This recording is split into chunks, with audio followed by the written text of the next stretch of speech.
What's going on, water? I'm dropping some stuff right now on 305.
turning out pretty terrible currently.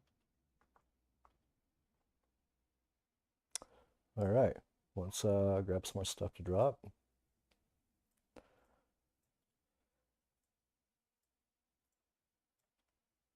Throw in some useless ones with some good ones today.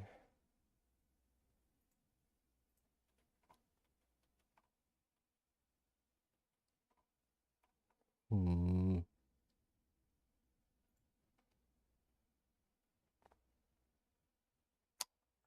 PK'd like another 5. Well, I PK'd more last night. I think I died once too, though, but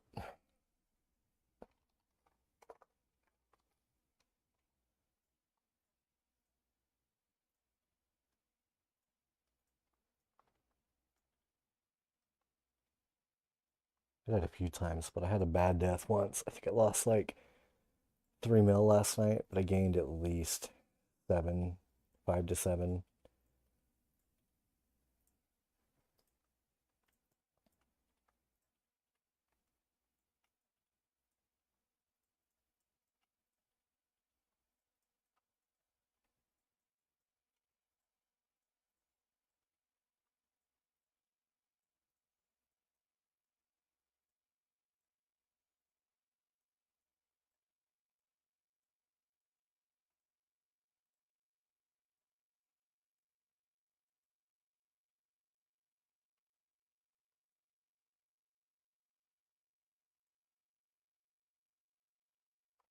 Gave 55. That's what's up. Grade 55. Gave. Tell me your RSN, bro. I got you 100K.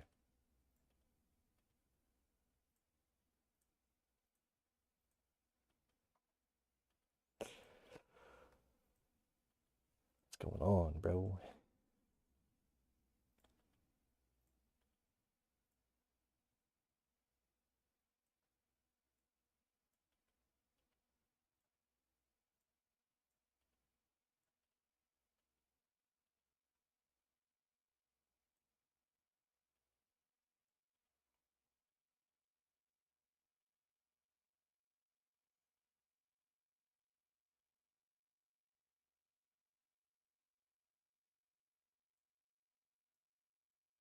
I'm gonna do a separate giveaway for all the new followers too.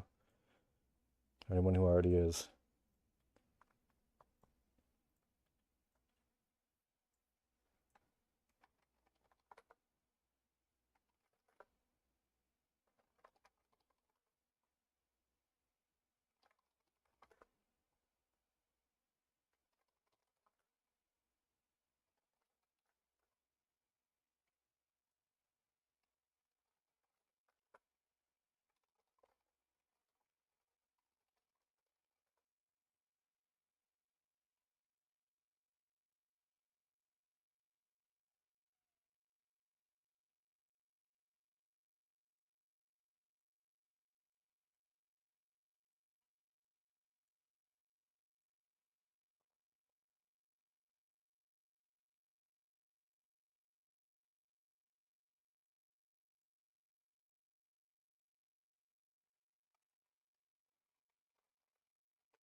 Yeah, Grave, tell me your RSN, bro. What's your name on RuneScape?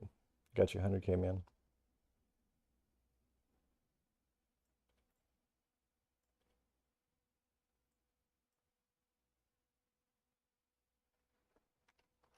Nice. Come over to G. Got you right now. Man of my word, bro.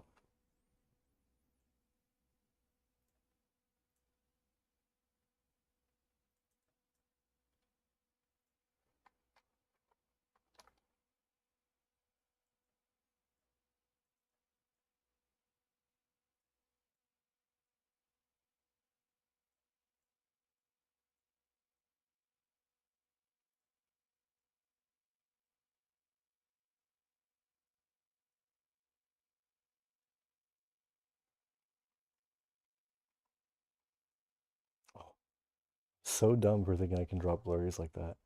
Holy. It's hilarious.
Real 3, bro.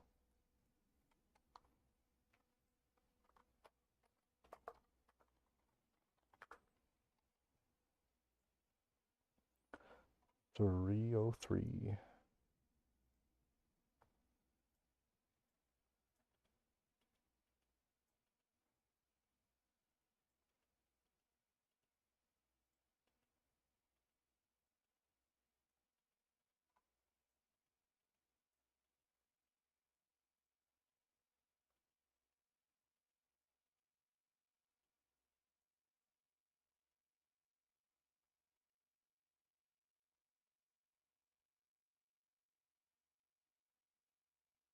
Elena Dempoor. What's going on? Oh, near bot. Fun, fun. I don't even have my kick pulled up yet. Love that. I gotta make kick fam a word still to auto ban these nerds. Incredible work.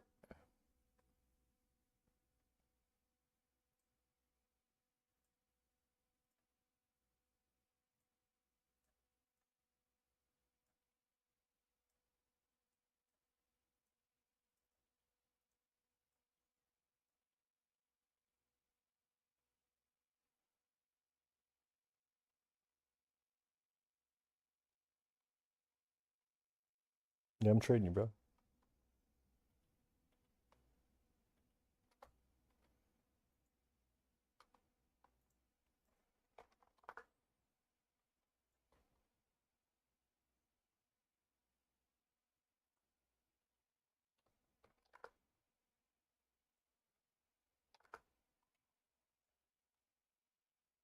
Welcome, bro.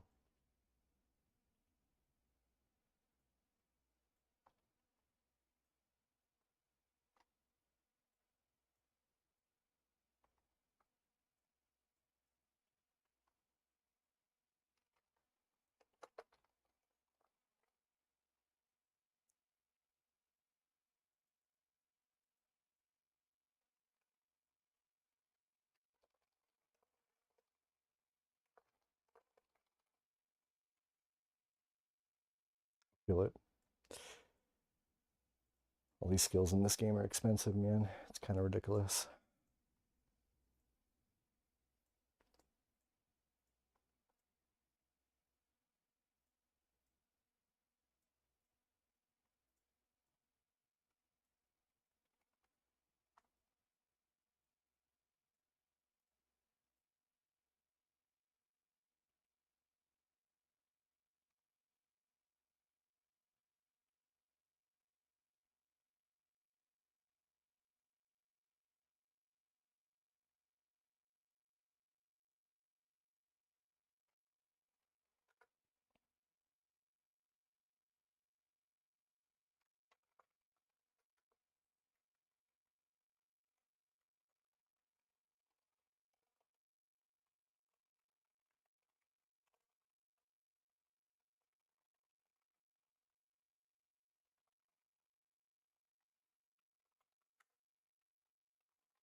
Working elite clue score for the first time and asked for a super defense potion. Brutal.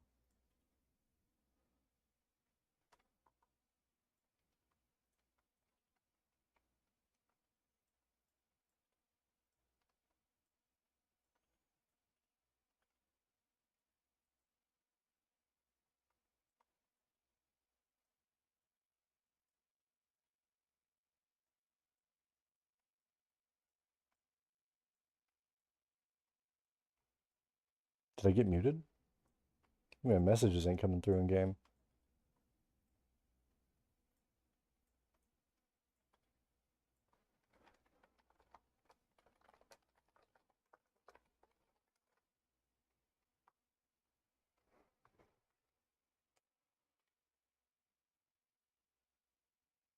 Not gonna let me know I got muted?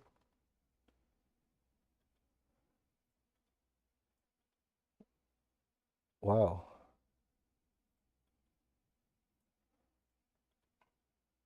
Okay.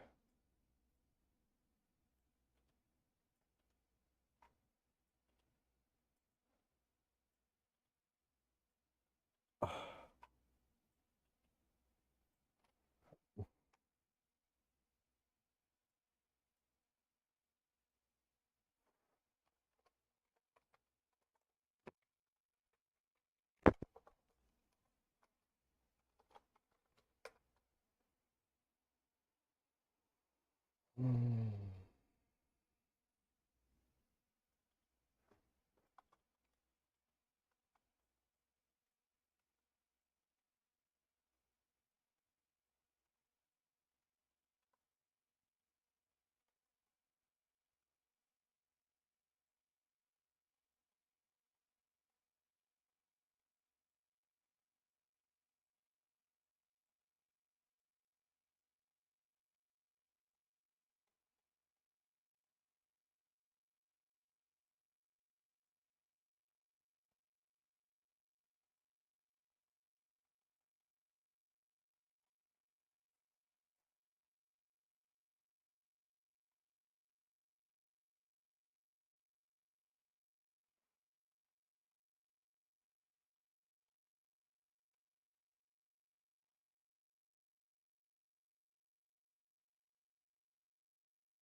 Apparently I'm muted. Let's go see if this is real or not on the website.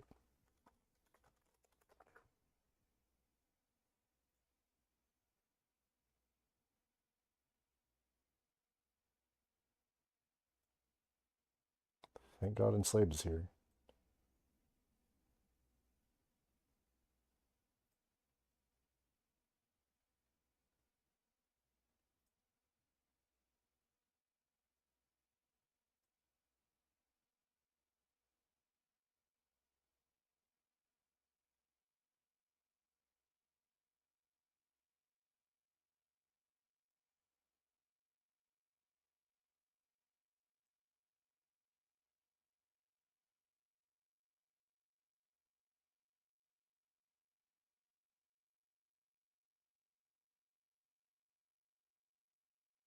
Okay. Yep, we are definitely muted.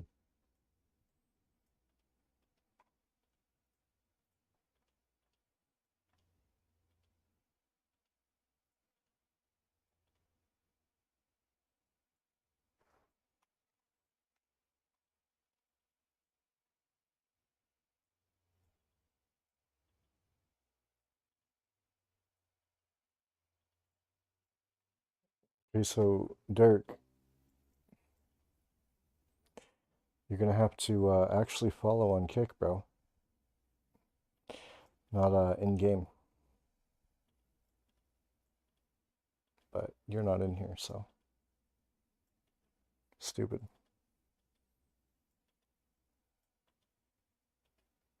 You give away all the shit, the bots run up and grab it, and then nobody follows. Currently, how this is going.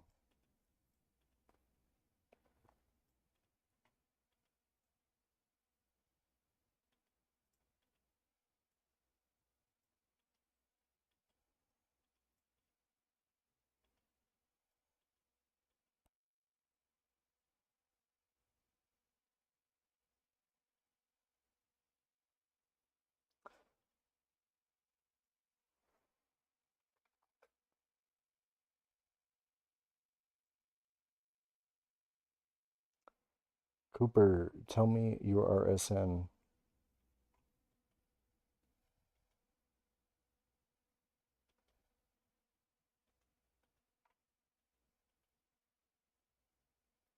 Yes, sir. Do me a huge solid, brother, in game and, say something that I paid you. Thank you. Something, bro. You know? If you advertise and want to advertise like this dude's doing, I just got muted for my auto typer. Um, so, you know, advertise for me and I will pay you more. If you're doing what enslaved, bro, he can vouch. I gave him a lot of money yesterday. But I want to do a giveaway and now I'm muted. In game, in RS. The fuck? Just moved my whole screen. That looks terrible.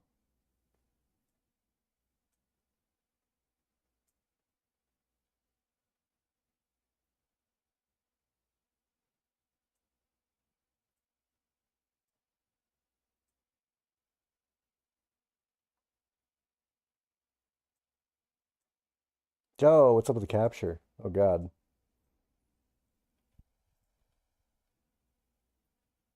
Yo, the other guy who just followed, tell me your name.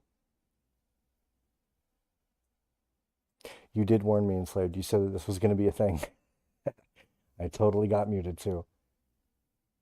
I just see people doing it all the time, and I was like, it's a good idea. I've got money I can give to people. And ended up getting me muted immediately the next day. It worked all day yesterday. We didn't have any problems. But it's whatever. See how long this mute's for. I already closed the window. I don't even know. It's whatever though.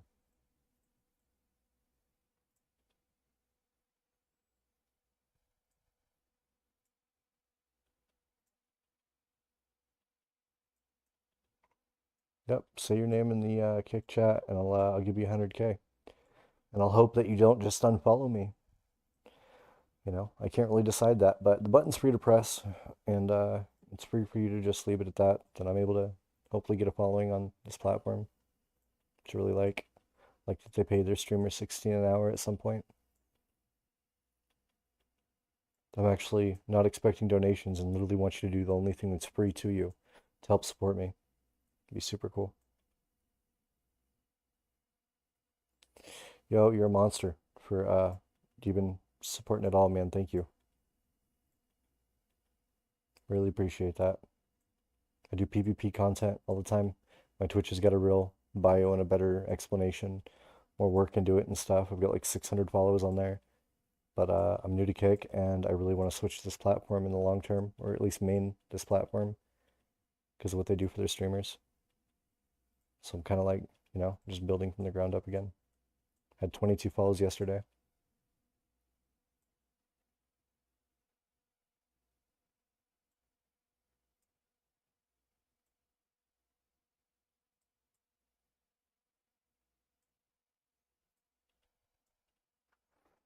Another bot banned.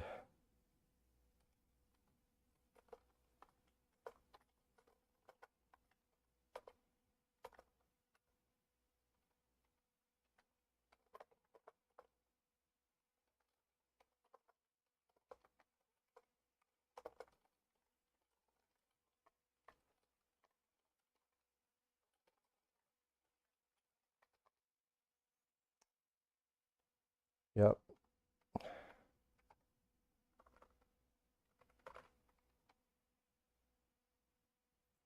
definitely that's a world hop to 309.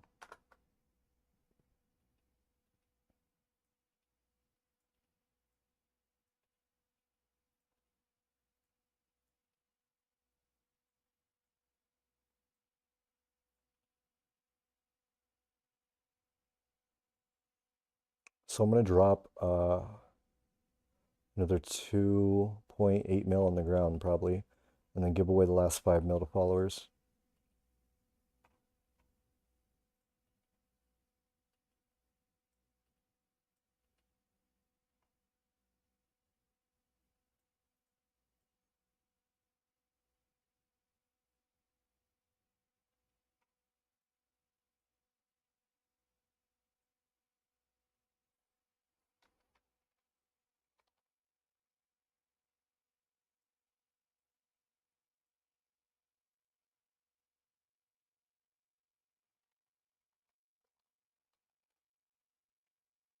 You know, we should do this in a free-to-play world a couple times. Like room plate bodies or something.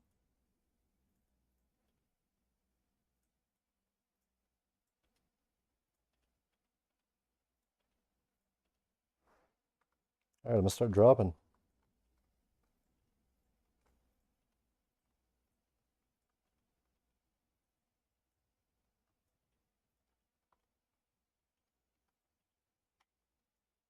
And you, of course, are going to get another fat cut of this giveaway, Mr. Enslaved, for advertising, without a doubt.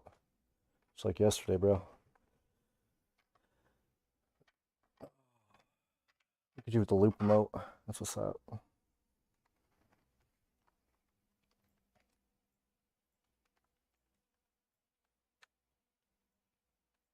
We're definitely going to go free to play after this. Should have been doing that more yesterday, too.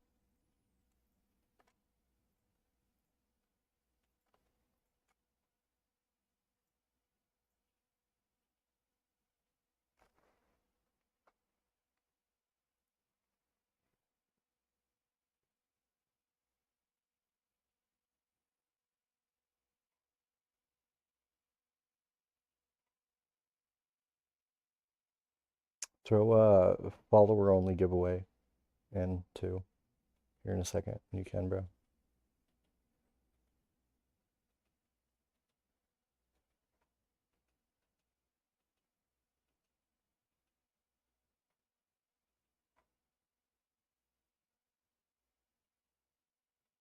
$5 mil to followers or something.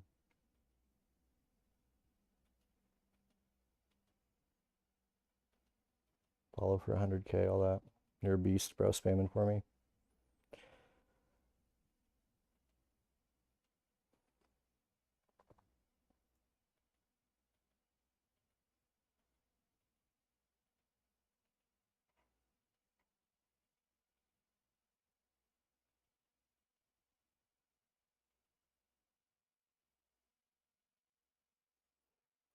Oh, Fogulous Prime, bro. You're wild. Way appreciate it.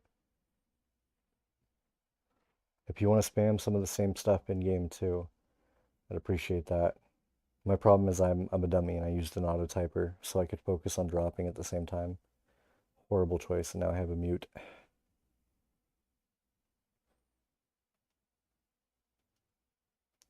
But yeah, if y'all follow me and y'all want it, 100K, just hit the follow button. It's totally free.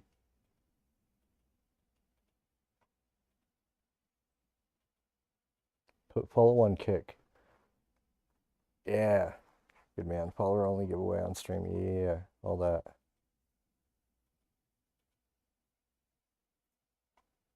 I'm gonna get some drip gear on too, especially if we're about to hop to free to play.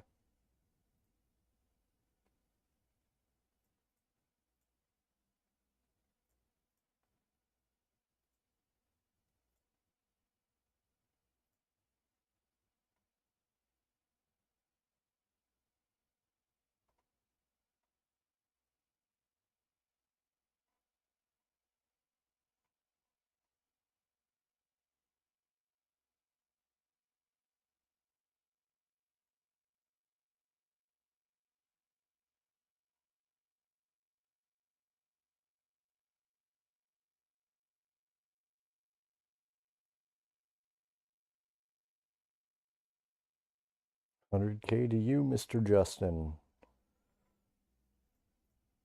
Come trade me, bro. As soon as I find this book I'm looking for, what the hell? There it is.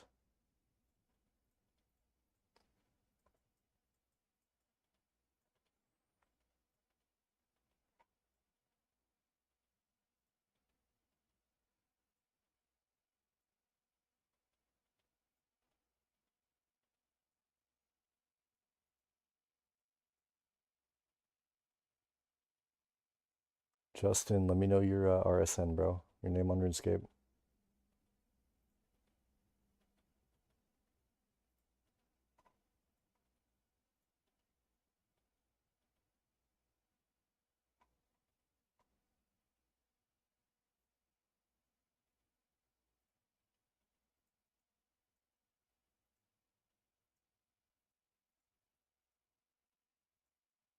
Where you at, man?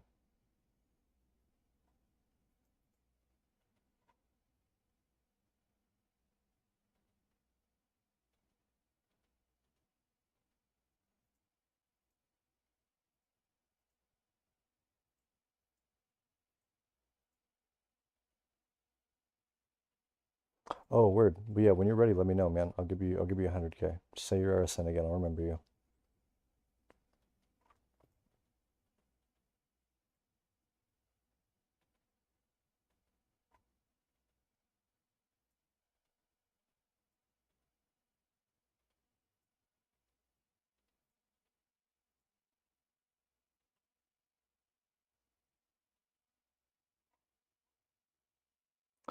PvP. My Twitch has got a more extensive bio, but I just like to PvP honestly, and I want to grow and kick because this platform's overall better, for the streamers. So uh, it doesn't matter what game I'm playing. I only like to do PvP stuff, but I'm super new to kick, and I want to grow here too. So I thought giving away stuff would be good. Just get like a starting 100, maybe go for affiliate in the next few days. But you gotta come on kick, gotta follow these guys.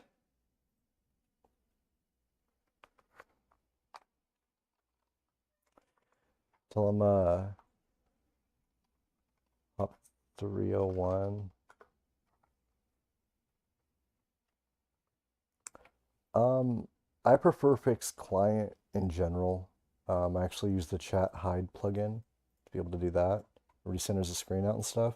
It just feels more comfortable. I also use the orb when I spec people, and I only use F1 through 3, which is arguably bad practice. I shouldn't do this really. But I always still put my weapon up here like I used to way back in the day, and then click the orb.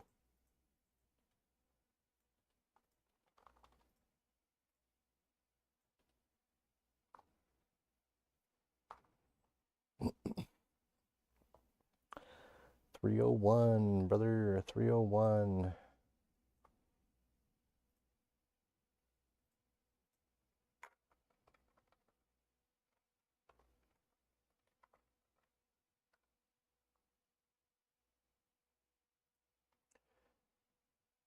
I have to use fixed client when I stream or I lag. Yeah, I feel it.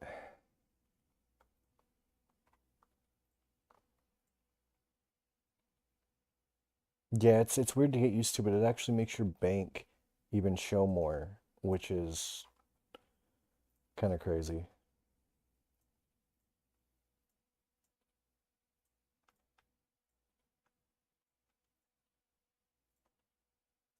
Bots on 301 are about to scoop all this, so we're gonna hop again, probably do another free-to-play world.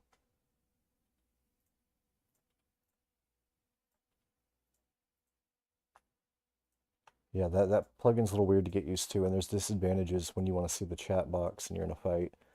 But overall, I like it. I've gotten used to it. It's very fun. It's good plugin.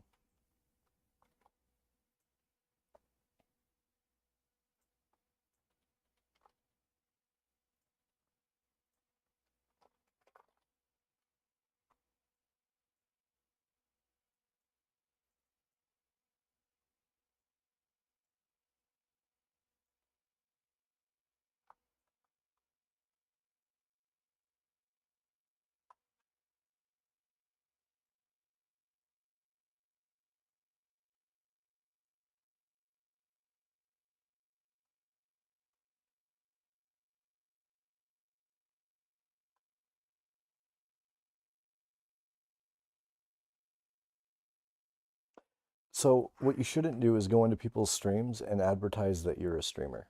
That's actually about the rudest thing you can do, to be completely honest with you, brother. So if you want to, announce that you're a streamer in a stream, you're just self-promoting is what it's called. And I'm going to warn you one time because maybe you're naive to the logic, which I would argue, but that's yeah, you don't do that. If you want advice on streaming, you would ask another streamer in private would be the appropriate way to do that. You understand?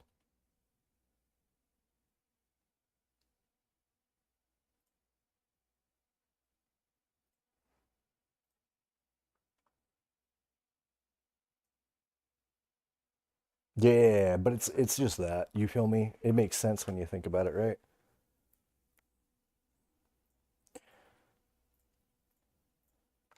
It could really be the case, but I wouldn't know the difference. You're just another guy typing things that don't help me in my stream in that same regard, as opposed to respectfully asking if you can advertise your stream.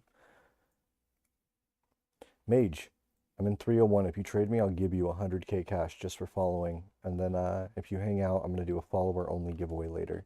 You're already entered because you followed.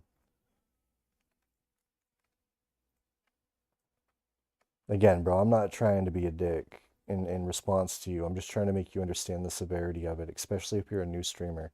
That's gonna hold you back pretty hard. So it's really me helping you by speaking like this, not me trying to tell you you're a dick or something. Sure, you're a nice guy, bro. But you'll see. This is exactly what you're gonna experience when you're streaming and why it's not like good or conducive for you either.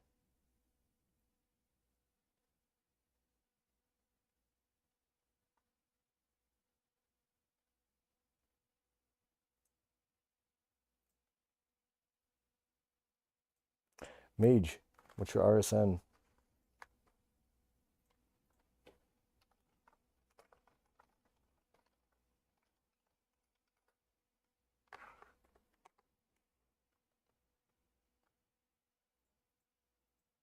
Cool.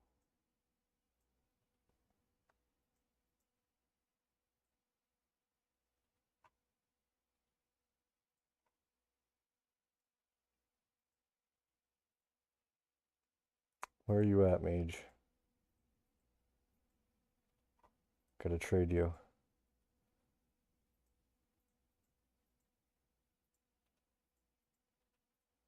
I'm over here by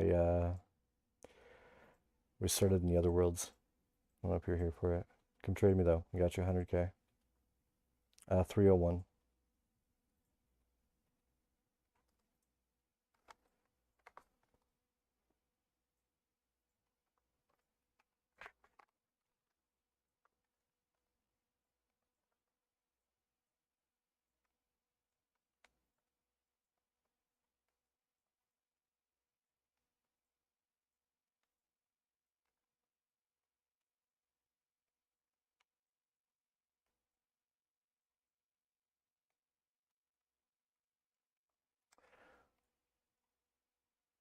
I PvP.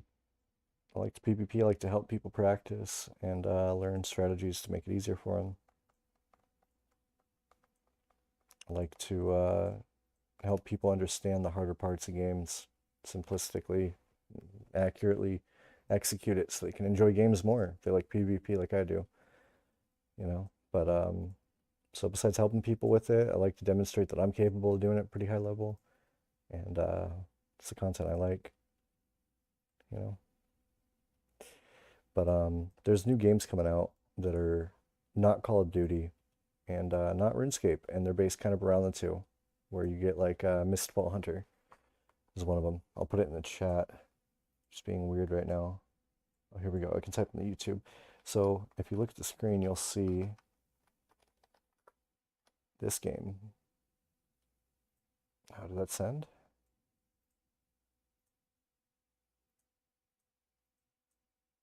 Mistfall Hunter. Yeah, there we go. So that game is going to be what kind of content I'm going to be embracing more. It's like the Tarkov genre or Dark and Darker, but with the combat system closer to Elden Ring, combat system closer to like Dark Souls games. And then if you take somebody out of the game, you get all their stuff. Go do it again.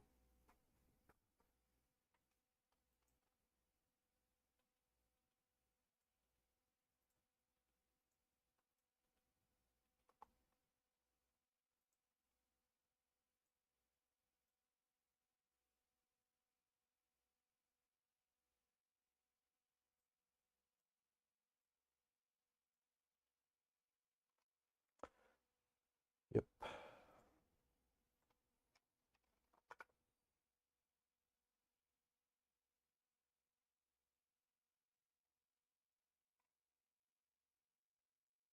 That's cool. 336 money. What up, bro? Thank you for the follow. Good man, Grave. As you should. This enjoyment stuff secondary. Real life's so much more important.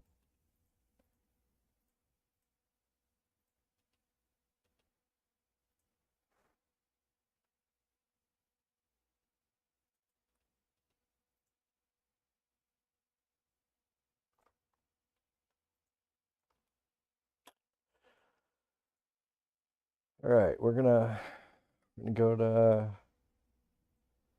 another world, I guess. Let's do like, what is it, 308? And giveaway's gonna happen in a little while. I wanna get hopefully another 20 or 30 follows on Kick, and then I'm gonna start giving away bigger stacks to people who are following. It's gonna be a follower only giveaway here in a little bit for sure.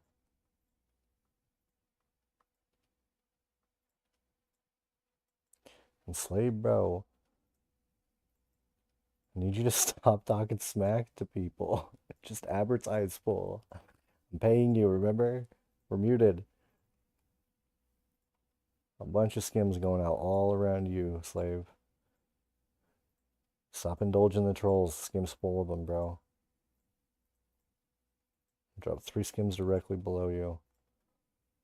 I hear you, dude, but I'm definitely gonna pay you for this, so especially while I'm muted, if you could, go in.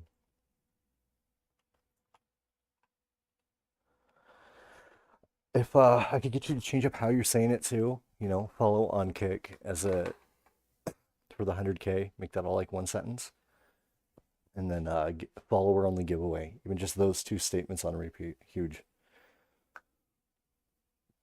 Oh, thank you, thank you. Promise again, bro, you're gonna get good pay for this. I hate that I'm muted right now. It's kind of screwed. I actually might come on my obby mauler even. I'm building in the corner there, so I can type with you.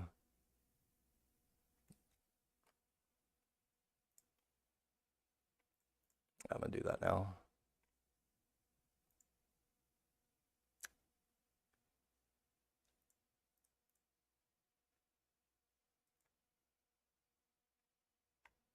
I was about to say, tell me you don't have a ring of wealth. I'll freak out.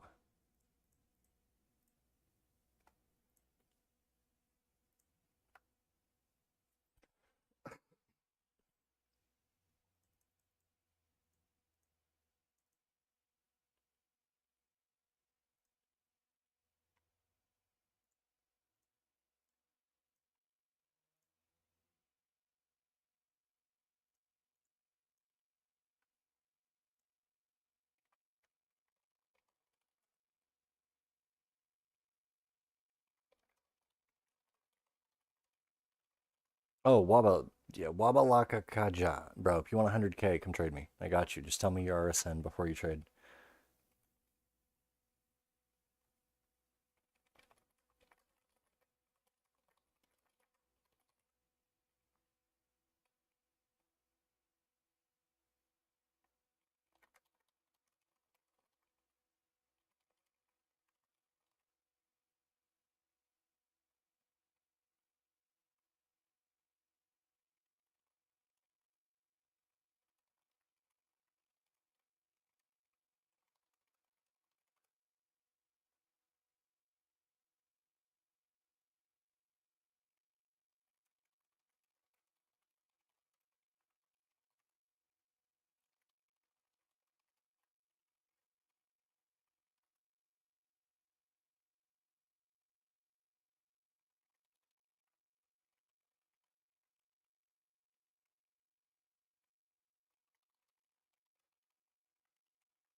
Yo.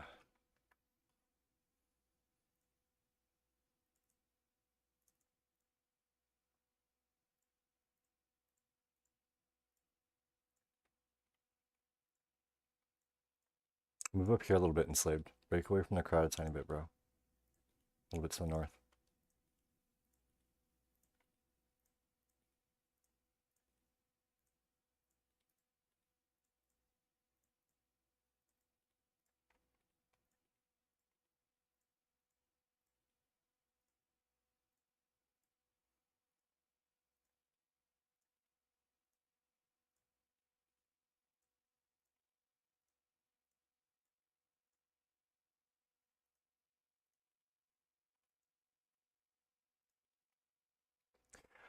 J Styes, bro. Did you follow already or no? Nice. Nice, nice, nice. If you follow, bro, got you 100K cash. What's up, money? Come over on Kick and follow me, man. If you play RuneScape, I'll give you 100K gold. Trying to build up my community over here, brother. Yep, trade, bro. Actually, you might want to pick up stuff first on the ground because it's appearing, and then I'll get you the 100K right after. I don't know if you care. Yo, money, thank you so much, bro. Play RuneScape, I'm gonna hook you up the 100K just for following. This guy does not want to pick up the skimmies. I'll give him 100K now, I guess. There you go. I'm about my word, brother. Every new follow on here, I'm gonna hook you up.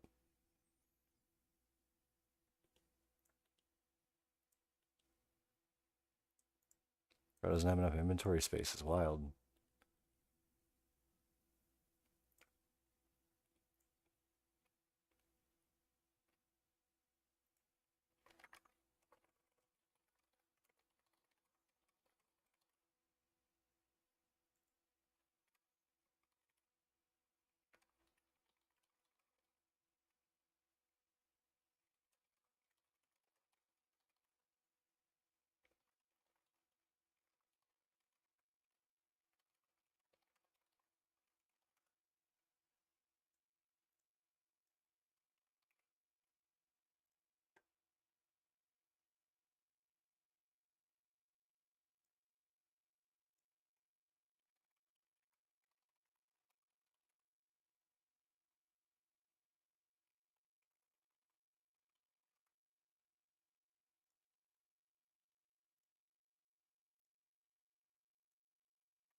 Money. You're a savage human, brother. Thank you so much for coming over. As you can see, I got a decent number of people on Twitch already. I really want to get the Kick following going. Thank you so much. All right, if you're in here, I'm hopping to World 308 next. I'm gonna do the same thing. I'll have a much better chance of getting some of these drops, probably.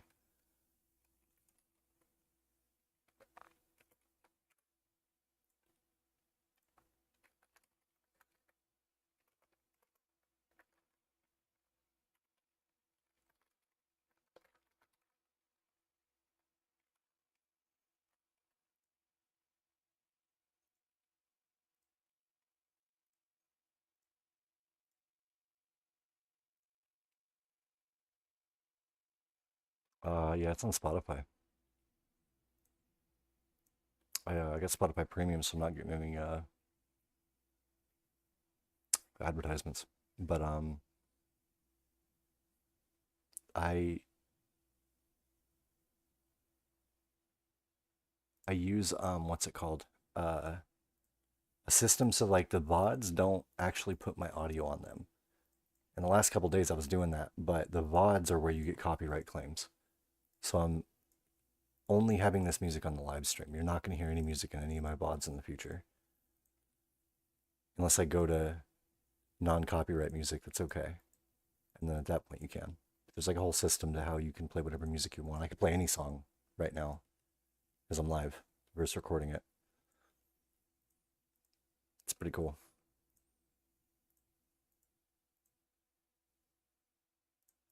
What do you mean no 100K?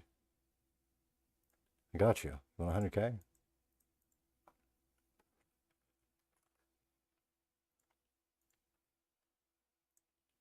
Gotta give me your name in Discord, bro. Or in I'm sorry, Discord in Kick. Link your RSN.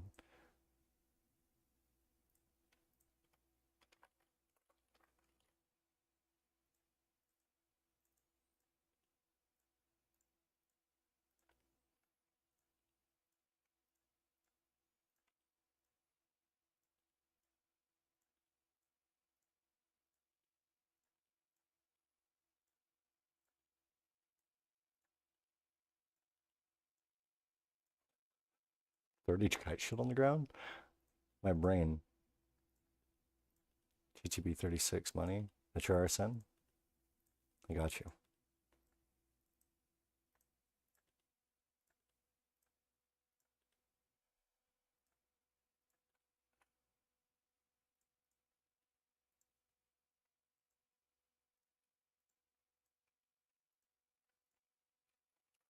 Oh, that is not the correct. There you go, bro.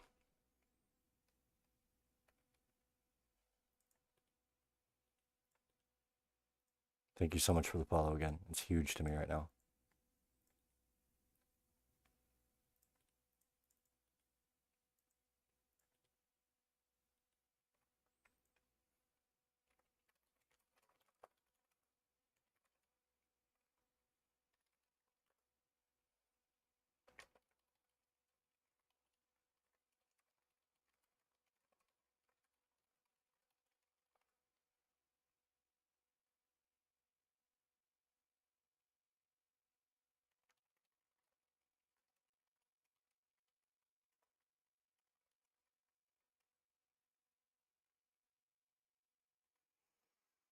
Oh, this is all super real too, for the record. Anyone who's just now following me, if you stick around for a while, I'm gonna give y'all specifically, the followers, even more. I promise. These drop parties are just to get attention so I can hopefully get more people in that giveaway as well.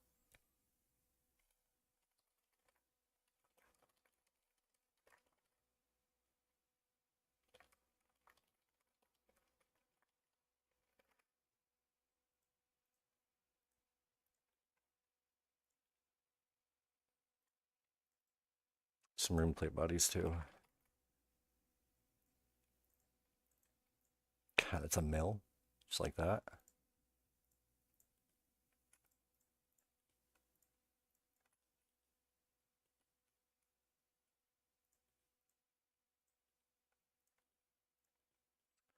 Outside of this, we're in World 308.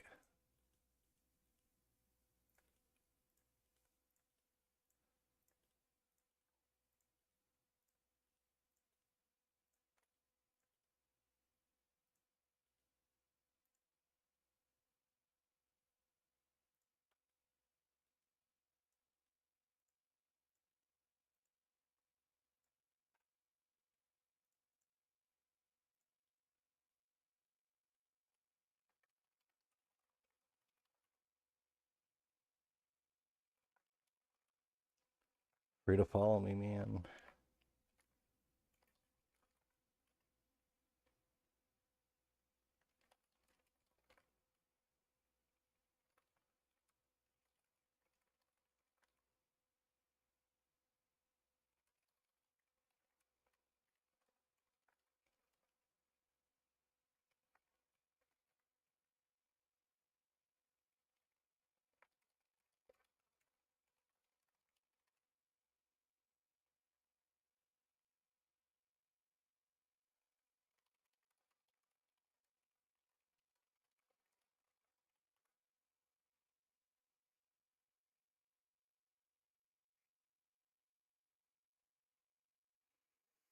Oh, yep, yep, yep. Hey, viewers. That's what's up. I'm gonna be doing this tomorrow too. If y'all want to retune and get some more free stuff.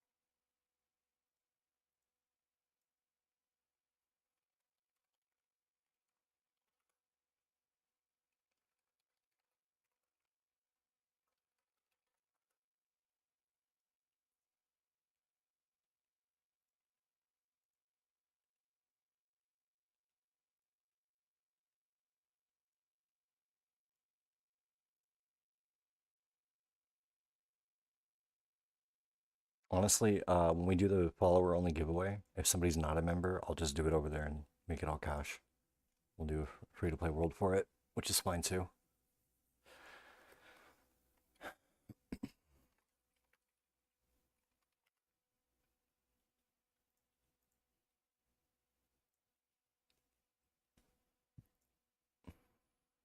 We got a world 302.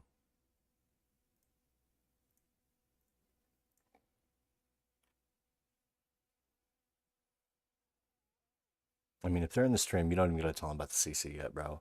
If they're in the stream, they're gonna be able to see members or not. This is all free. Not expecting nobody to pay anything. And if there is non-members, we'll do it in a free-to-play world for just cash.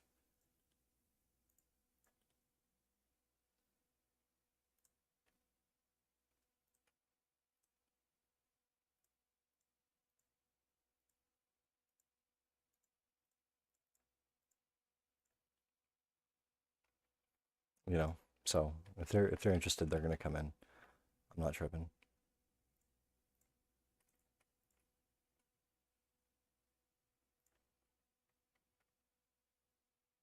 Yeah. No, you're good, bro. Um,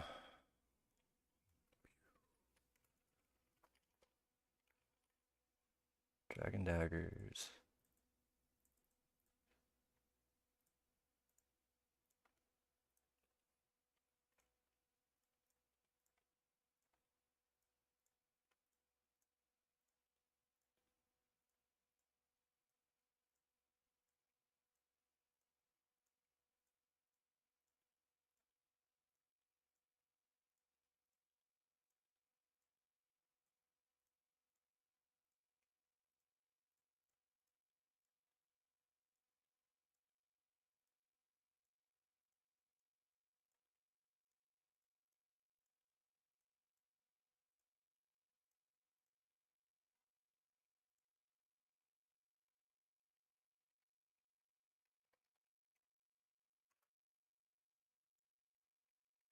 The song is kind of cringy.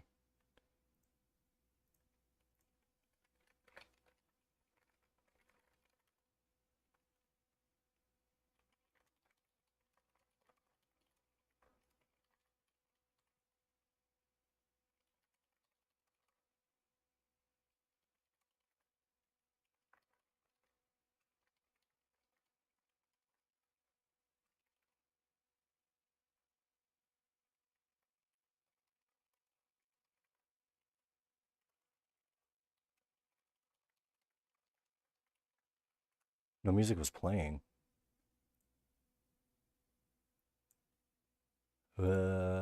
What? Okay, let me reopen Spotify.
There's no way this guy is serious.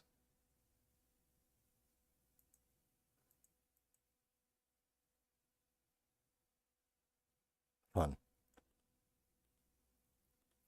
Yo. And these bots that come in, dude.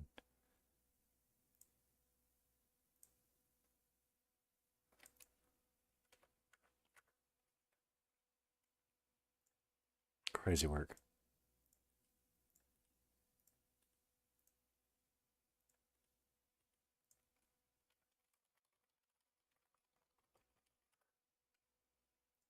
I'm in the wrong account again. Nice, nice, nice.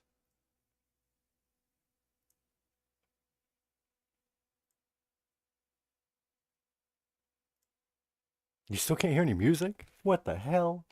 There ain't no way. Let me delete the plugin. Hold on.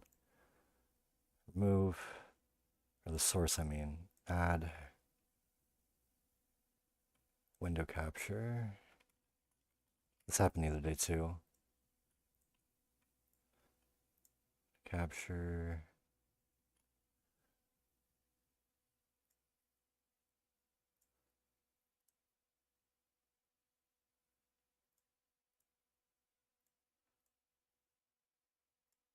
There we go.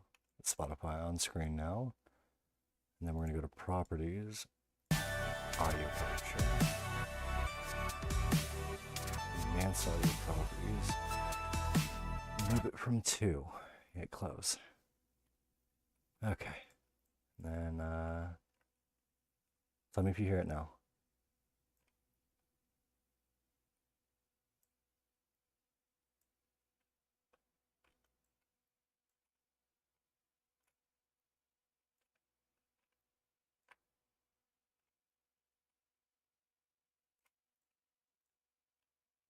That looks terrible. What the hell's going on there?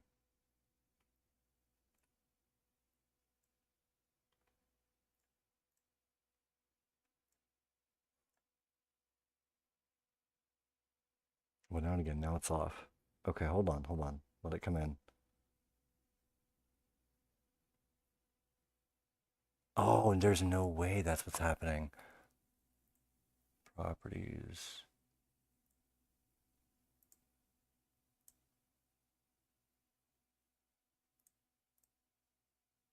It's audio property.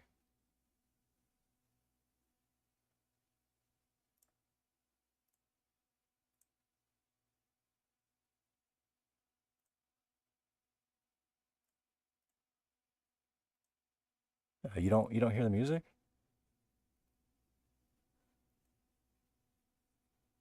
Do you hear it now? There's no way. I'm seeing it on screen too. Nope. Oh my, bro. Well, it's gonna be in the bottom if I do it this way. It's gonna get me copyright strikes. God, I hope that's not the case. Okay, we're gonna have to reassess it. Yeah, I know. No, that's good, I'm sure. Oh well.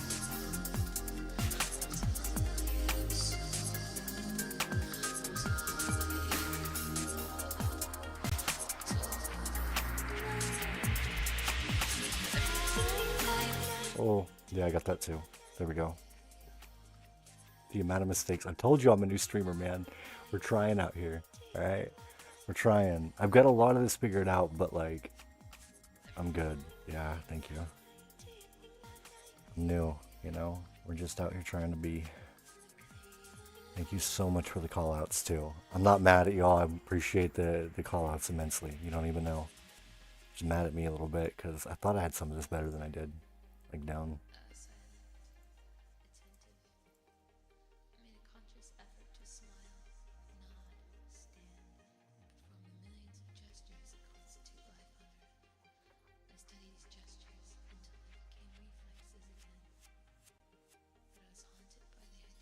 I've gained like nothing in the last hour. Dropped 2 mil, 3 mil.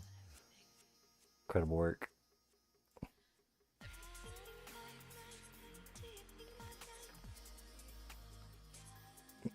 And go 330.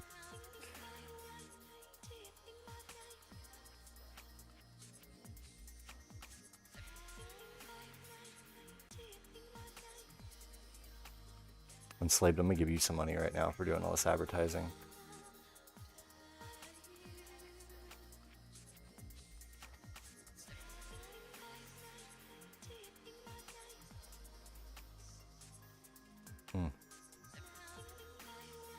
This world's like capped.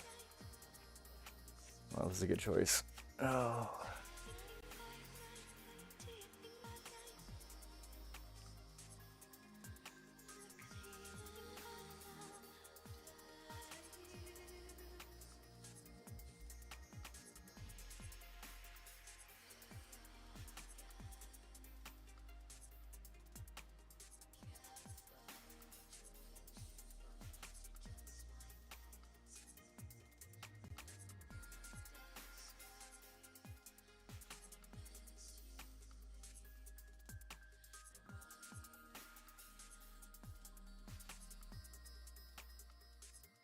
Jump scare is crazy work.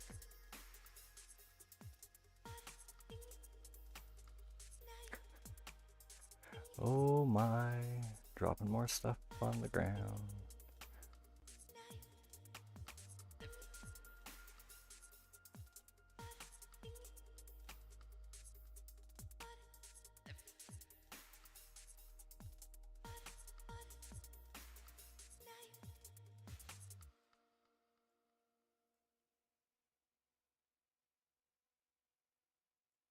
Yeah.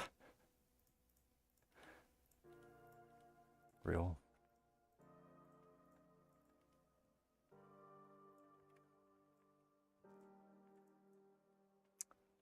Another 700K. No big deal. Just donating to these guys. May or may not follow me. Holy.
Holy. Should probably keep my stats on screen.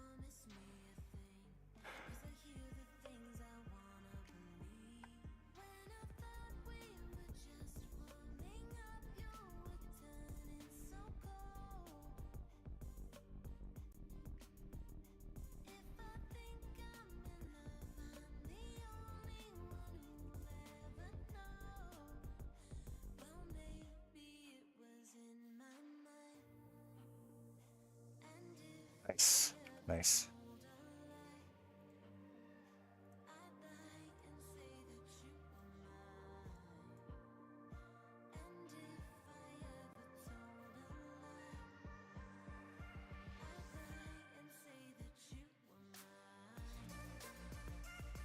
Yep.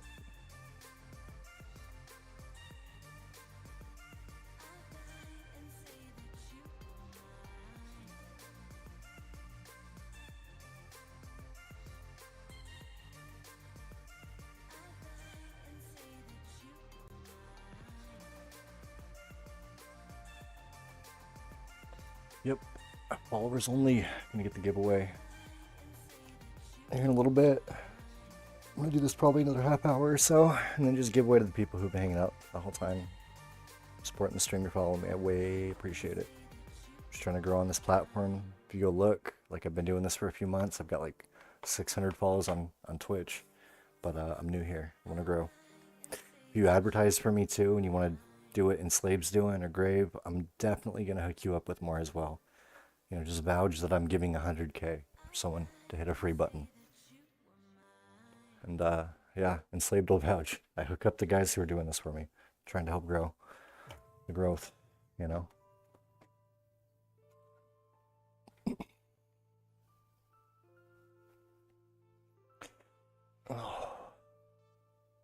Also, if you get people to follow, don't play RuneScape. I'll give you 100K for those guys too. But Dirt, I totally got you. Give me like 10, 15 minutes of you doing that. I will absolutely prove that I'm gonna pay you guys for saying this stuff.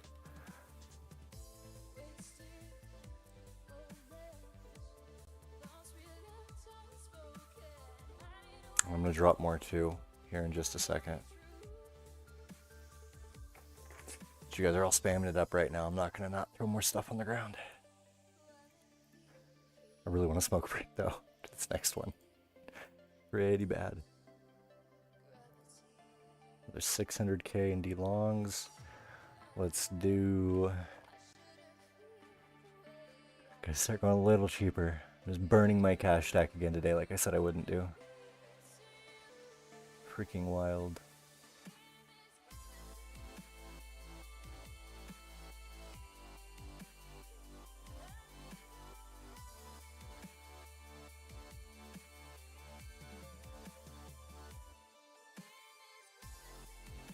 But yeah, the spam should just be that I'm going to, ooh, there we go, be paying people the 100K, and then you're gonna get more being a follower later, for sure.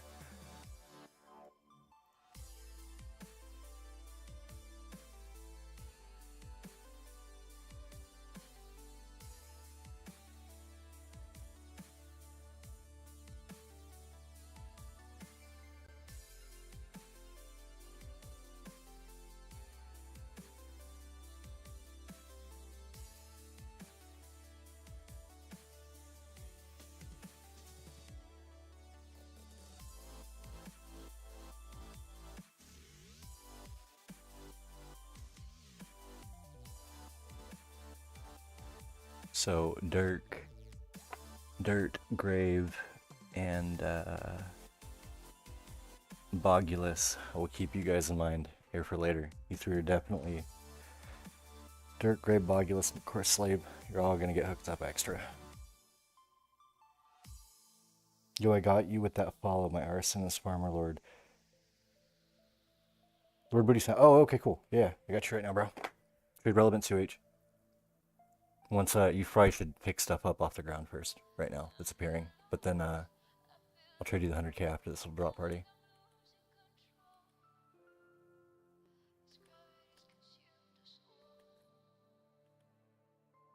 I didn't even notice your follow, bro. Thank you so much.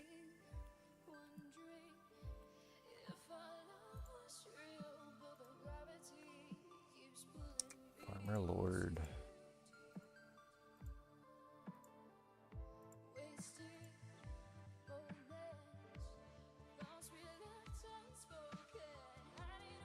Oh, you're trading me right there. Hold on, I'm looking for you, bro. Here, relevant 2H is my other account. Oh, appreciate you.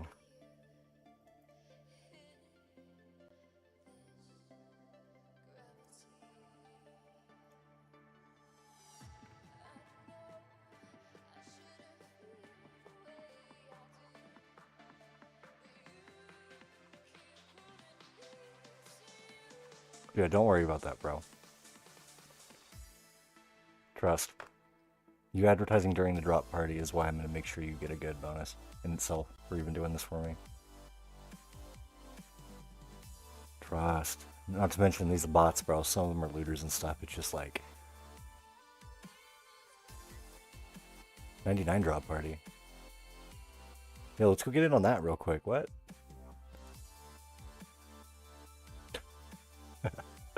I need to make money to give to you guys. I'm about to steal from this drop party. Watch me. Yo, screw advertising. These two guys doing a 99 drop party. Get in on that. I'm not even gonna cap. Real started. What's up?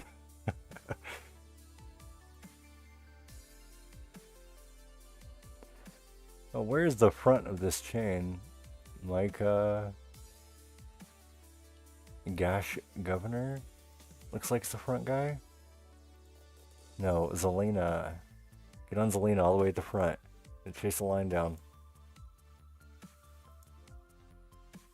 Definitely about to steal this drop party. That is my drop party now.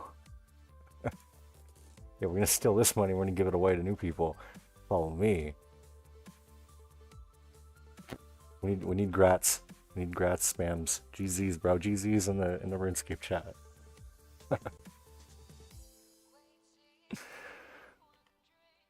Oh, I'm on the wrong account. I don't think anybody can see that.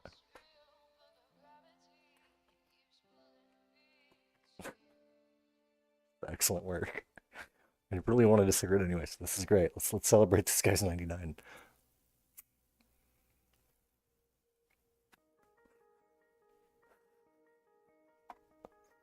Grats, fucking grats, bro. Grats. Give me your stuff.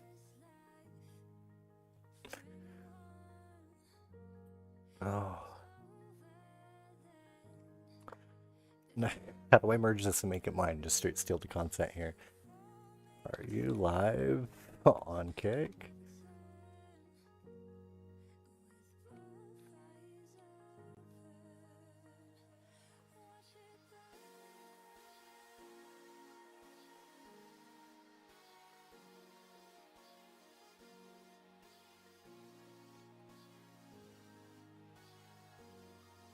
How do I make your 99 about me?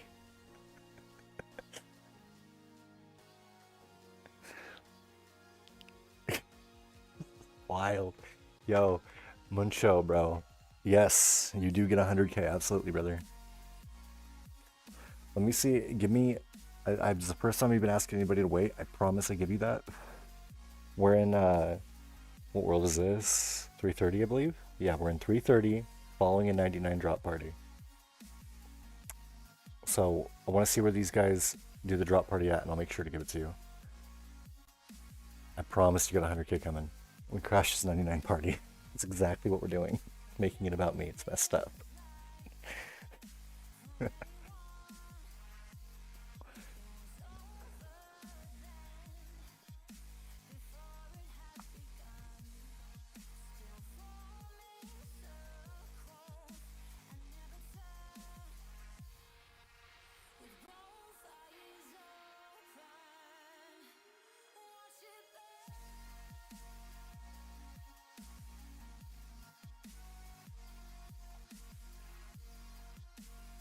Put a V in there? Oh my god.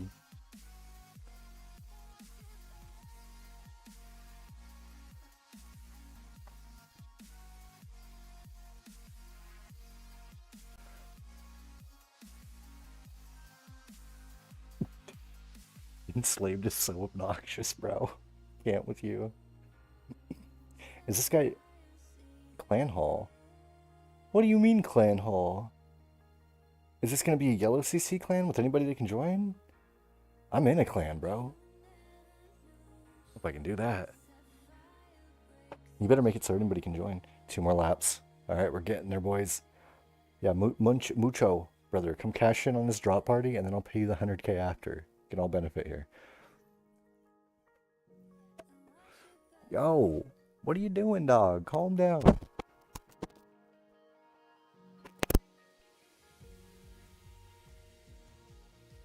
There's a dog tripping outside.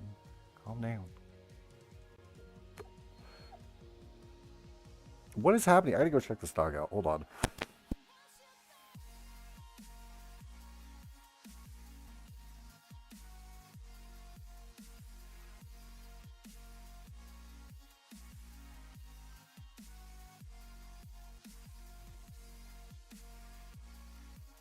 Okay, the dog is good. What's the password? Clan Hall Loot Legion.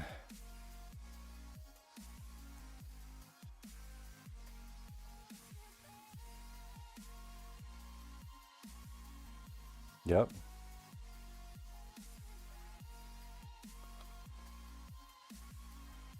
No, I should have got some stuff to put in there. I don't know if they'd even let me, but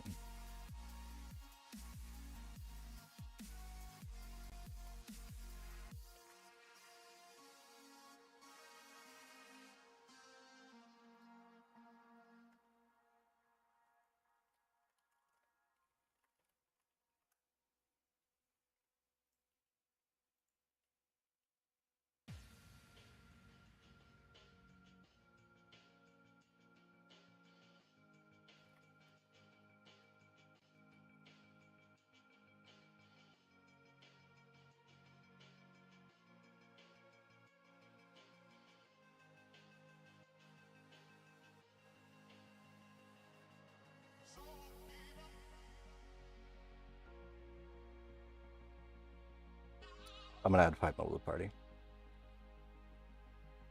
Enslaved, don't make me look bad, bro.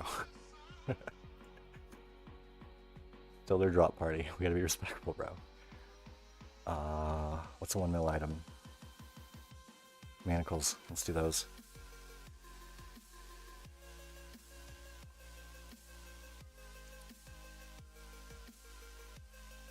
Oh god. Can we do 6? We can do 6. I don't even know if I want to do this. This feels like I'm gonna do it though. I'm gonna be nice. This is someone's 99. It should be huge. So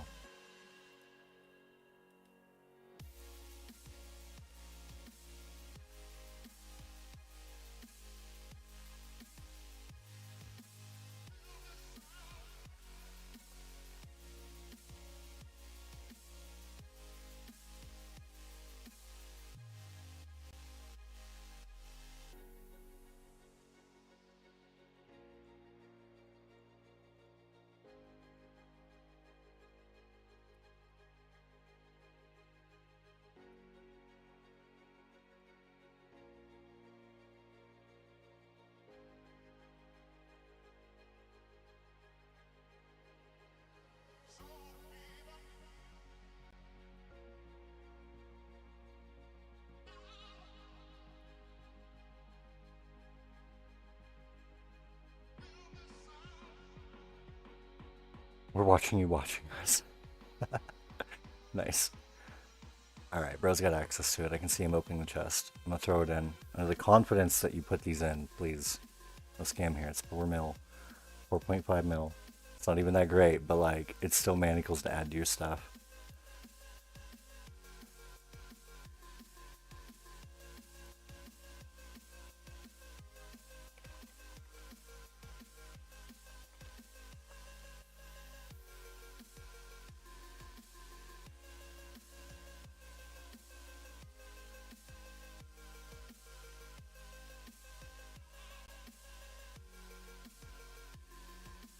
Y'all are awesome. If you're in here watching me watch you, so appreciate it. I'm a hella new streamer, just trying to get some growth on this platform, man.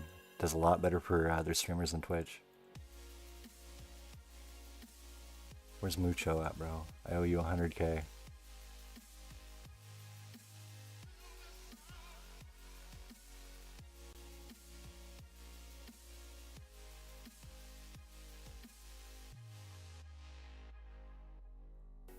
Mucho, where you at? What the hell? How did you trade my other account, but I can't find you now? Buy piano. Okay, I got you, bro. Here. It's my main PK here. It's got a lot of cash actually on it. Appreciate your follow, brother.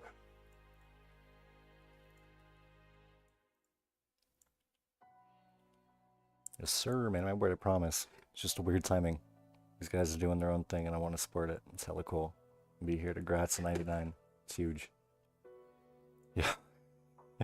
Okay, enslaved, but they got it, bro. You know, you're good. You can cut the advertisement out, man. Thank you. Just while we're in here, you feel me? We're chilling. They got it.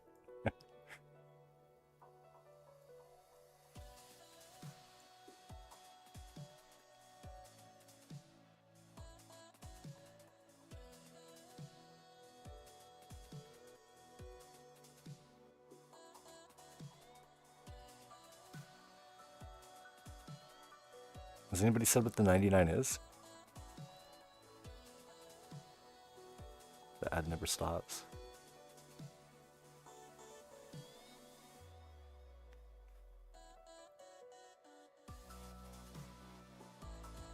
Dragon crossbow on the north table.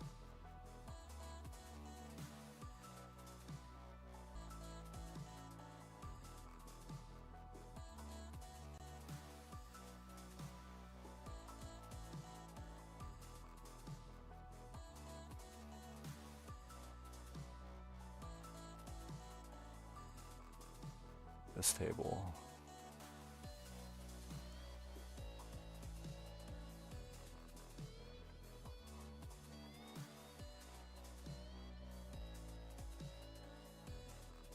Oh, I got it. There's no fucking way. Yo.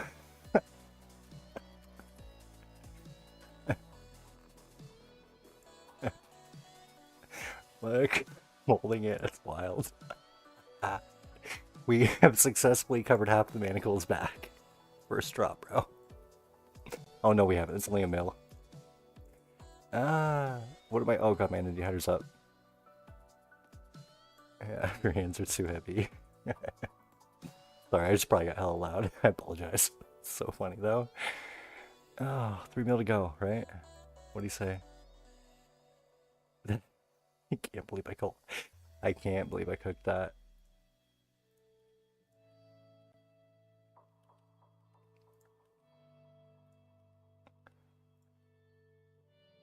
Yeah, y'all should probably join their clan. They seem like cool guys already.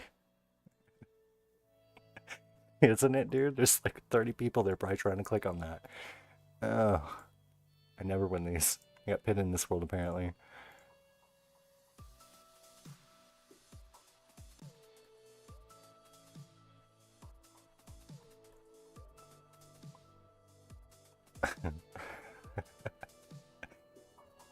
Oh, I wasn't even facing the table, bro. My character was offset to the side, like looking the other way. I turn into it super slow and snag that. Didn't make any sense to me. Hmm. Can't believe that.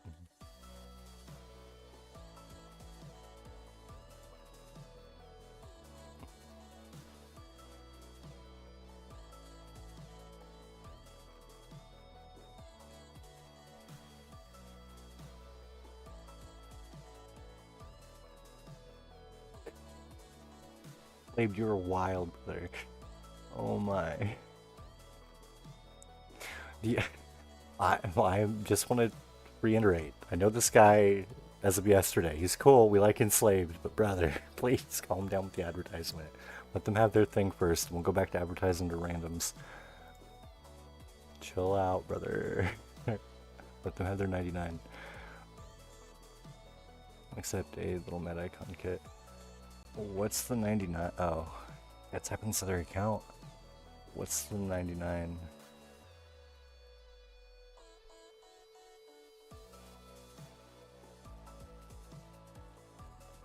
We're inside World 330, and the clan hall is called Loot Legion.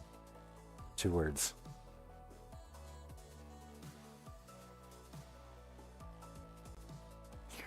Wild, dude. Yeah, Loot Legion, spelled correctly in World 330. 2 words. The guest clan hall.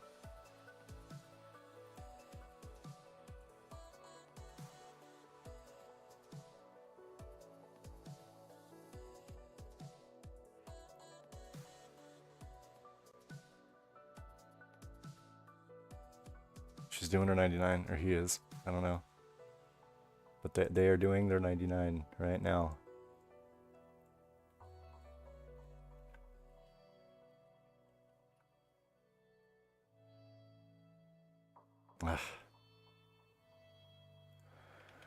Oh, these damn bots coming in, bro.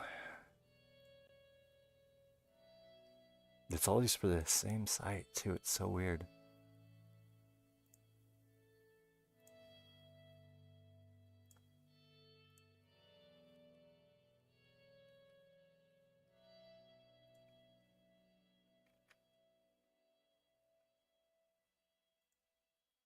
Go down. Stay down there. Oh god. Okay.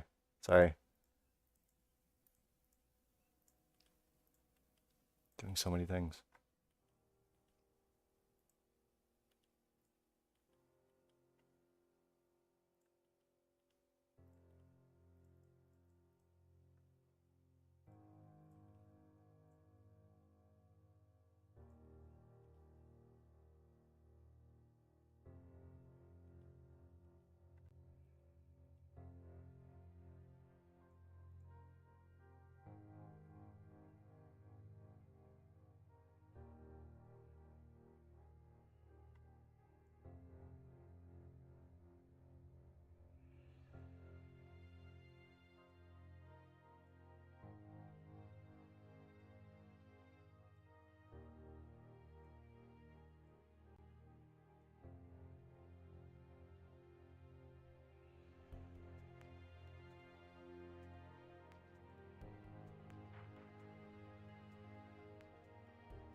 Oh, I'm doing so bad in the drop party though. Holy.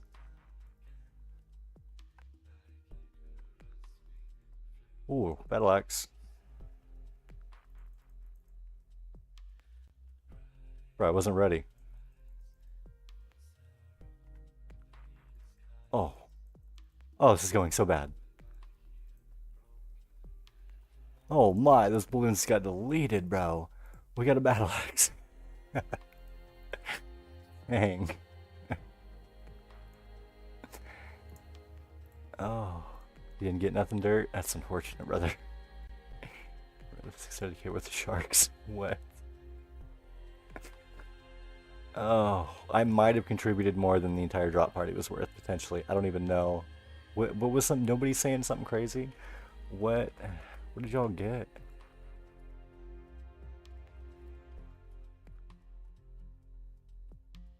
You got a robin? Okay, cool. Good, good, good. Dropping club on the table.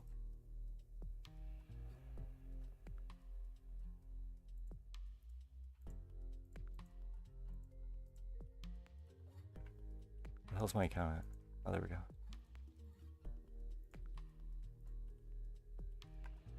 Whip here. Why is stuff on the table, but everybody's all spread out. There's like 5 pair. Oh, it's on this table. Okay, okay. Clearly. That's good. Oh. Maybe throw the crossbow on the table for the people. Nah, I'm gonna save it. I'm gonna save it for the giveaway. This could be the big item. We're doing the follower only giveaway after this.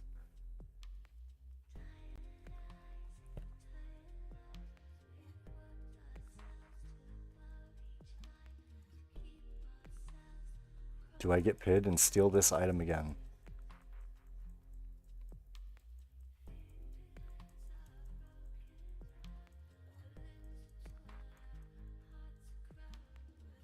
Oh, didn't get that one.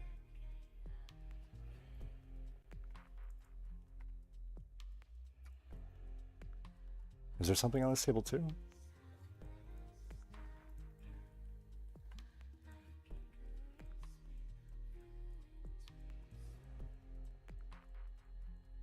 Farmer got it. That's what's up. We know that guy. Muncho, congrats on your Robin too.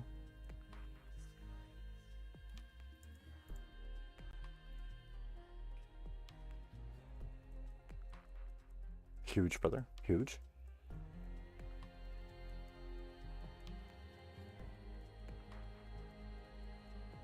It's got to be on this table again, right?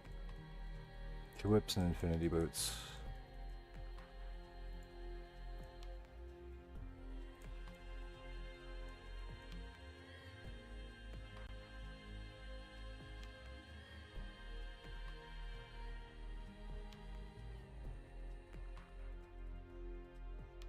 I didn't want to see my mask. It's bro.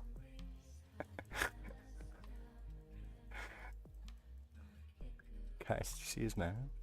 Look, your mask. Jesus. Escalated so quickly.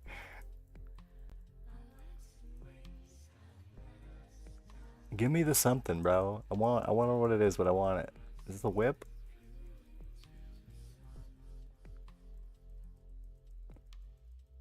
Where are we at? Oh, we're at Loot Legion Clan Hall. It's open to everybody. World 330. Loot Legion Clan Hall at the GE. These guys are doing a drop party, and so we're crashing it. Oh, that pulls away from the whip and the Dragon Dagger. It's gonna pull some more people away. Oh no, Bracelet of Ethereum. Here's the 5 mil whip on the table, though. Nobody? Don't get it. I'm gonna get it. Nobody get it. It's mine. It's my whip, bro. It's my whip. Get in this whip. Get in this whip. Get in this whip. Is it gonna appear?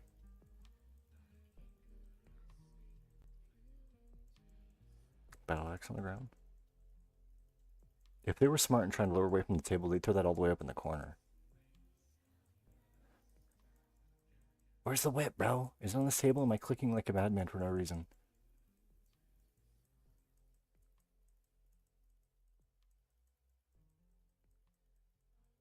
Come get her. Okay, my finger hurts. I'm starting to feel bad for all the drop parties I've done.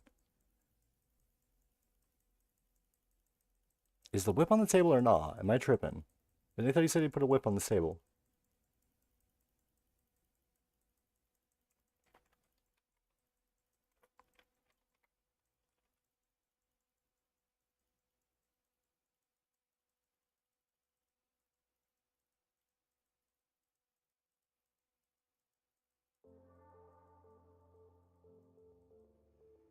Oh my. I think he's lying. Blow up his friends for me a long way.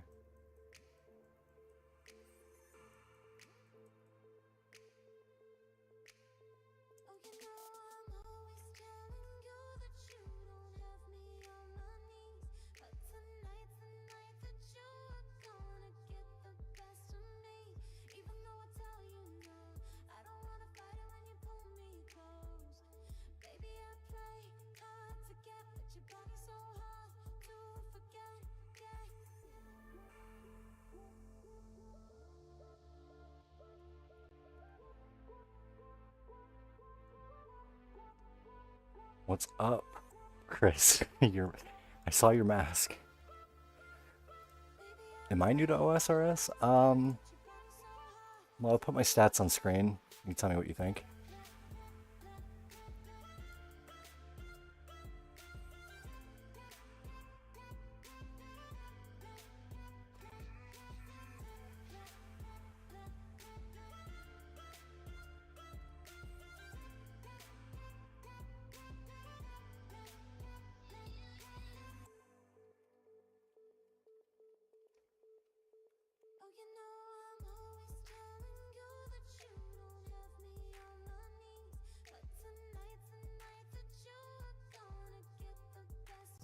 Alright, let's go north of GE, guys.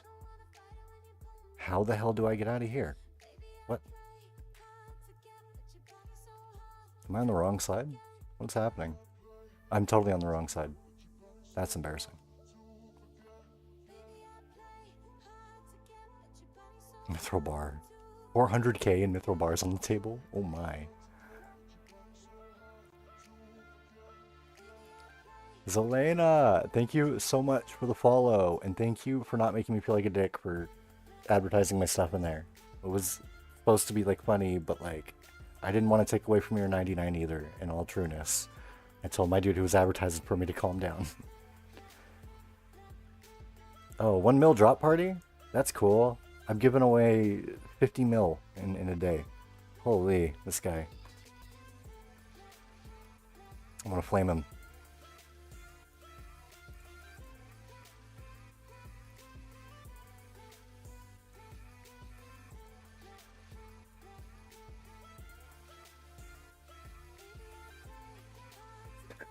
I can't.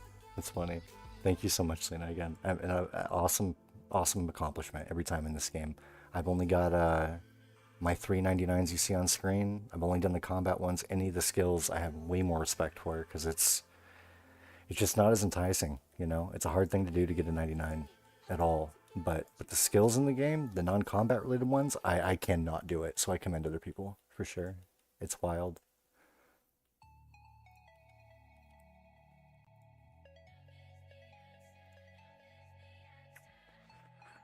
Yeah, that's cool. Holy.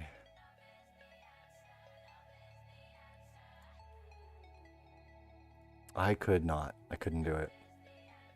Bro, my account has the base stats needed to PK and have the BIS pure quests, and that's it. I'm cool after that. Like, ain't no way. I commend people for I can't do it. PBM skill content is just not for me. It's a nightmare, but it's worth it. When you say that sentence like that, yo, Dirt, I want to give the guys who are sitting here advertising right now, if everybody comes north of GE that's in here and advertising for me and stuff, I gotta, nah, Dirt, come over here first. Come north of GE, bro.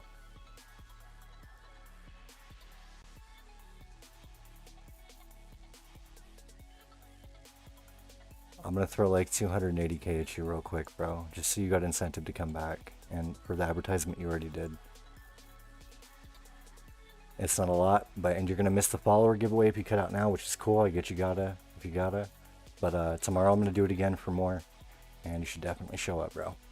So thank you for advertising. I don't want to feel like your time was useless, and it wasn't to me. I appreciated it.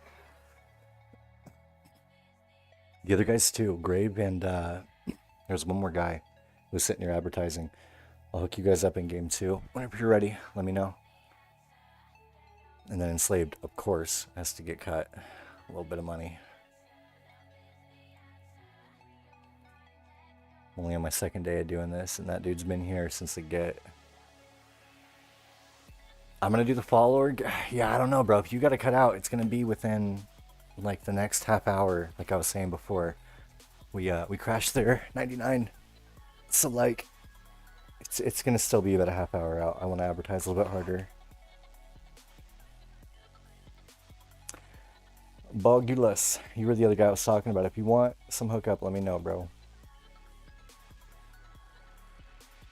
In the future, if you don't want it now, I'll hit you up in the future with it even, bro. Thank you for advertising as well.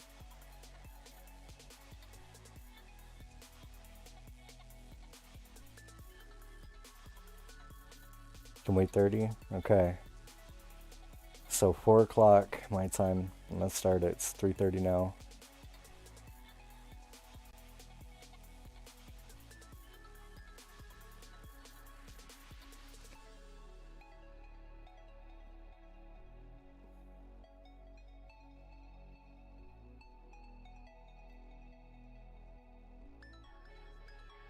North side of the GE. We're gonna start spamming right there. I'm gonna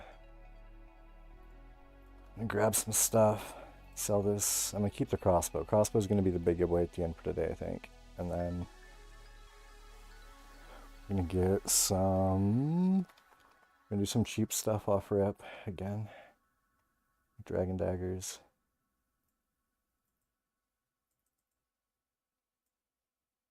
$800k in those.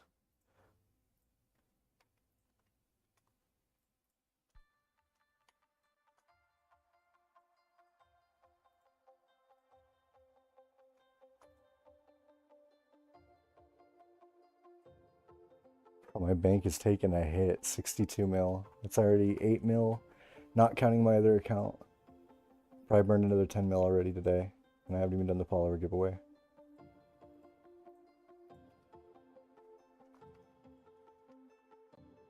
Alright.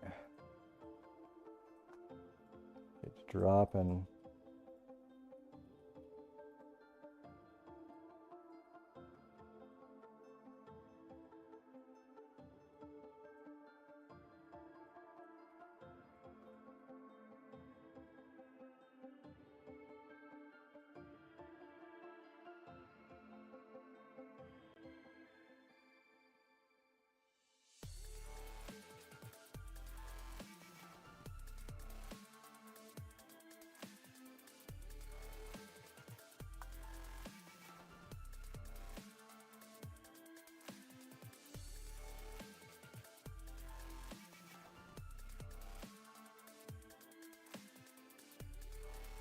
Another stack going.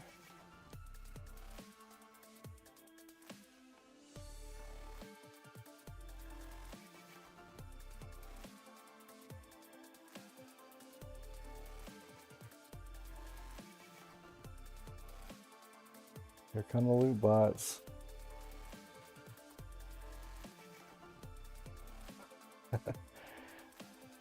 It's wild how quick they come.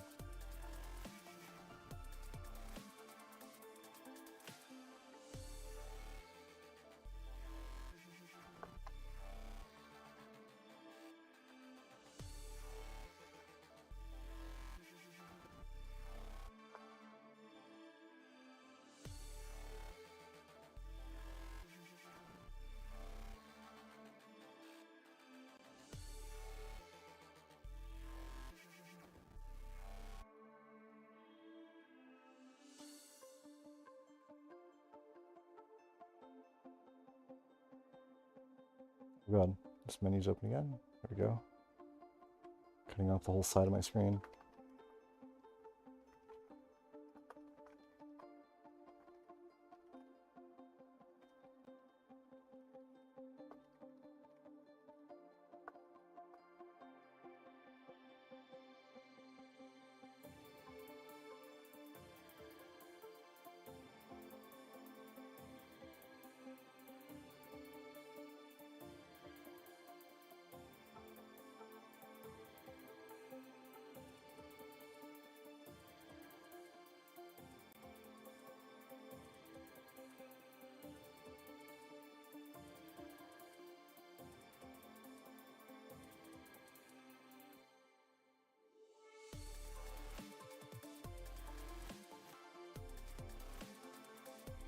Okay, so now we're gonna hop back up to 307.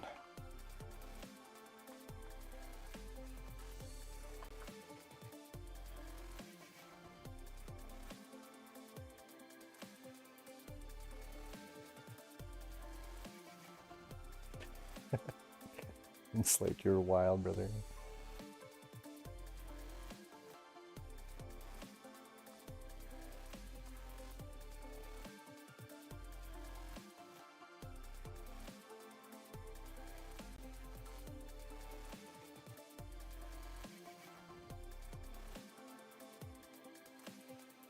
I'm definitely gonna have to sell one of my items to do this follower only giveaway. There's another mill in Dragon Daggers. That's all I can buy in the daily limit. This world, a lot more dead than I thought it would be. Okay. Let's not do this.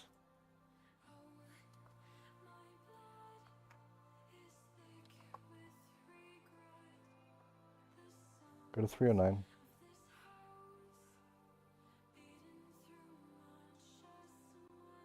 Is the WT world? What's the WT world? What are you saying?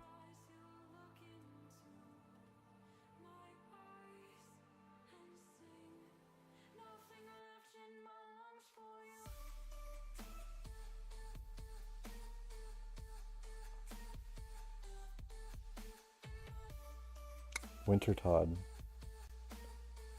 So let me look. Don't know that world. So 307? The one we were just in?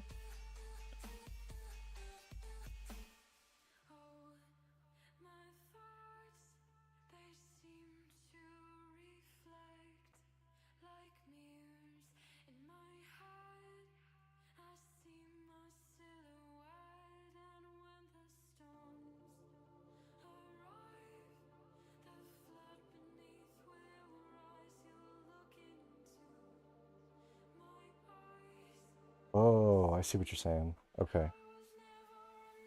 Yeah, let's hop, dude. Let's go to...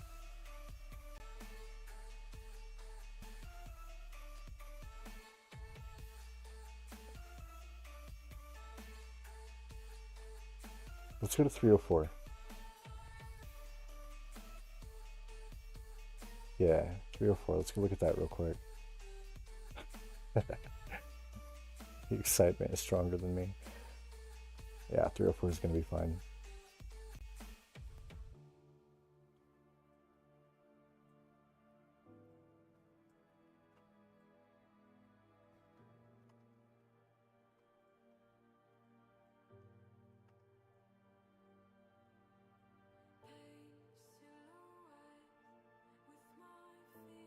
North side of the GE again.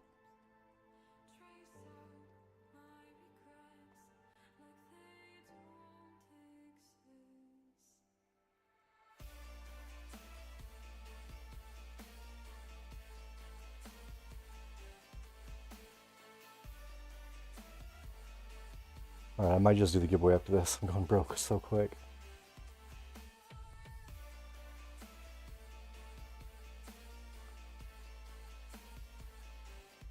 Really emphasize on follower only giveaway. Start spamming for me, guys. Follower only giveaway after this. That's the one. A lot on the ground if y'all want to pick some of that up too.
Okay.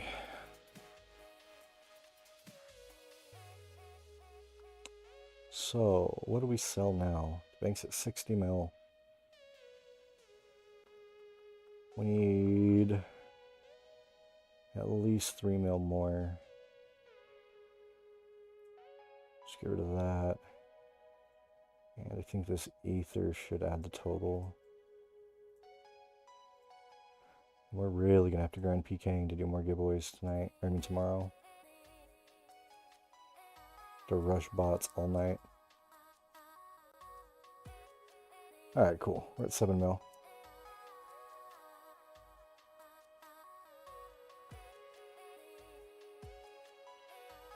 Sell you a fang. I have a fang? Did you see one? I didn't see a fang. I have a fang.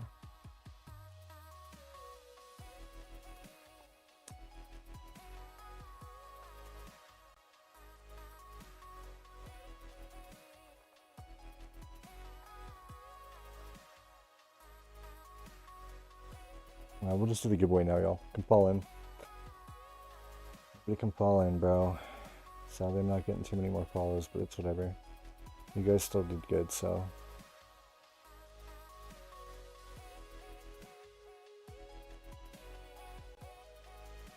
Dirt. Come fall in, bro. 1, 2, 3, 4. Y'all are about to make a bunch of money, it looks like.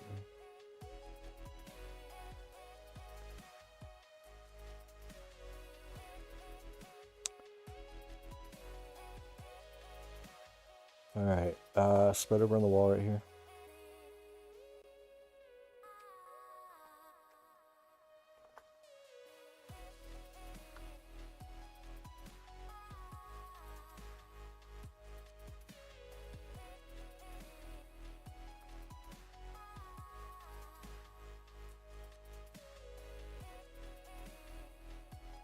Alright, the CC is 777. Do not say it in game. Just join the CC right now. 777.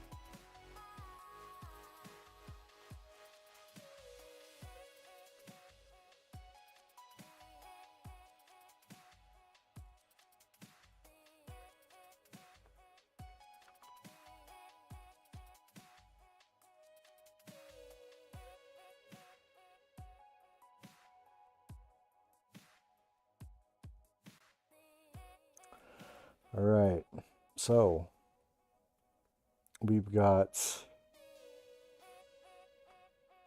1, 2, 3, 4. Okay, you said it in game. Love to see that.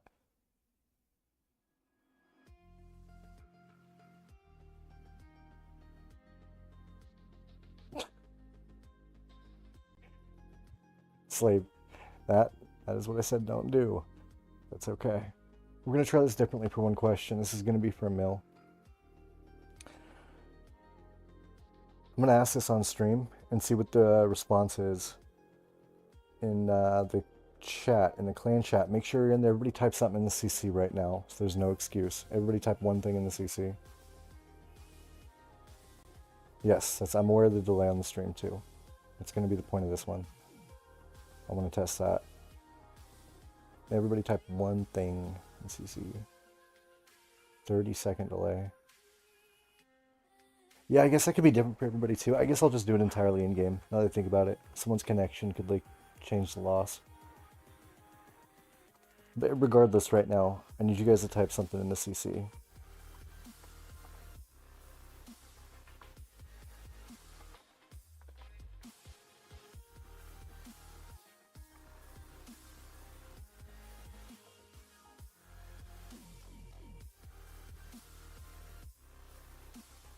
You must answer in the clan chat.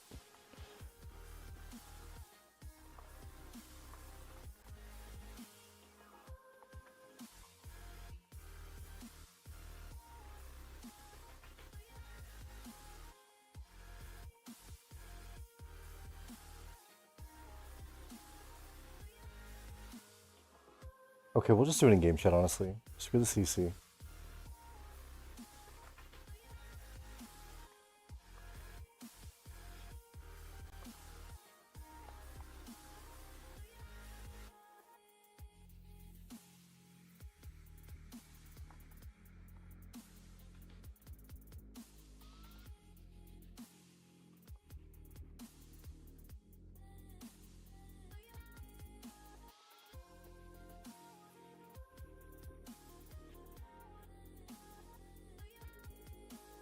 Oh, this man 100K. Look at him coming in.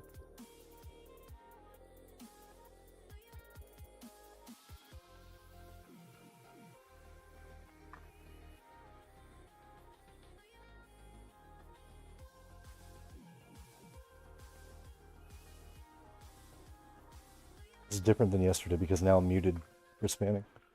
You're very welcome, bro.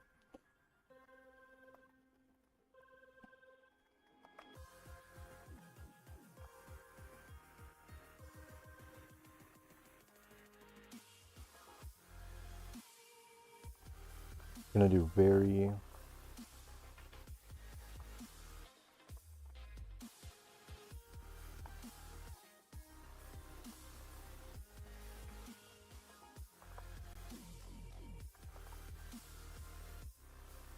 Oh my, these bots, bro. Holy.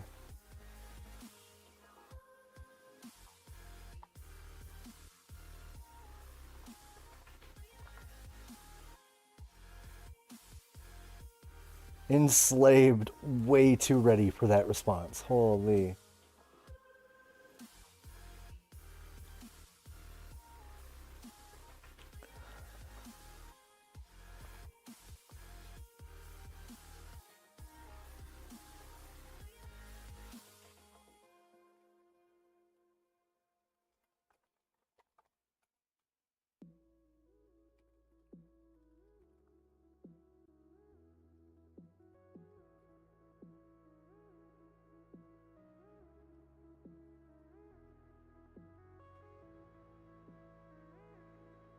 Ooh, who was that? Money on it, bro. On it with the money, money.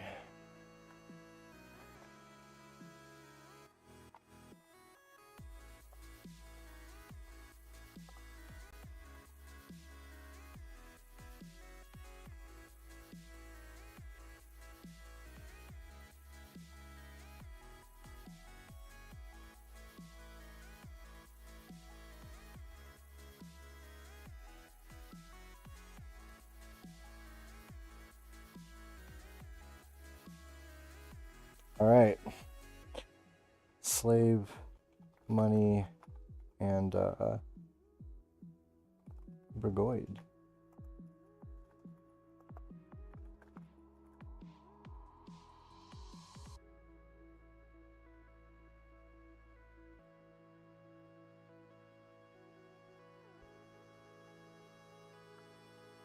That is not 250k. Here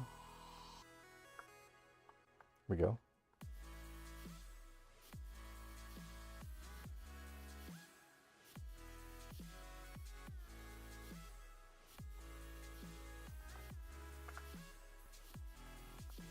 Slave with the easy math question.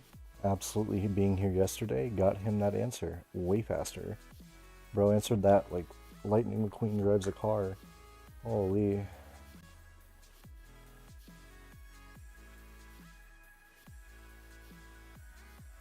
Oh, Big Devin, what's your RSN, bro? Are you over here with us or doing a follower only giveaway right now?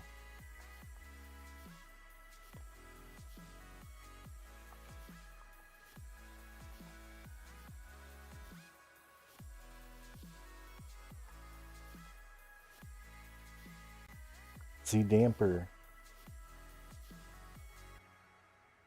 Welcome to the team, bro, where we be donating to the community for the follow. Trying to be a streamer, man, trying to grow on this platform, so, oh god, it's 250k, hold on. 100k, sorry.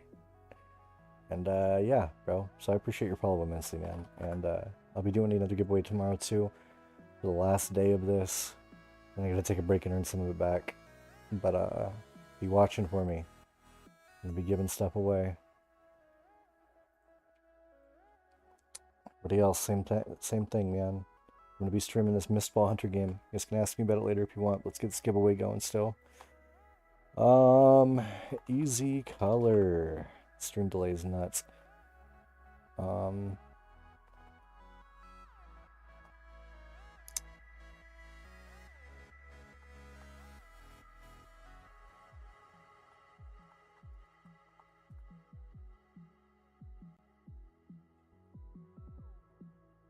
Enslaved on it with the yellow.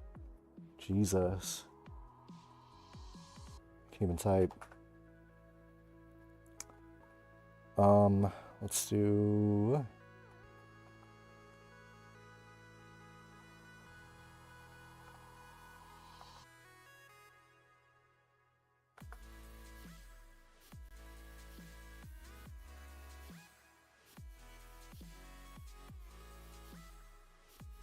Oh, nice, nice. And then last one, we're gonna go...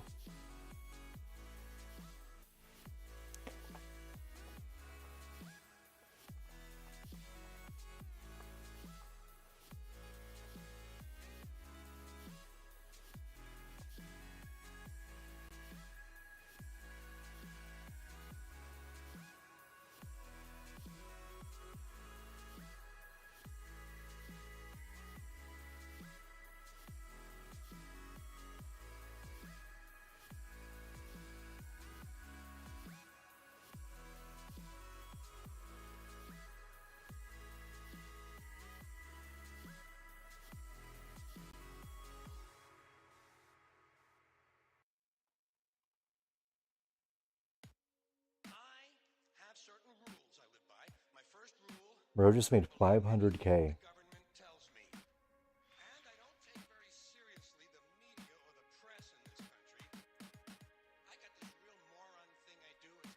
Purpose top tier, brother. Absolutely. 2 questions out of 3. Look at this. Huge.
33. Entertaining, bro. Wait, money already won. Damper already won. Let me, okay, because I'm not actually keeping track of that as much as I should be. So, sorry for the cough. That's probably loud as hell. We're gonna pay out. No, money didn't win. I'm lying. That is money.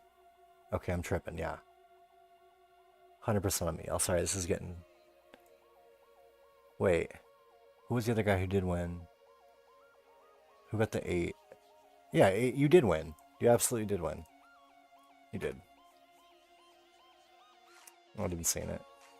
Okay, so that's 250k for damper, and then 250k for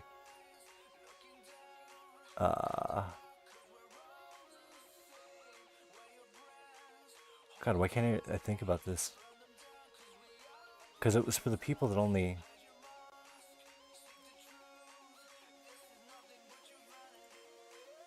Money you joined the stream. That's where I'm getting confused. That's exactly what happened. He 100% out the other one though. Okay.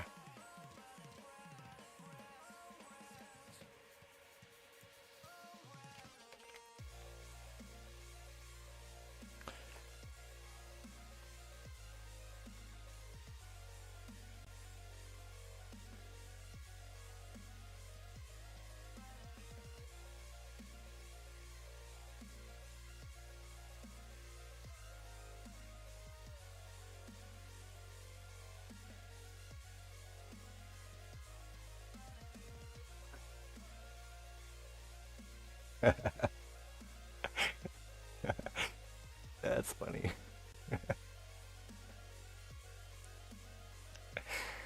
Yeah, I should just be giving you all cash and go home. It's still entertaining, but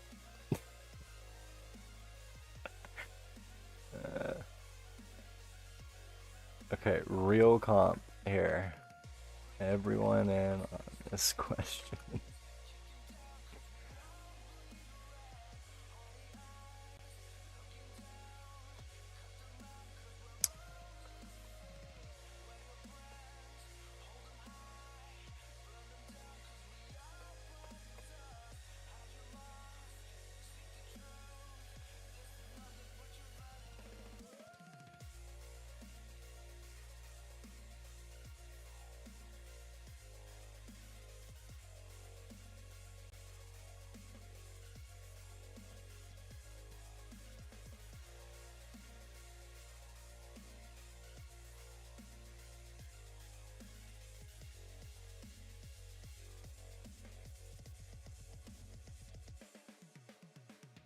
We're on it. Damn, so quick.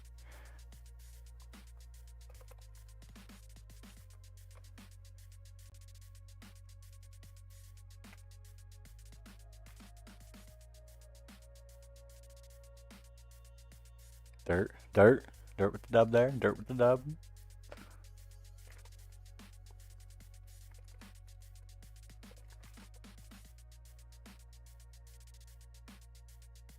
Enslaved. Nice.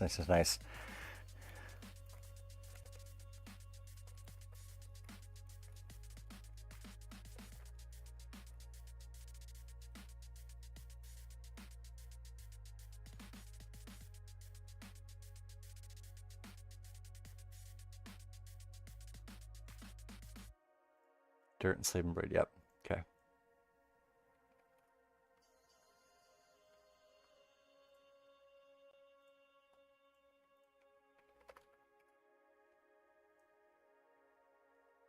Groid.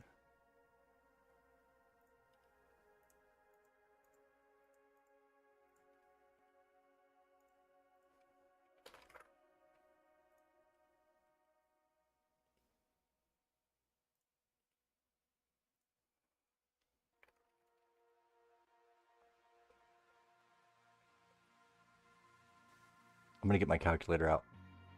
It's gonna be X math. Command calculator.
Damn. Dirt wins.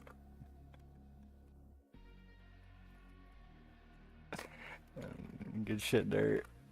I recommended the calculator, man. 42 times plus 1 equals 80. Uh-oh. Good shit, y'all. Alright. Y'all can cut out if you want. I gotta go make a bunch of money back now. I way appreciate y'all hanging out. I'm not ending the stream, but I can't give away any more cash, y'all. I'm broke. Alright, I'm breaking here.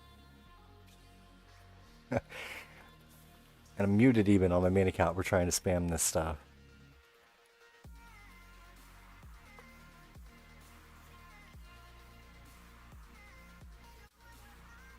I'm just gonna, keep music up. I probably won't talk as much as I did yesterday. I'm more than likely just gonna sit here in PvP. But if y'all want to lurk, y'all want to get some buddies in here to follow and help me grow, any of the awesome stuff you could do. But I'm never gonna sit here, and you'll see this in the future too, ask for money or expect something out of y'all on that sense of the stream. I don't think this should be something anybody should have to pay for. It should be something I get to enjoy and people can enjoy it with me. So, time to go PK. Hopefully make something back.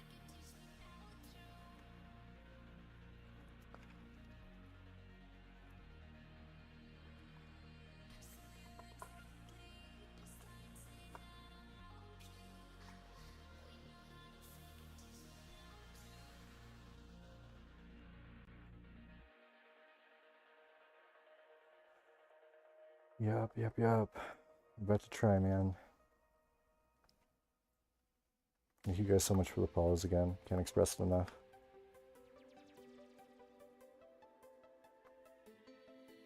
Huge for me. Be doing it again tomorrow too. Probably about the same time, like 3 or 4 -8 Pacific time, the standard. So come back in tomorrow. Definitely win some more goodies.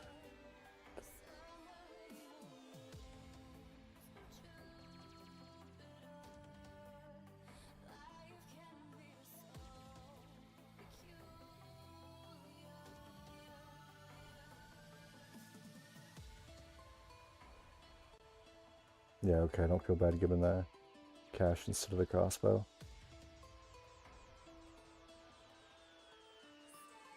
Yeah, I don't have a main, like a typical one. I just got the pure. Make all my money pure PKing.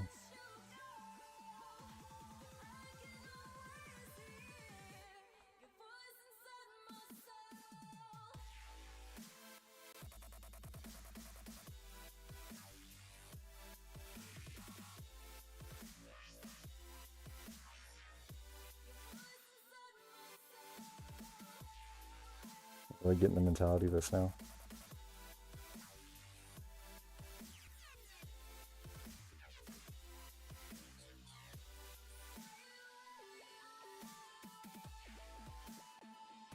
This freaking alt set up on the pump.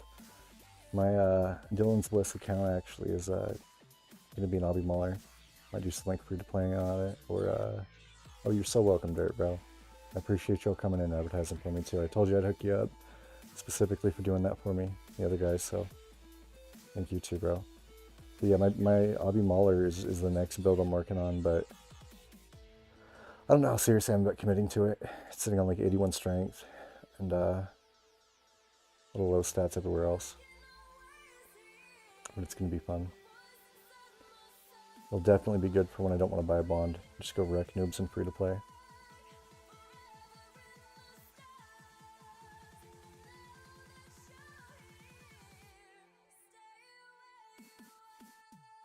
The hell? Where am I at? Oh, I see. Not. I upload the VODs from the streams to YouTube. These ones are probably going to get taken down because I'm separating from like an audio issue I need to understand. So I'm probably not going to upload these VODs, but I have and do. Yes.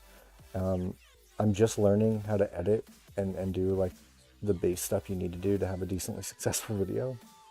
So I am uploading there. But I'm very, very new to all this. It's been about 3 months, and I put a lot of time into the Twitch and figured out that it's not going to be realistic for revenue, you know? Not until I'm some huge famous guy just to make a tenth of what I would make on Kick. So I tried to get on here.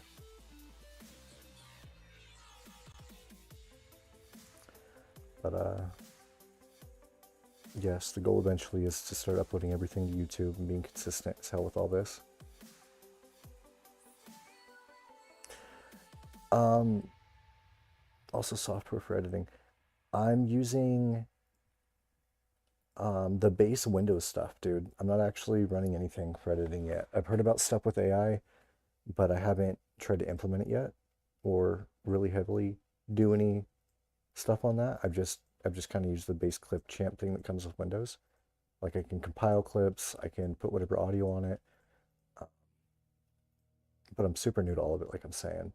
I put much more research into making the stream big on Twitch and not a lot into that stuff. Have a good night, Bogulus. Thank you so much, bro, for the luck. But yeah, and then the audio issue for the I'm actually not understanding it at all. My audio issue for the stream itself is when you upload a VOD, like the recorded version of the stream, if you have copyright music on, like I do right now, it's bad. You just can't do that. You can't upload copyright material or all my audio gets striked, right? And I figured out before how to use the voice or the audio channels to only let the live stream play whatever music I want. So when I upload the VOD, it's just me talking, as opposed to music at all. So I cut the music from the VODs normally, but right now it's not letting the music play. It's weird. It's like when I do the setting I'm normally doing to get rid of it from the VOD, it's getting rid of it from the stream too.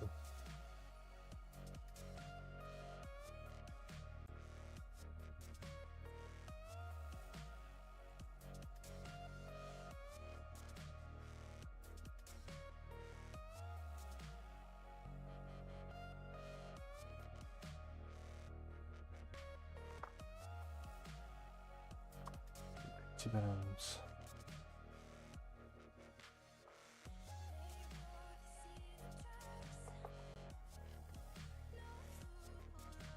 I was thinking about using AI programs that I've been told about in order to edit my videos for me, so that I can take like long form content like this and simplify it all, at least to start it, right? Which is what I heard it's really good at, is clipping the best moments from your whole 2 or 3 hour stream. And then I can take it down from that point and edit it to however. That's what I really want to do. Something that doesn't require a bunch of effort but can still dial in these moments for me without me having to like watermark or not watermark, but like track moments. See what I'm saying? And then I can go and edit it myself after. But I'm so new into this, bro. And the amount of time I put in already into stuff I have is ridiculous and not what I thought it would be at all. Just to have like a decent looking stream, let alone like put out good content.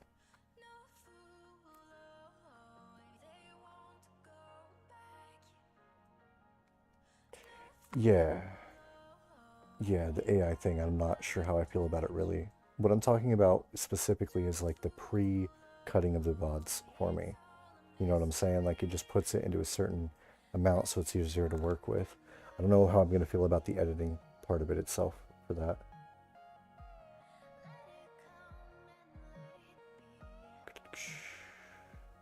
Yeah, I'm going to do a little bit what I did yesterday off rip. Just rush some bots. We're so down. This is like the quickest method for money for me right now.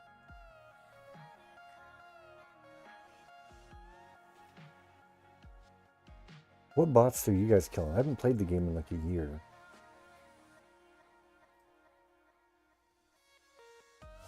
Do you guys have like bots you like to go for if you trust? Because I remember back in the day, I could go into the revs, right?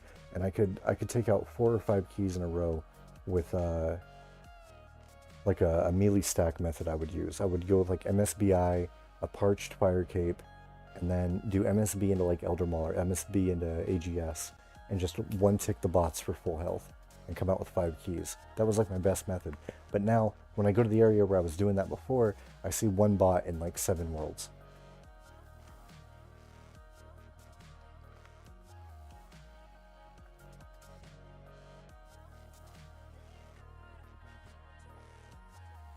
Oh, I see what you're saying. Okay, yeah. Yeah, for you, right. I'm trying to figure out like another method to really take these bots out, because what I'm doing is working fine and it's fairly effective, but it's nowhere near as good as what I did before. Here's some new big bot nuke coming in. Might not work for long. Yeah, that's fair. I mean, that's always kind of been the case, and they've been nuking the bots even then. And if it's the case, that's cool. I can still, you know, rush normal people that are actually just killing revs if I really wanted to. But this just gets repetitive is my point, is I don't want to do other ways of PKing, you know? Why did you teleport in my house? Oh, let's get a bit of GPU as well. Game looking ugly again.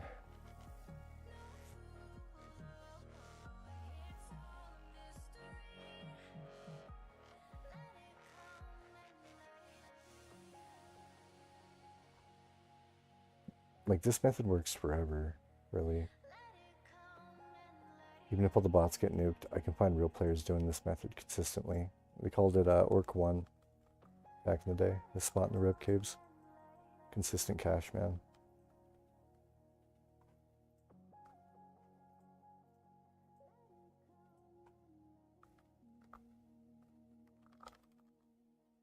The other ways are just so much more click intensive, and I don't mind them. That's actually still what I do to switch this up. It's like just normally try brid down a bot or a player from right here.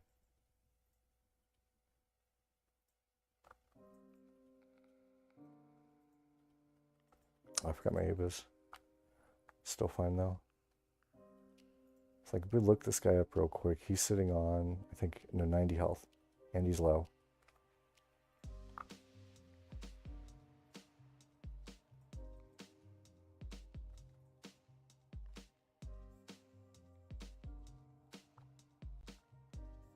Oh, I misclicked. Damn. Yeah, that's wild. There's something. Oh yeah, same thing. Okay. Yeah, dude, the bots are not gonna stop either. Is the other thing. Jagex did the dumbest thing by releasing their launcher, saying that they're gonna make this foolproof, bot-proof launcher, and then all the bot creator, like, you know, bot farms or whatever, they just made like hundreds of accounts.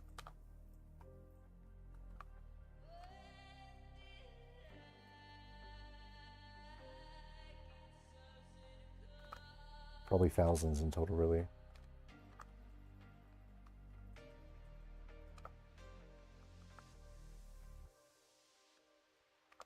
Oh, I did not anti. Ooh. Oh my.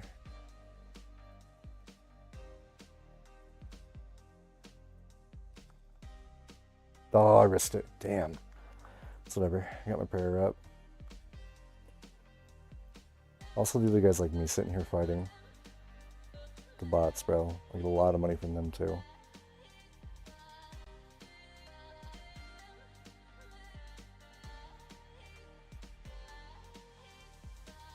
I risk like 120k, 80k, something like that for death.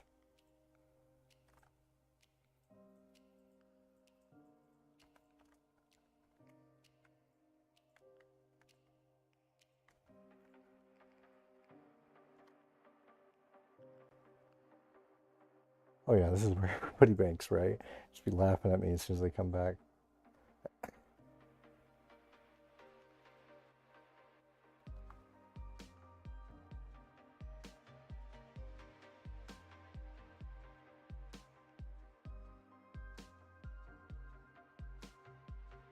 Yeah.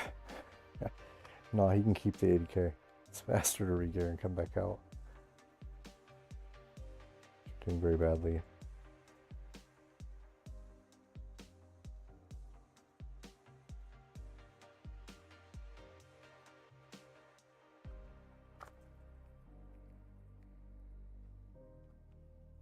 The game show to run.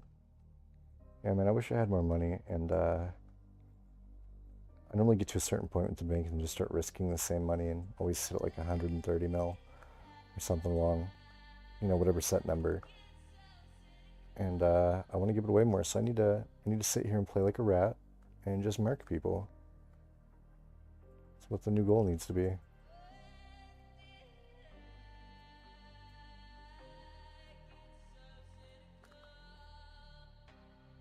My dumbass did not drink my anti-pirate before it came out too.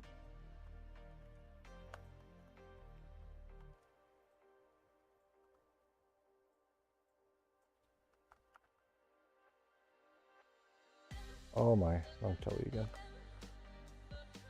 Oh, I don't know, bro. I don't even know if I'm cut out to stream, bro. I always make so much more dumb mistakes when I'm on here. Just if I'm not streaming, I'm like running this like like I'm a robot. But then I get in front of people and I'm trying to answer questions and talk and stuff. I just start playing way worse than I normally do. It's wild. But this world, 305, man, this is where I also make a decent amount of my money. I'd probably do it terribly right now if I showed you, but you know, you could just use a Gmaul and take out these dudes who risk 3 to 5 to 20 mil. Or you can fight them for real and get good practice to DDS or something.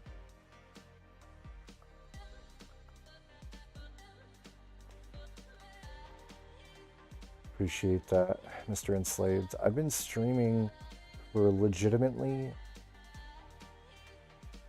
I mean, in total time, probably close to like a month or so. But I was streaming other games too. This one is different from any of the other games because I have so much time in it, and recently, like none at all. I haven't played it in like 2 years consistently after I maxed out my account. And then, the total time I've been like even streaming at all like is 3 months, but probably only put about a month of time on stream, if that makes sense. And it's not this game. This game, I'm super critical on myself about how I play it and when I play it, so it's just a different vibe entirely, if that makes sense. And the mentality of streaming it is just new to me. This wasn't what I planned to stream ever when I started streaming. You can see on Twitch, I've got a lot of different clips from another genre or genres of games that are just different. Roasted lol. And this game is very thought intensive at the high level where you're actually tri-bidding, utilizing like the protection prayers and tri-bidding. I don't know, I'm new to that too, realistically. Overall, I've got less time on that than anything else in this game. If you were to see me stream this game and do like hybriding, like range melee combat, I'm dramatically better at that kind of fighting. But like tri-bidding, I've only put maybe a year and a half time into, and it's difficult to say the least. 490k.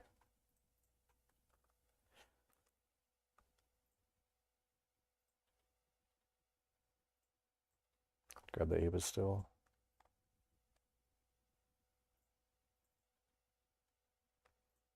Are you a robot who says hey and then starts telling me about how you're enjoying my stream, and then you want to tell me about Kick Fam, and then I gotta click your name and ban you super quickly? I like it. I like it. That's my favorite part about Kick. I've never seen so many bots on any of these other platforms. It's insane.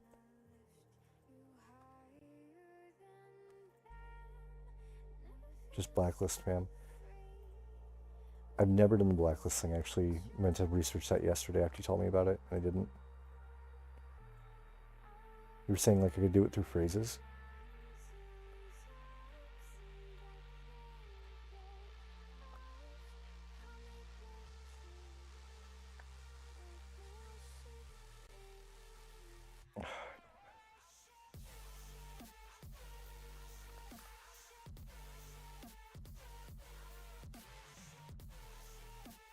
What?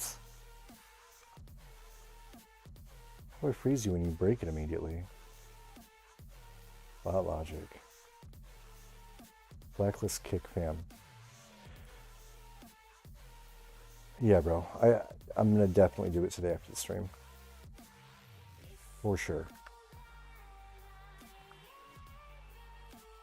I just don't know the method. I don't want to sit here and not.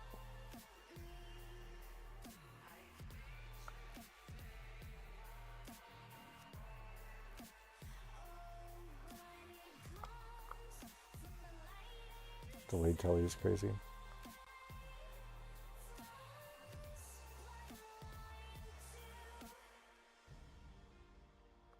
I am, bro. I'm gonna figure out how to do that today.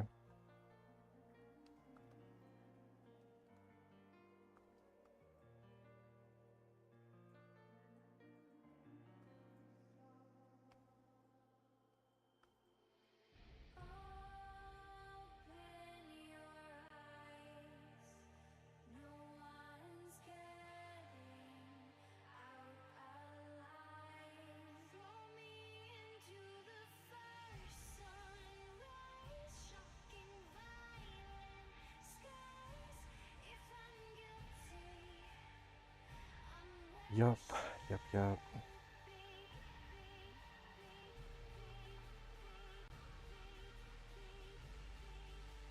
Do some BH fights, some range melee soon. Melee soon. Like the most reliable. Occasionally you get good fights here, but it's definitely the most boring too.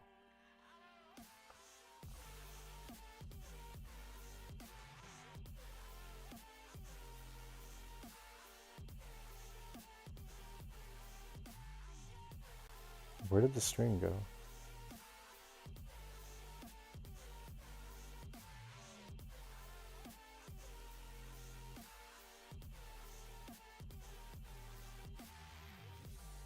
Hello? Am I still live or did I...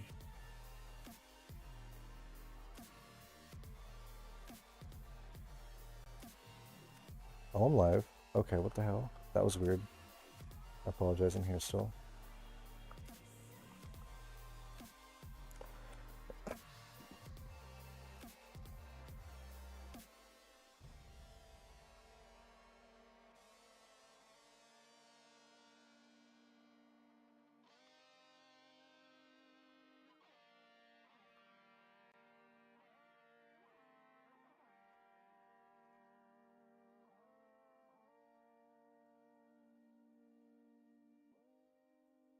Does that happen for you too? I'm not tripping then. Just refresh the page if you can hear me, bro.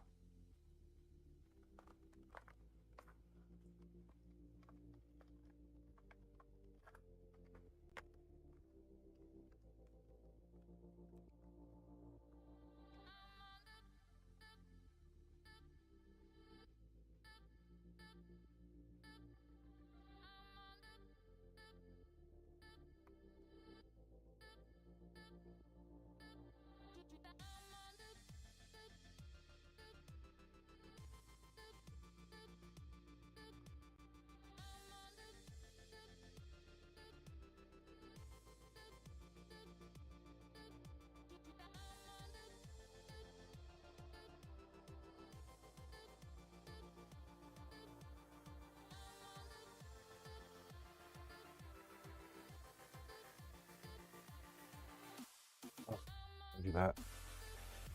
Maybe it's gonna tell you.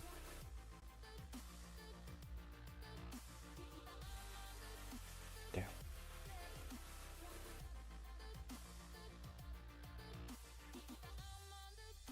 Switch it to location. See what else we could rush. Try one of these 305 guys one time.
Oh, I did. Jesus. Tom at Tom.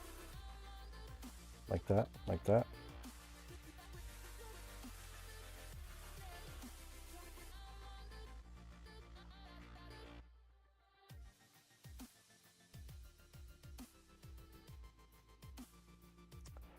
I'm gonna try to do a couple real fights, warm up.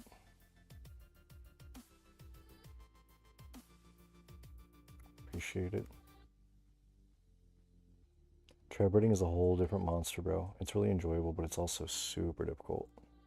Actually simplify the hell out of it when I do it, even. Because I just know I'm not at the level these guys are. I've been here for forever.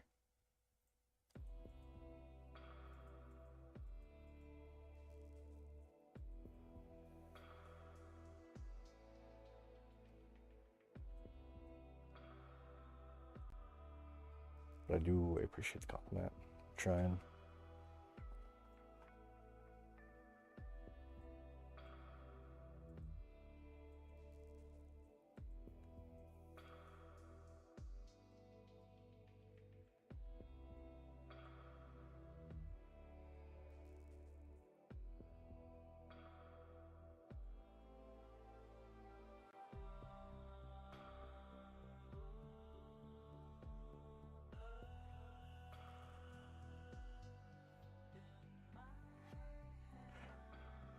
So generally what I've been doing, lately at least, is I'll bring the Gmaul and try to do these fights for real, like I normally would, with DDS, just these to swap. But if I fight a guy who's going to be like in Void or maybe have a Howley and all these extra really ridiculous advantages, and I'm out here with just a DDS and welfare terrible gear, I'm going to pull the Gmaul. Is the idea. You know? So, oh, got the recoils.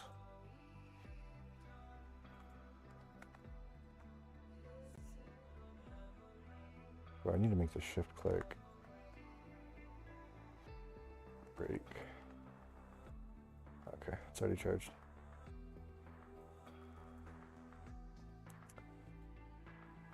So yeah, I'll show you how I NH pretty simply. At least 15% before you attack is super imperative. If you don't know anything about this, it's super complex. So I'll probably lock in here, not talk very much. But I don't think it's because I'm ignoring you guys.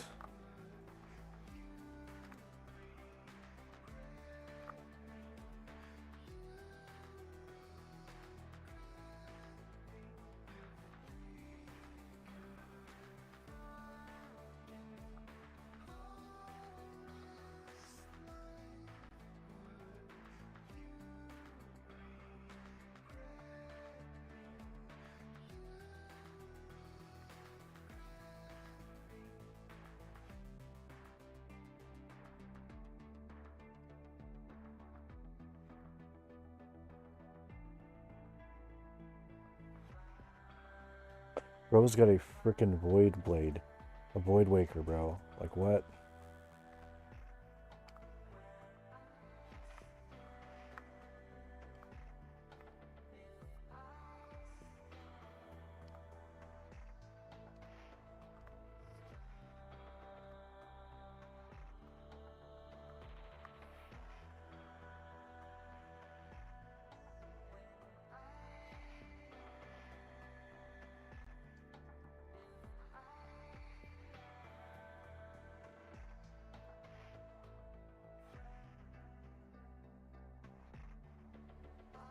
Just gonna camp the bow into the... Yeah, dude.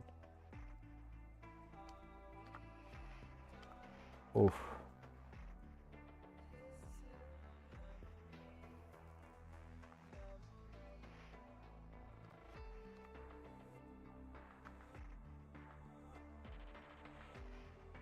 Alright, so I'm dead here if I don't tell you, like, right now. I'm not gonna risk it, yeah. You just tellied. Incredible work. The difference with this too that a lot of people don't respect enough is that if they come out here with these more expensive gear pieces, man, and you don't play perfectly, which takes time to build into, then you're just getting cooked in all these fights. It's difficult, to say the least. Especially new, trying to learn this play style. It's exactly what I'm doing, you know? It really is. It's coming out here with the risk, and then thank you so much, bro. Have a great night. It's coming out here with the wristlet isn't that great and just doing it. Like my re-gearing process is the best kit and getting comfortable quickly re-gearing and just dying a lot, man. That's my advice to you. Like if I was coming out with no Gmaul, it would look like this. And stats, I'm completely maxed, 80 attack. It's also another huge thing that's going to help you deal with these guys that are much higher skill level. I'll show you. 80 attack, all 99s, 55 prayer. HP is the only thing not maxed. And I earned this account too. None of this was bought it or paid for or nothing. Grinded it all out myself. CL. Oh, combat level. 89.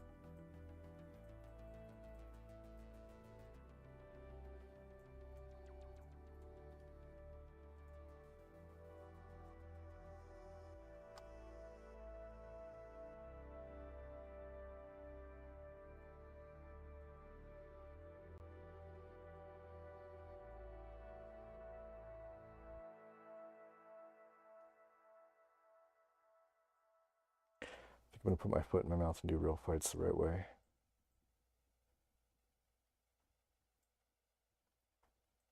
Right. Defense is part of the builds I appreciate the most in the game. It's the pure bracket.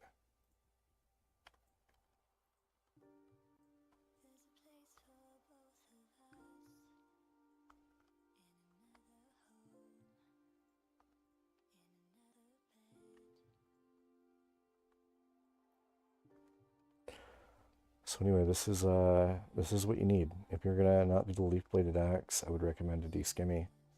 And I mean, hitting your 15%, meaning like this, these, or that, is what you want to really get good at, but also realize what their strongest weapon is and prioritize that over the others. Most times it's melee, and make sure every time you're low you're on protect melee.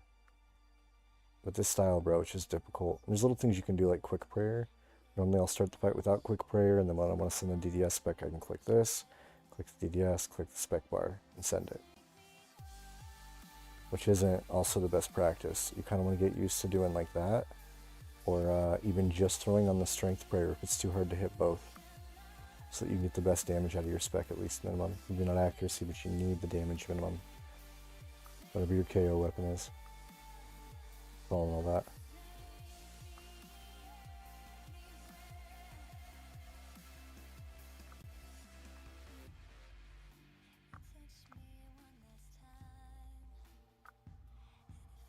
And fake keys are really big too. You know? It's gonna make him think more.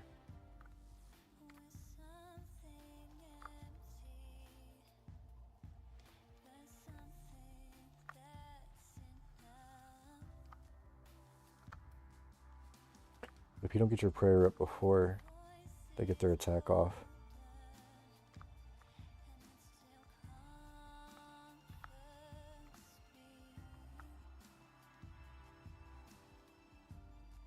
you're not actually blocking anything. You gotta kind of predict all of this. And fighting this guy with a really quick crossbow, it kind of changes the whole mentality of the fight.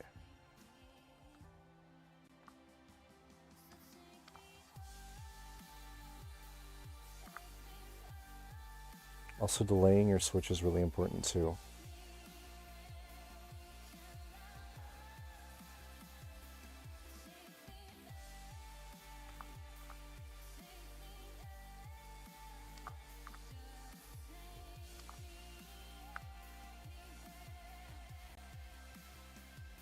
I really like to dare chance me like twice.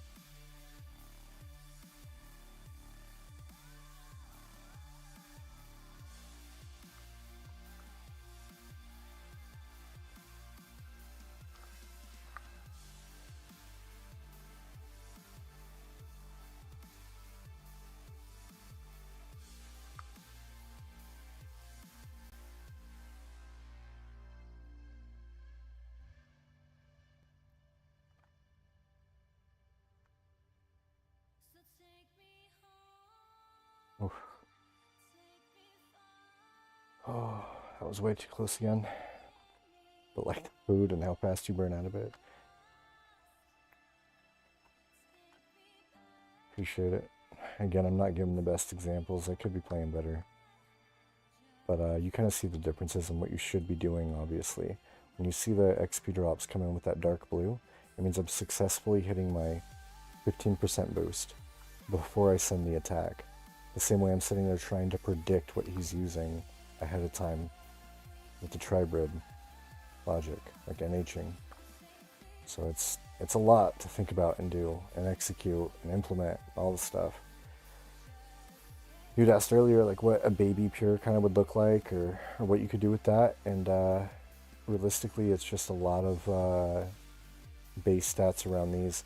Like, I'm actually going to take a smoke break and just talk for a second if you want to talk about it more. Oh, also, there's my Discord is in the Twitch. If you go over there and type in, let me see if I can switch this out, exclamation point Discord, you can connect with me, man. If you just want to actually have a one-to-one conversation instead of typing everything, I'm totally okay with that. But you're going to use exclamation point Discord in my Twitch chat like that, and it'll put a link up for you. Well, there's also a link in the bio on my Twitch, which is all the same name. And yeah, I'd be so down to talk on stream with you if you'd like. You can also just talk and not have your voice on stream. Pretty cool either way. Workable with people and stuff. But I'm in my Discord server, the one for this whole streaming logic, and yeah.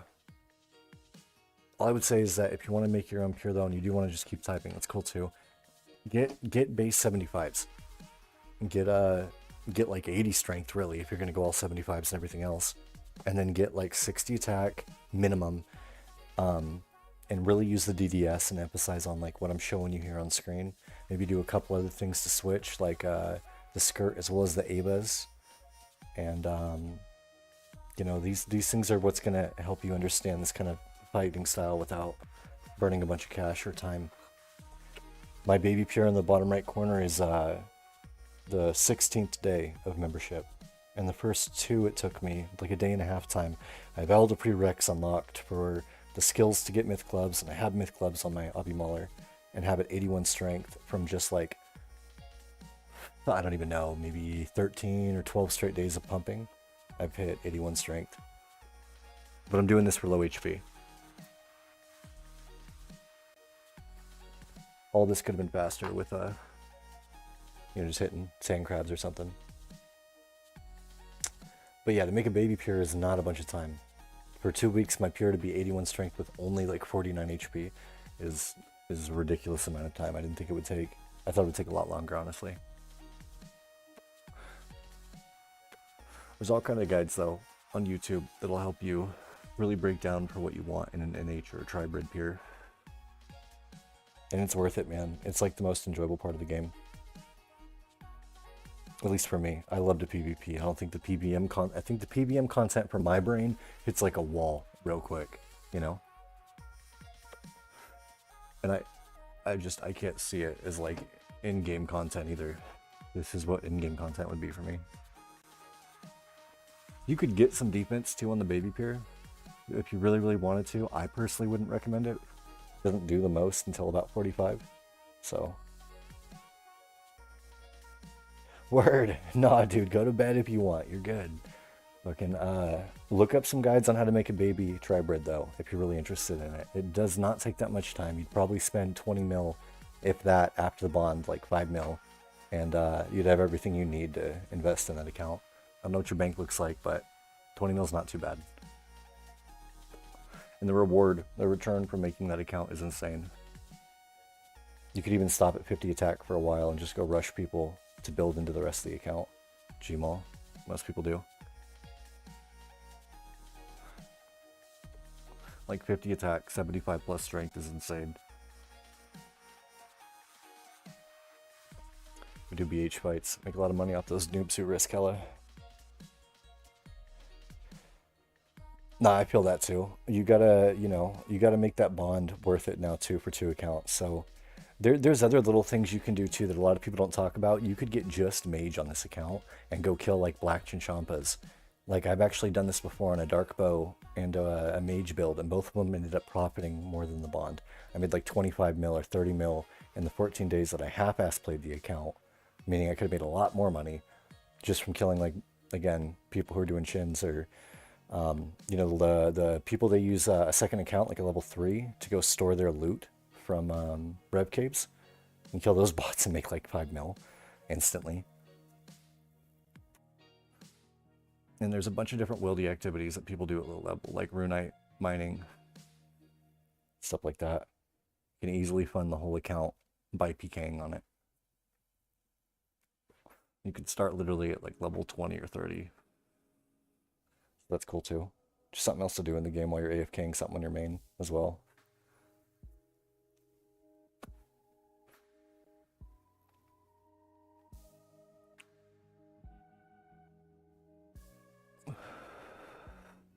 Yeah. All the PVM gets slow too for me.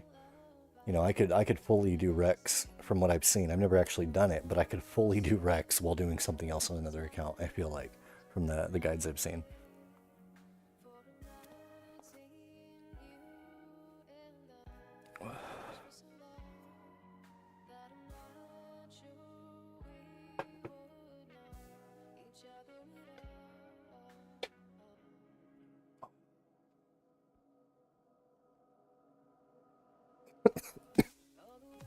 Yeah.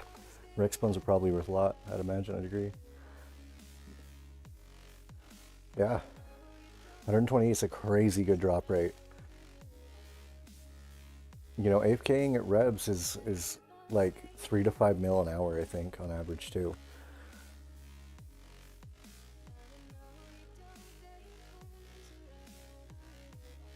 So I don't know. There's something to be said, obviously, about PBM. It gets repetitive for me, obviously. I'm gonna do some range melee fights. You can see what for me the peak content is of this account. But I don't know how soon you gotta go.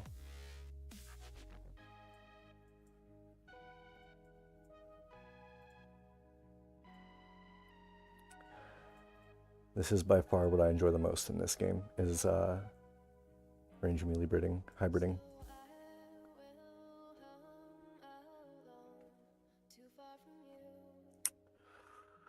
What am I gonna do?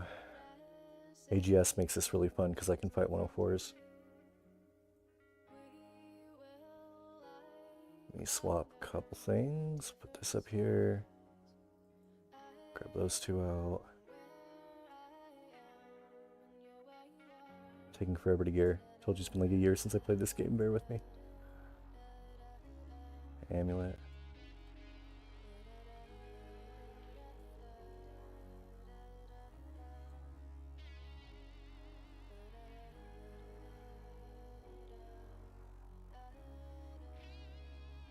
The game show was probably most fun. Sweet Alcabaraz. Perfect level of excitement. That's awesome, bro. I'm glad you appreciated it. Telling you, if I had more money, I would do it more too. I want to do it more, so I'm really gonna start being a little more sweaty in these PK trips.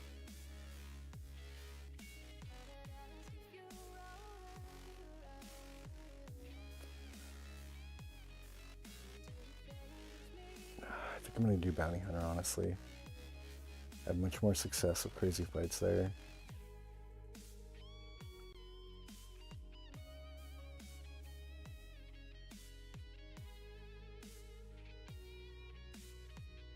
Yeah, man, especially when Kick is what it is. It's just like Twitch in the sense you can't really advertise. And that's why I came back to this game, was for what I did today. I feel like I can abuse my ability to make money, give it to people, and then you know, hopefully get some followers on here too. And then my number will be taken serious. You know, when people come in and see the channel, I've got 100 or 200 people, they're more likely to want to stay and see what's up or follow, hopefully, you know.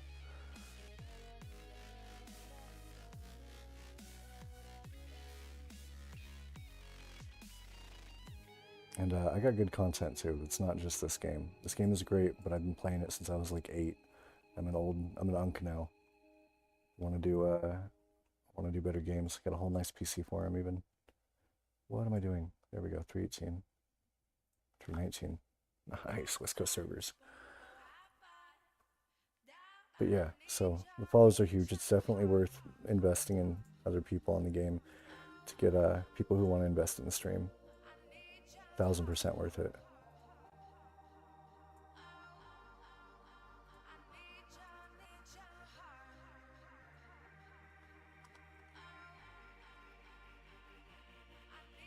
Oh, I promise it's crazy, and I'm not trying to hype myself up and stuff, but I am dramatically better on any of the games I stream where ping matters, you know.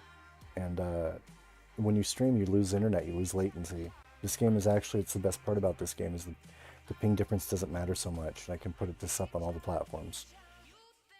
But dude, I'm telling you, I'm above average in any of the PvP content I do, and I think helping people understand how to get to that level so they can enjoy it is really important. A lot of people don't have the time like I do to be able to sit here and play the game. So if I can help them understand it, that's great. Love that.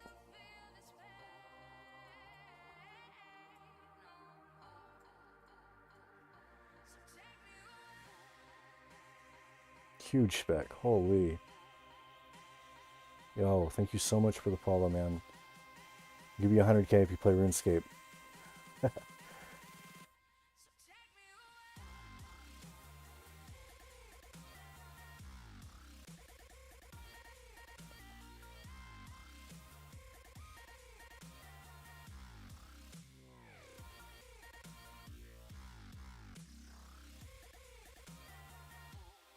I'll lock in on this guy real quick.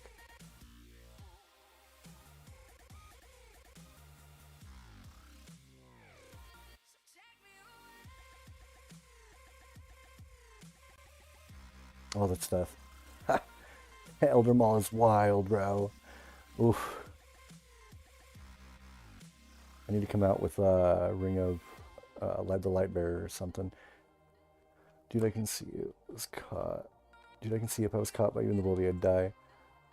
Yeah, I feel it, bro. It's just because you don't do it enough, though. That's not because you're bad, or I'm just this amazing player. There's so many ways once you learn PvP too that you can legitimately just ruin these guys in those situations and start making money in the wildy. But if you don't embrace how to fight and utilize these strategies we do to get away from each other, you're just cooked, you know. But you can catch a freeze or a entangle and log out before the guy ever gets a chance to finish you.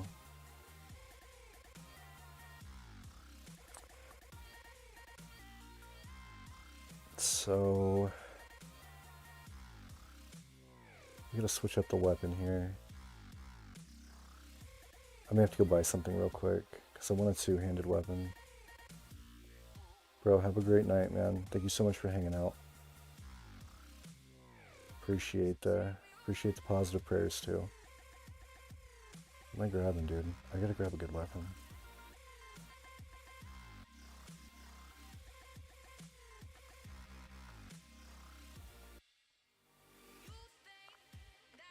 Let's get I think we're broke too, right? 3 mil? Hmm.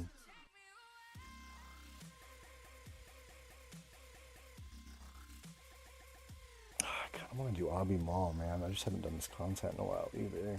I'm building the Pure right now.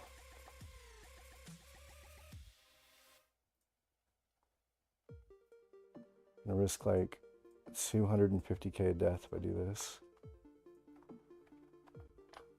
So we'll do like 5 of these.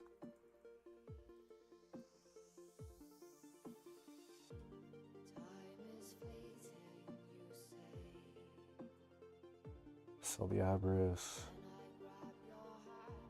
Yo, Stoich. Seriously, bro, if you play RuneScape, I'll give you 100K, bro. I've been giving it to every new follower. Just let me know if you could use that, man. I do not mind a bit. I want to get rid of this either. Doing some of that later. Let's get rid of an Elder set. 270. This should sell instantly then. 390. That'll sell instantly. Nice.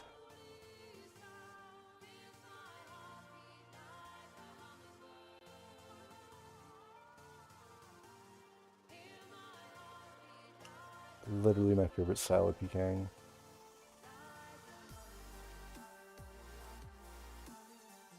So we're gonna go DDS up top, and we're gonna throw the Obby Maul in down here. Grab some extra pots.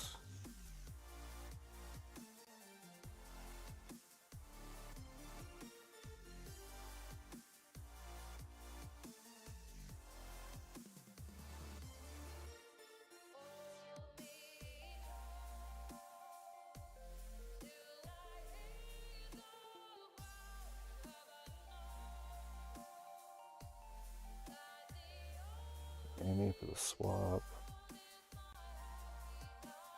I think that's everything.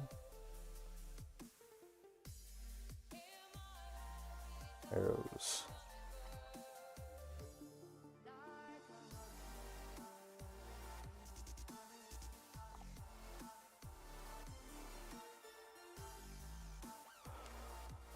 Okay. Regears, bro. Back when I was younger and everybody was cheating and Jagex didn't care as much, I would run like a ghost mouse. Freaking just to put on my gear. Like my full extent of cheating in this game was re-gearing immediately. So I can just go right back out and fight. But that is not allowed, so we do not do it.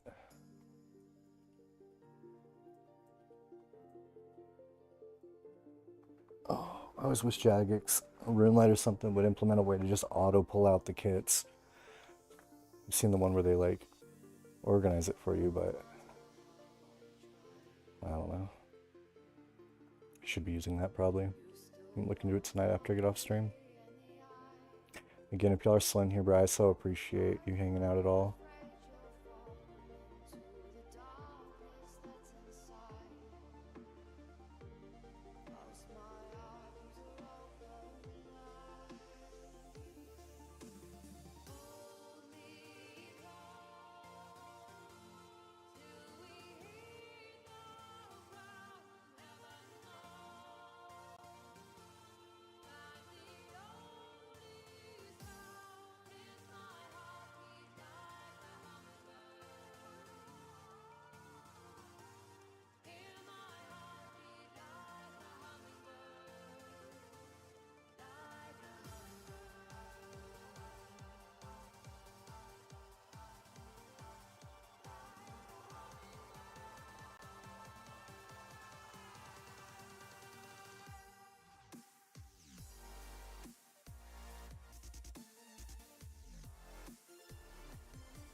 Chased after the sun and the fading light of day. Watch the broken shores slip away.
Guess we do Gmail maybe, and pray we're lucky.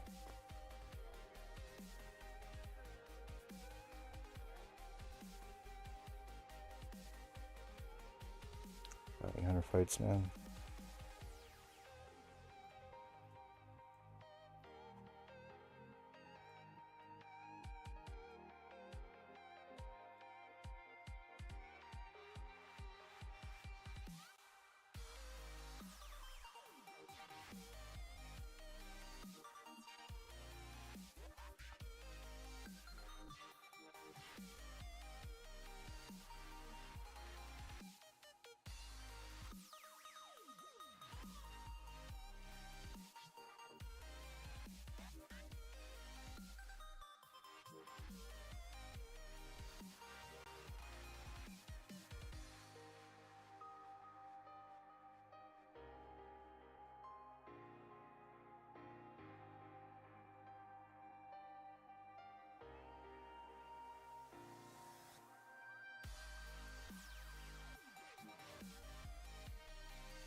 Just gonna do the specs on repeat with the stat restore potion.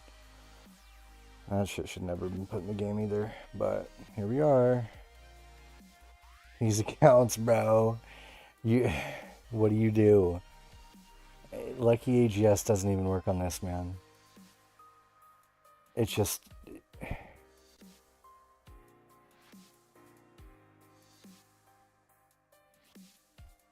You get 45 defense, become a mid, like everybody else. There's Zerk. Incredible work. Do some GE fights, see the same outcome.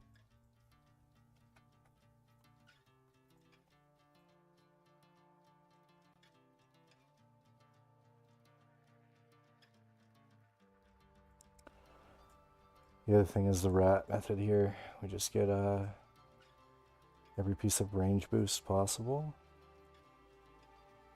And then run from people. That's always fun, right? Show some high level content here. The game needs a patch, to say the least.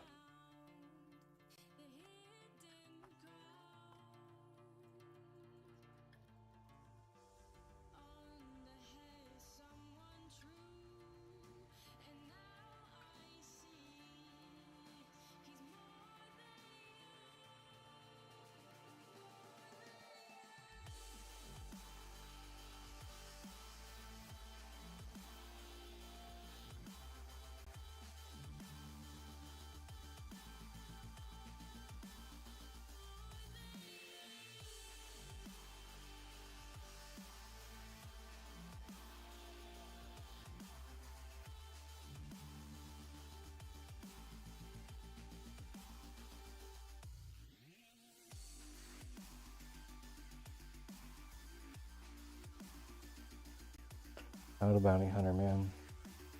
Got you. It's about the most embarrassing content I could show people right here.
Credible content that.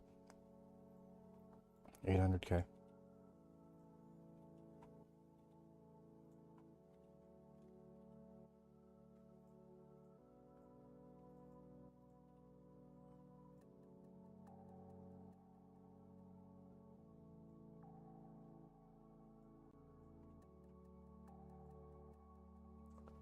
Mill PK'd right there. If you were lost at sea, 1,000 miles from me, I would feel it. I'm an island now, but not alone somehow. I'm hanging on. I would find you. I would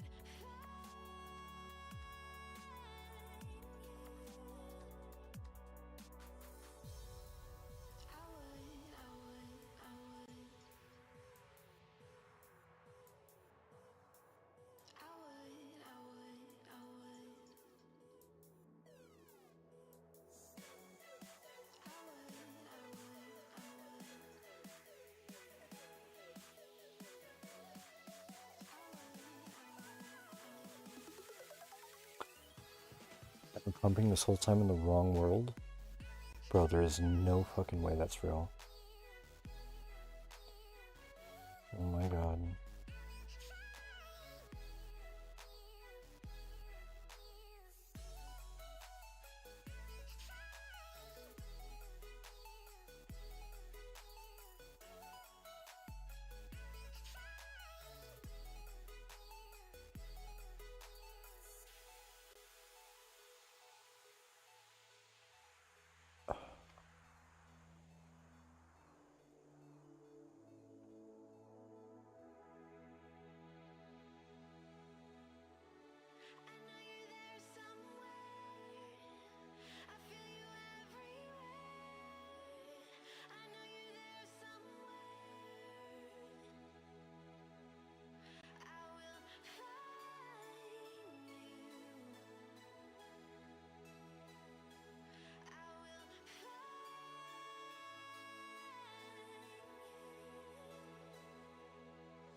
It's gonna be some stuff you're gonna see that's gonna make it hard to smile in the future.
good friend Greg Fitzsimmons. He was his neighbor in New York. Okay. When he first started working on this, and then he became his neighbor also in Venice. Like he's been his neighbor for like 20 years. So Greg's followed him from this entire journey, and Greg had been telling me about it for years. I'm like, when's your friend gonna get that fucking book done? And then finally, he tells me the whole story, how it took so long. Why he's like, you got to have him on. The book is insane. I'm like, let's go. Wow. So we had him Wow. on, and it was first of all, I listened to the book first before I had him on. I listened to the audio version. I was like, this is nuts. Yeah. This is nuts. Yeah. If this is all true, this is fucking insane. And it's all true. So they really did engineer a murderous cult of hippies. And almost used the clinic as a casting couch, as an audition process for which girls they thought would be the most moldable, vulnerable. Yeah. Crazy. Interesting. Yeah. Crazy that the CIA was doing that. It's just I thought they were supposed to just operate on foreign soil. I know they were, but you know, sometimes things get messy. But it's like you talk to like your average boomer who just watches cable news and reads the newspaper. They never believe this in a million years. And they'll hear us talking about it, thinking, "Come on, guys! Oh, Come you're out of on, your come mind." on." And but they also will never read the book. No, never read the book. And then when things get proven, they never apologize. Imagine that. Never Yeah. apologize for your baseless conspiracy theories that all turned out to be true. Yeah. Because, you know, conspiracies are fucking real, okay? This conspiracy theory pejorative that they really started foisting on the American public during the Kennedy assassination was for that very reason. They wanted to make it ridiculous Is for that you where to be that's where the term was coined? That's where the term became popularized. Right. Apparently, the term existed before that. We researched this, right? Didn't we Google the original term of conspiracy theorists? It's quite a bit earlier, but it was never like a thing in the public zeitgeist. Right, It became a thing during the Kennedy assassination because a lot of people were questioning it because it looked weird. You know, everything. Even the people that hadn't seen the Zapruder film, everything just seemed off. It seemed off. And there was rumblings amongst people that were there that the big one was the shots from the grassy knoll. Many people talked about gunshots. And that one photo where there's like 15 people in the same spot. And you see smoke near where the bushes are. And it's not a good photo, but it's good enough that you go, It's just it was too uniform. You know, they all were pointing. We heard shots from back there. There is a thing that does happen, especially if you look at Dealey Plaza. Have you ever driven through? I have, yeah. weird, right? I've walked the whole crime scene. Yeah, It's weird to be there. First of all, it's so little.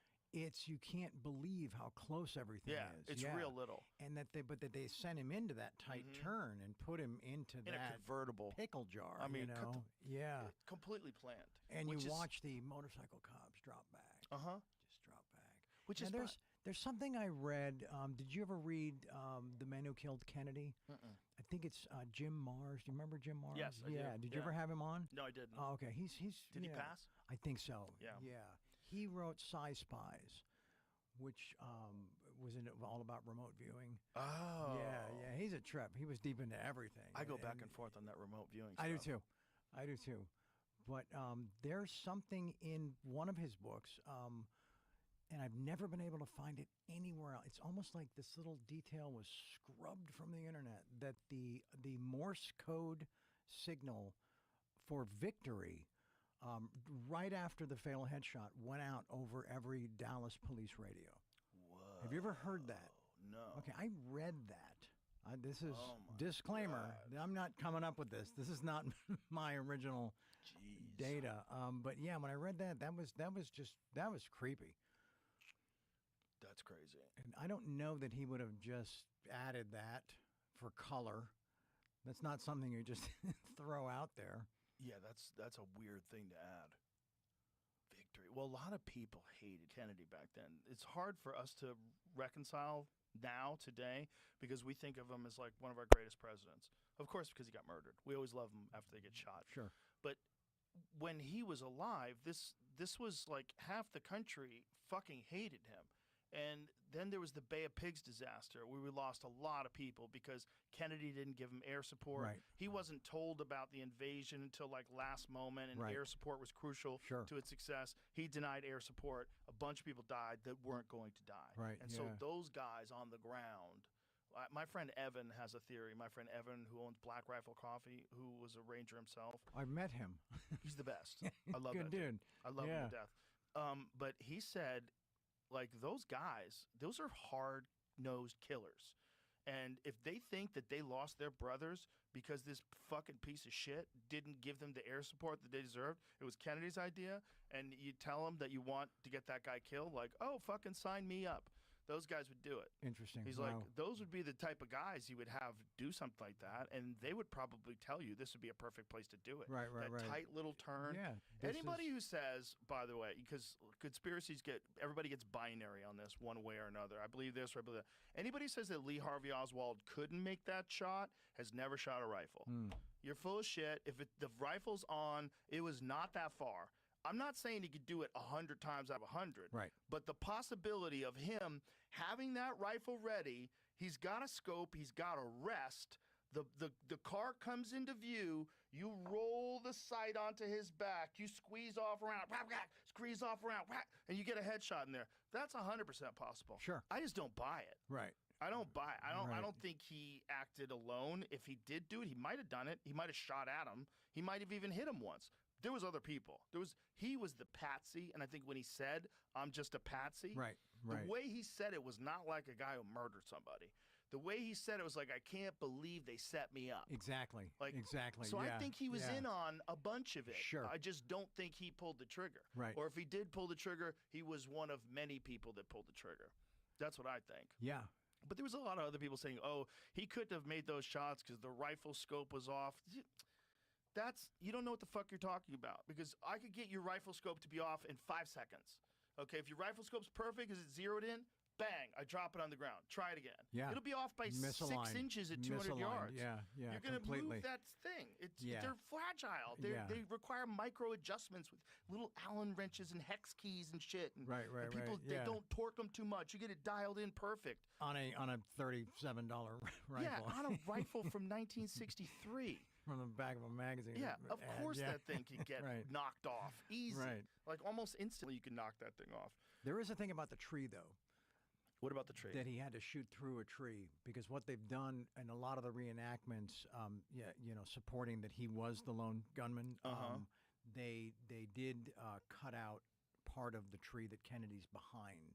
They cut it out for the reenactment? Yeah. So Really? yeah, so he would have a clear field of view. But he had a clear field of view for at least a brief amount of time. Sure. And that's all you Sure. need. That's all you need if you were good and if you practiced. And I'm assuming that if you're going to go shoot the president, you'll probably get used to firing off a few rounds. You'll probably set up a Through- target. So yeah. You're not going to just hope that your accuracy is still there from On 3 the years day. ago. Yeah. You're going to yeah, practice. Yeah. So if you're going to practice, you're going to be even quicker at Sure. wrapping a new round. Sure. He could have done it. I just don't buy it. None of the evidence seems to point in that direction, including all the evidence that they try to fabricate. Like the magic bullet one is nuts. Anybody who's ever shot anything with a bullet who looks at that and believes that went through 2 people and broke bones, Yeah. that looks like it got shot into a swimming pool. Yeah. It doesn't look like it ever hit anything. No, and I've had people debate me and taking the side of the magic bullet They're not. They're and they're like look me right in crazy. the eyes and believe it, and I'm just like, okay, well, cool. This is where we have to just They're out of their mind. Yeah, we have to walk away. They're out of their mind. They don't know. I could show them, like, let's go take a bone from a cow. Let's Right. set up a bone from a cow, and I'll shoot it at 100 yards. One bone. Yeah. Just one. Just one bone. Yeah. And let's take a look at that bullet. Right. Yeah. It's not going to look anything like that. No. It's going to be all fucked up. And there's the fragments. There's missing fragments from the bullet that are Right. in Connolly's wrist that are more fragments that are missing from the actual bullet they're attributing to the wound. You can't. It's just yeah. But they did it. That's what's nuts. We Do you can know sit here about and the- talk about it till the cows come home. Do you know about the palm print though? No. That they linked the rifle to Oswald because of a palm print on the they got stock. it when they went to visit him in the morgue. Yeah, they didn't get Yeah. it till after the autopsy. Yeah. huh, it wasn't there, and then surprise. How convenient. Yeah. Yeah. And also, like, says who? Says who his fingerprint was on it. You could just say that back then. 1963. The Right, government says right, we right. found a fingerprint. Oswald doesn't have a lawyer. No one's representing him. He's dead. Yeah. You know, no one's going to say, my client is innocent. He's fucking dead. Yeah. Okay? Pin it on him. Nobody gives a shit. And everybody just mourned the fact that the president was dead. And then, you know, all of a sudden you got Lyndon Johnson full steam ahead with Vietnam War. Yeah. It's nuts. Yeah, if you usually look at what happens after the major Yeah. event, Things got very that's when different. they got very different. That's when you really start to see like, Yeah. okay, yeah, You know, Kennedy was trying to be a real president, and they were like, oh, none of that. yeah. It was the Federal Reserve. It was Vietnam. It was like all these Yep. big, like really Big important things. He that wanted to get were us out of gonna- he wanted to kill the CIA. He wanted to do a lot of things. Yeah. And they were like, not today, sir. And then that's the real argument is like we haven't really had a president since Kennedy. Everything after that has been the president's been more of a speaker. Interesting. And Interesting, the, yeah. the giant machine behind it continues to run exactly as it always has. Yeah, I mean, and just from where I sit, there's not a lot you can do about it. There's nothing you can do You about know? it. You can It's, talk, but look, if they haven't done anything about the Kennedy assassination, you can't do shit. No. You could put pressure on people, and you definitely can hurt their chances of getting reelected if people find out that they're very disappointed in you for Sure. not supporting this or not telling us about that or lying about this or you were involved in that. Yeah, but other than that, like, there's not much you can do. Yeah, that's why I don't really weigh in anymore. Good. It's probably smart. I don't. So it feels like I don't know. It's wasted energy. you It definitely know? is a lot of that. Yeah, But it's yeah. also like a show. You know, you could watch the show. Hey, have you watched the latest episode of the Epstein Files? Like, what's going on? Yeah, You know? yeah. It turns It's into kinda like a show. Turns into a parlor game, also. You know, right? That's how my dad described the OJ case. He said this Ah, is like the greatest parlor game ever. right. You know. Boy, I remember watching that verdict on TV live in my apartment with this girl I was dating. She was a really sweet girl, and she couldn't believe that he was innocent. Yeah. And she didn't understand it. She was so confused. Yeah, it didn't line She up, was, did it? she was like, Didn't line up. no, Yeah. no, how? She Yeah. kept like putting her hands over her face. No, no. It completely torqued her whole reality. Yeah. Yeah, I was on a mountaintop in Mexico, doing a kind of a low rent sci-fi film called The Arrival. I love that movie. Oh, okay. Don't say that was a low rent movie. I love that movie. Thank you know you. who turned me on to that movie? Dave Foley. Dave Foley, who's a good friend of mine from News Radio. Okay. When we were on News Radio together, he fucking funny. loved that movie because this is a so underrated sci-fi movie. I'm like, okay, cool. Wow. And I checked it out. It was great. I loved thank it. you, thank you. It was the first film that actually incorporated a mashup of puppets and CGI at the same time. Because at that point it was either one or the other, and the other hadn't fully really arrived yet. Right. You know, yeah. So that was kind of cool. But no, we were.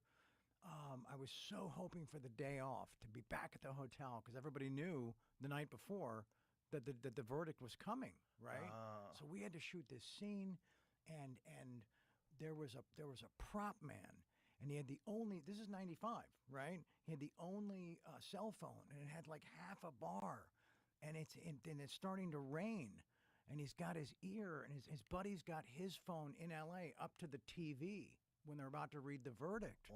So we all gather around the prop man, and we're watching him, and he's kind of leaning to keep the signal, to keep connected, and then we can see when he hears it.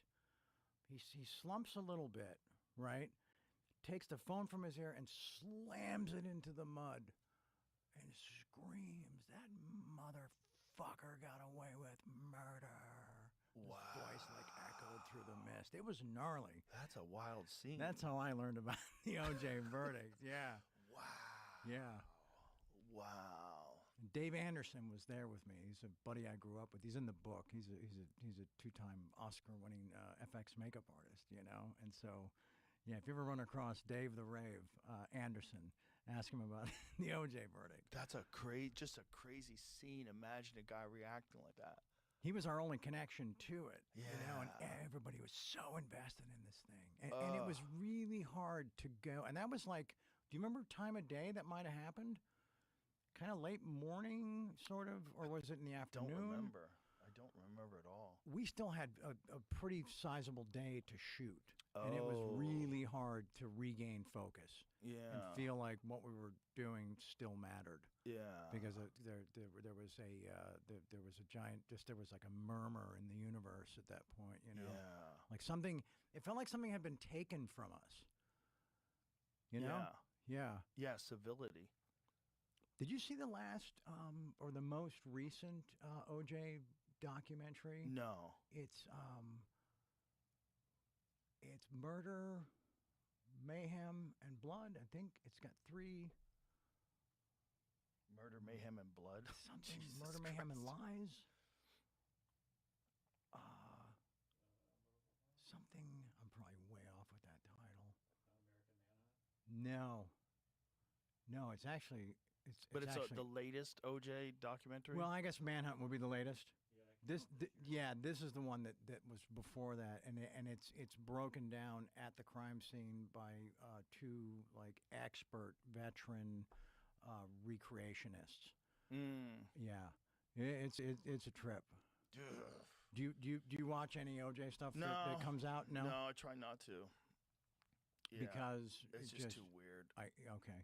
It's Do you just- I think don't- there was something else there? Or No, I think he killed his wife, Yeah. and he killed Ron Goldman, and he got away with it. Yeah. And it's just nuts. It's just, it's weird. You watch him on like Naked Gun, and you're like, that guy murdered his wife with a knife. Like what? Yeah. And then he got away with it, and he was just golfing.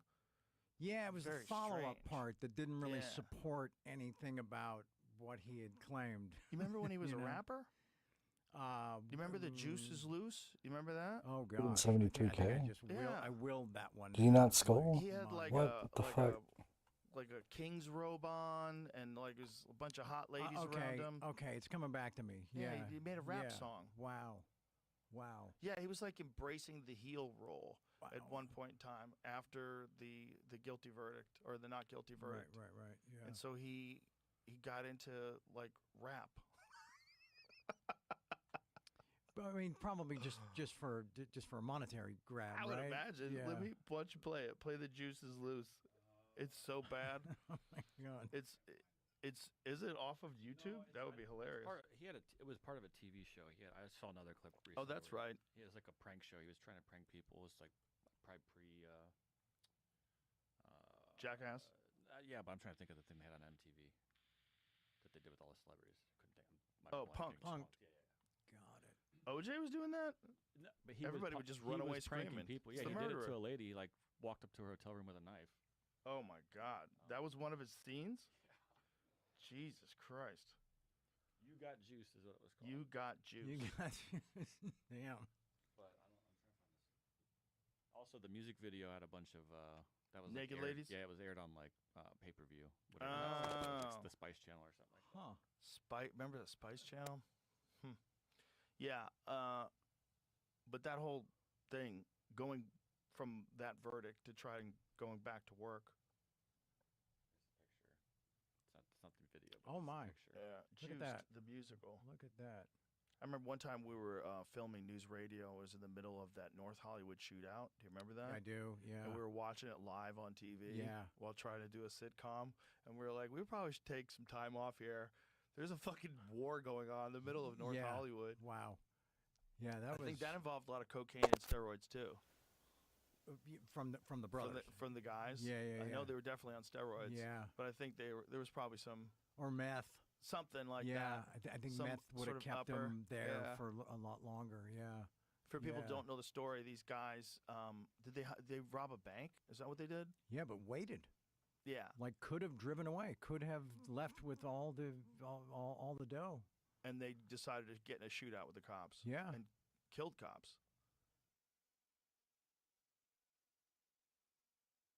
The cops were like horribly outgunned. Oh yeah. The cops had their 9mm pistols, and And- these guys have fucking machine guns. Yeah. face masks. Yeah. Yeah. Now, do you support that when the dude finally kills himself, that it was a simultaneous sniper shot at the same time? I never even looked into that. Is that one of the That's conspiracies? well, that's one thing that they claim. That he got shot and shot himself at the exact same At the time? exact same time.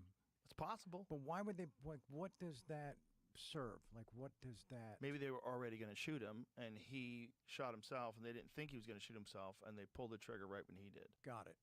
That's what I would guess, if that's the case. But it's not like they have to be let off the hook, because at that point, that dude has to be put down. Yeah. I mean, Yeah. one of the guys had already been shot, and he was shot in the leg, and they didn't get him any medical help. They knew he was going to bleed out. You know, I think that was the case. I think he got shot in his femoral artery. Yeah, the first guy, it says he died by. This is from Wikipedia. He died by suicide via gunshot to the head from his handgun, simultaneously being hit by rifle fire from LAPD officers, with one round striking and severing his spine. Whoa. The other guy got shot over 29 times and died from blood loss. Wow. I mean, what are the odds that the Crazy. thing with the... Yeah. it's kind of Well, like... it sounds like there were a lot of bullets were flying in his direction. Over 2,000 rounds were found. Jesus 2,000. Like, what does that weigh? Like, if you're carting that around and you've got a whole duffel of cash. Yeah, you must have a heavy trunk. Yeah. Yeah, that is bananas. Half was the police, but Wow. still. Imagine being in that neighborhood. They I think that's where I moved my 2,000 rounds are flying in both directions. Well, the cops, like, went to a gun store, right? Didn't they? I think they Like, did. right when it started, and they were like, Yeah. whatever you got. You know, give Which us is your biggest crazy. bore rifle, you know, whatever you got. We'll take it. Yeah. How much ammo you got? I mean, how long did that go on for? About an hour. Wow. They had homemade body armor. SWAT team wasn't ready for that. They had to commandeer an armored vehicle to evacuate wounded people. Yeah. Then that kind of sparked the debate for police to get more power. Jeez. Yeah, that was a turning point moment. Now, if you're a real Yeah. conspiracy theorist, then you say, "Oh, MK Ultra tricked those guys into doing that so that Right, the so cops then can get better could guns." get militarized. And yeah. Well, this is the problem with conspiracies. People would try you attribute them to everything. When Right. you really get down and- the rabbit hole. Everything's a conspiracy. Yeah. But then when they do that, they kind of they harm the credibility of the ones that can really be, you know, considered for you know, for how we know them to be. You Yeah, know, no doubt. After all the extensive research. You Yeah, know? no doubt. Yeah, there's real ones, but I think that's also part of the reason why some really silly conspiracy theories get pushed. I think they get pushed by bots, and I think they get pushed by paid accounts To water down the Yeah. real ones. Yeah. to make them look stupid, and they'll like attach a really stupid conspiracy to one that's legitimate, Right. and then yeah. it discredits the legitimate one. Yeah, it's almost like, you know, not to introduce this, but just from afar, it's almost like a lot of the QAnon stuff kind of had that Mhm. effect. Just, Yeah, you know, I didn't dig deep into that and don't, you know, and only know just the basic, you know, talking points about it. mm-hmm. But one thing I did see that felt like a constant was that there was always anytime they'd mention something that was just completely screwy, it was followed up with the ones that we believe to be real. Right. You know, they're just kind of this big, just this kind of just put them all in the same Yeah, a stew of good stuff and stew, bullshit. Exactly. Yeah. Yeah, and just stirred that Yep. cauldron. You know. Yeah, that's a very convenient way to bury truth. The QAnon documentary on HBO was great. Into the Fire, that was it called? Into something? I didn't see it. Into the Storm. Oh, okay. It's really good. Is it? Yeah. It's a multi-part thing on all the people that were involved in 4chan and the creation of QAnon. Okay. Who they think the original guy was, and they think another guy took it over after a while and took Okay. over the account. Got it. And it seems like they were just kind of fucking around at first. But it's not definitive. Like, he's got some really good evidence that points in that direction, but it's just hard to know. And everyone always thought that it was someone inside the White House. There was some like secret person inside the White House. It doesn't seem like this documentary believes that. The guy who made this documentary, he pins it on one guy in particular. That's a tech nerd that seems to have all of the attributes of someone who could pull off a QAnon type deal. Checks and every get box. Super smart. Yeah. Internet shit poster. Right. Running Right. 4chan. And like. That's the whole thing over there. It's like get people to do stuff that's stupid. Right. Like they got women to free bleed. They started pushing this idea that it's the patriarchy's making you wear a tampon, and your menstrual cycle should just flow in your pants, and who cares? And this is like a sign of your strong femininity. It was just them being crazy, and then a bunch of women just adopted it. Wow. Not for long. Right, obviously. right. It's gross. They were Yeah. like, "This is stupid. We quit." Yeah.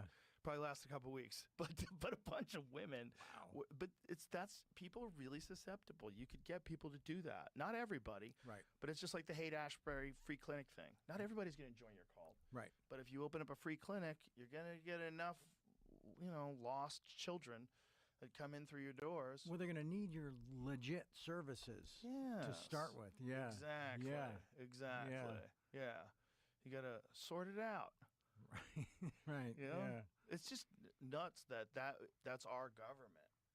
That's our daddies, our government daddies, the people that we're supposed to be looking to help us lead a prosperous life and secure our standing in the world Sure. and make sure we grow financially. And these motherfuckers did all that. Yeah. Yeah. Well, ultimate power, right? Yeah. Yeah. Yeah. In any form. Well, they bringing it back to stardom. Like that's a weird power to give somebody. Especially when you're 21 years old. Like Stardom. You are. Yeah, It's a weird power. Weird amount of freedom. Weird amount of like people expecting you to be kind of wild. Sure. Yeah, and again, that thing you talked about, where you watch it happen to others, and then suddenly it's Yeah. you. It's a lot more. It's a lot more intoxicating. And then I would always think, okay, so how were they able to control it?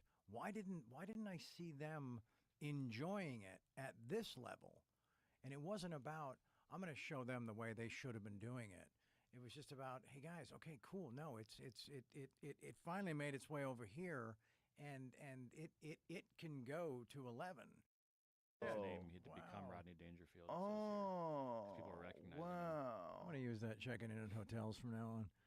Wanting to distinguish himself from longtime patrons who might have remembered him from the 1940s, Roy asked club owner George McFadden to change his name. He came up with Rodney Dangerfield. Wow, he didn't want people to remember him as Jack Roy from back in the day. He didn't like Wow. his old act. Wow. Wow.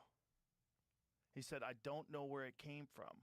McFadden may have taken it from the Jack Benny program on NBC.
Okay. Tom, how are you? Good, Joe. Great to meet you. Too. I've been deep into your book for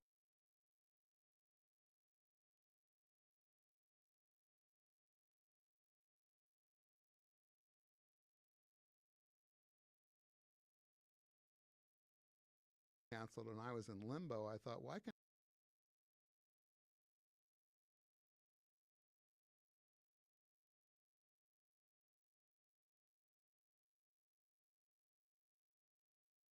And that's the kind of thing that maybe the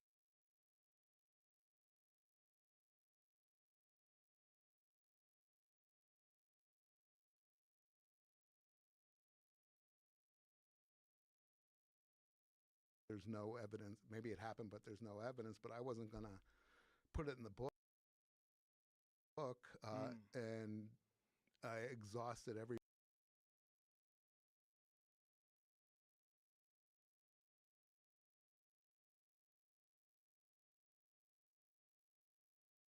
resource I had, you know. because that one has always been so puzzling for me.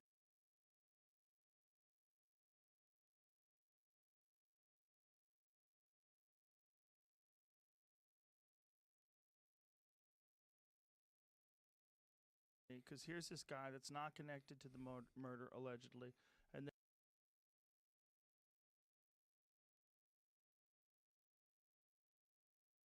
then steps forward and shoots Oswald in front of everybody, Yeah. sentencing himself. I mean, like there was Yeah. no doubt about it.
Hi. How you doing?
Mike was unmuted. My bad.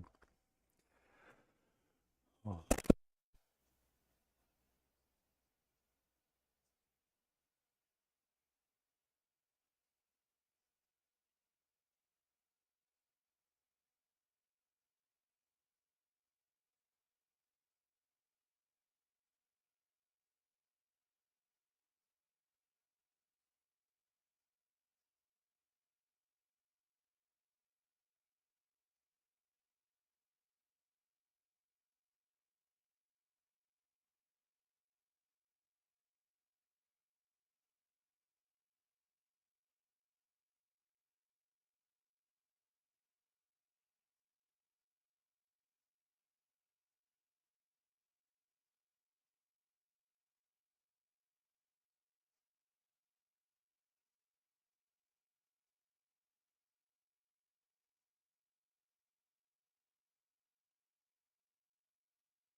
December of '64.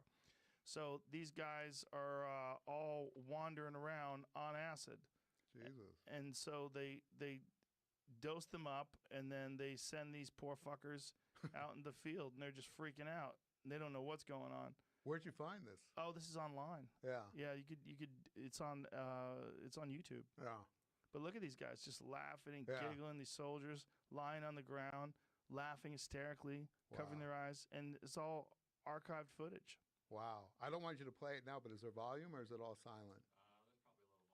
Yeah, I don't remember any volume. But look, they're climbing trees and shit. Jesus. Yeah. So this is archived footage, Yeah, right? This yeah. is they knew what they were doing to these people, Mhm. and then they filmed them, and this is what they got from Imperial War Museum in London, Yeah. original footage.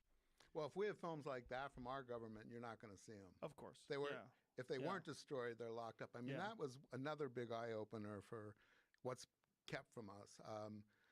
At one point in 2011, I had a researcher at the Washington Post, a woman there who has been there for years.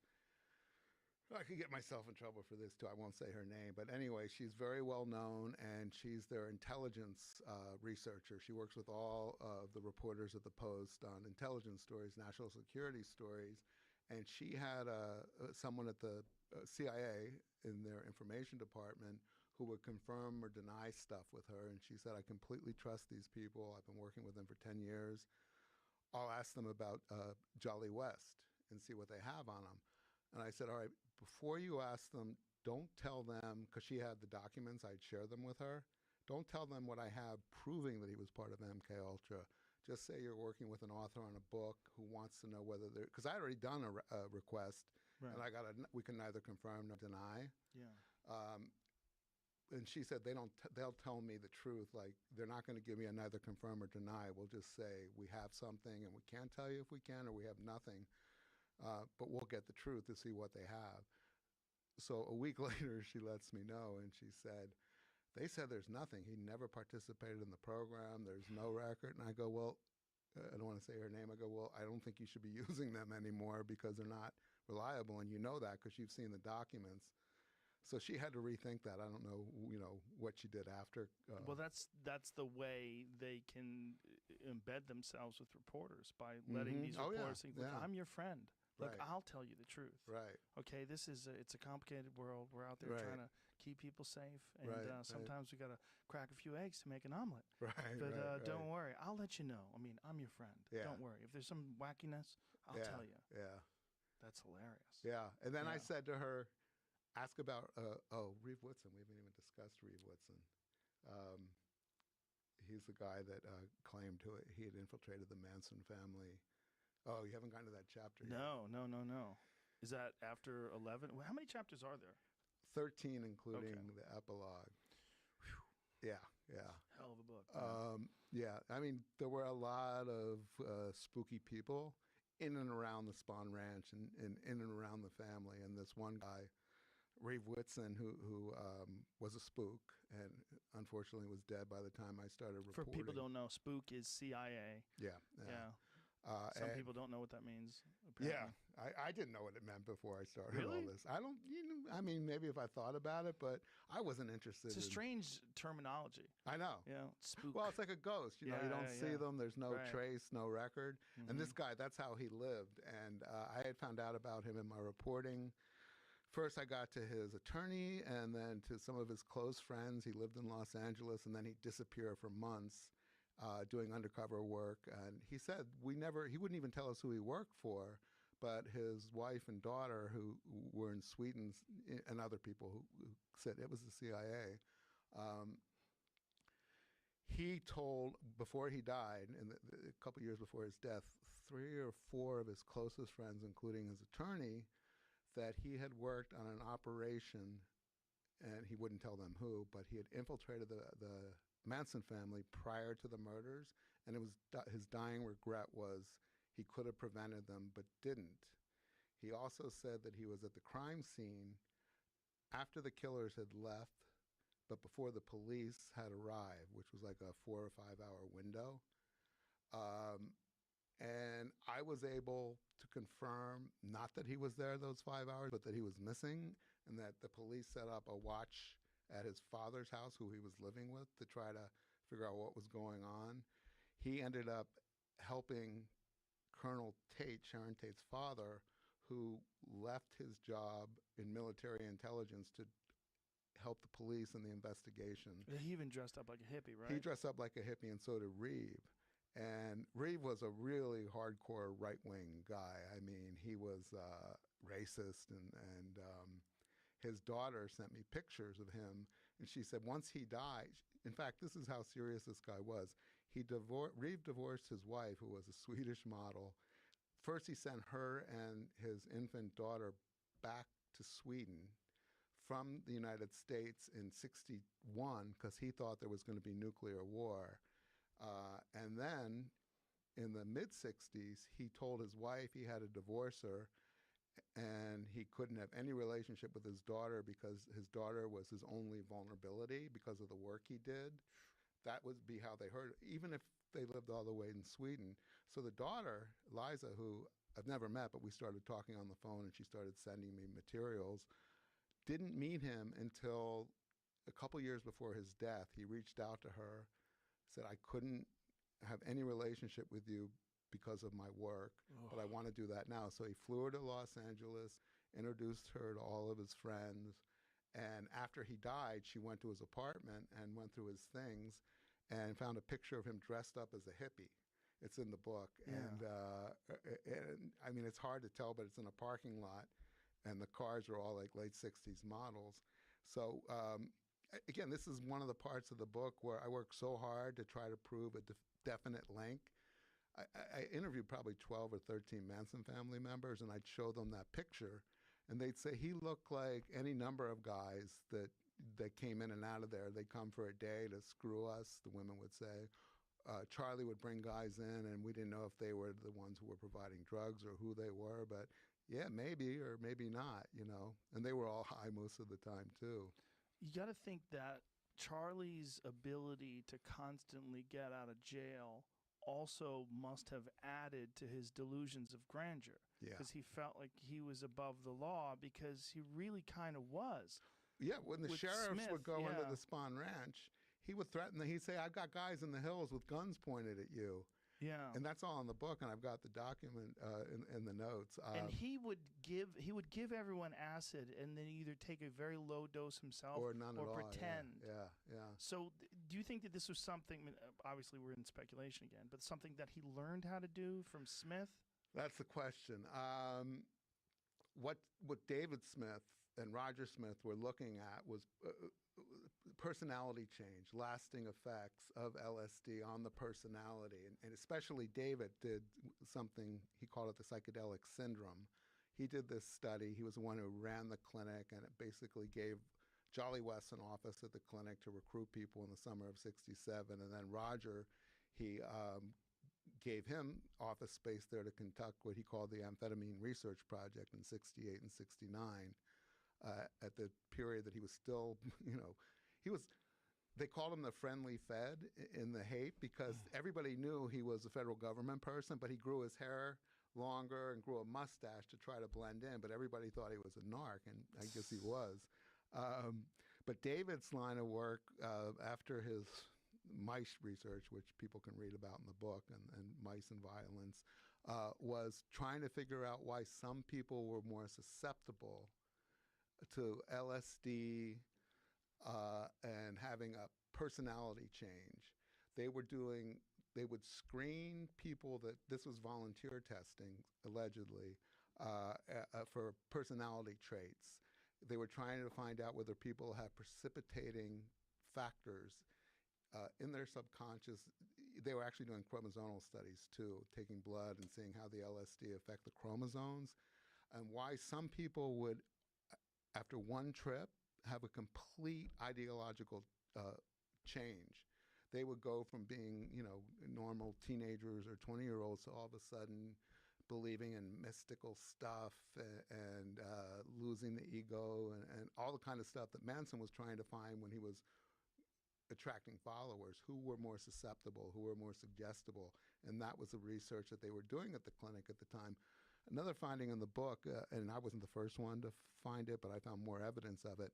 The clinic famously opened, it was nonprofit, and it was funded by the government, and David Smith admitted that. He took funds, and that's one of the reasons he told me he gave Jolly an office there. Was Jolly was well known in the research community. He knew that Jolly would attract government funding, but they were only supposed to be a service to runaway kids and hippies and people who couldn't afford health care.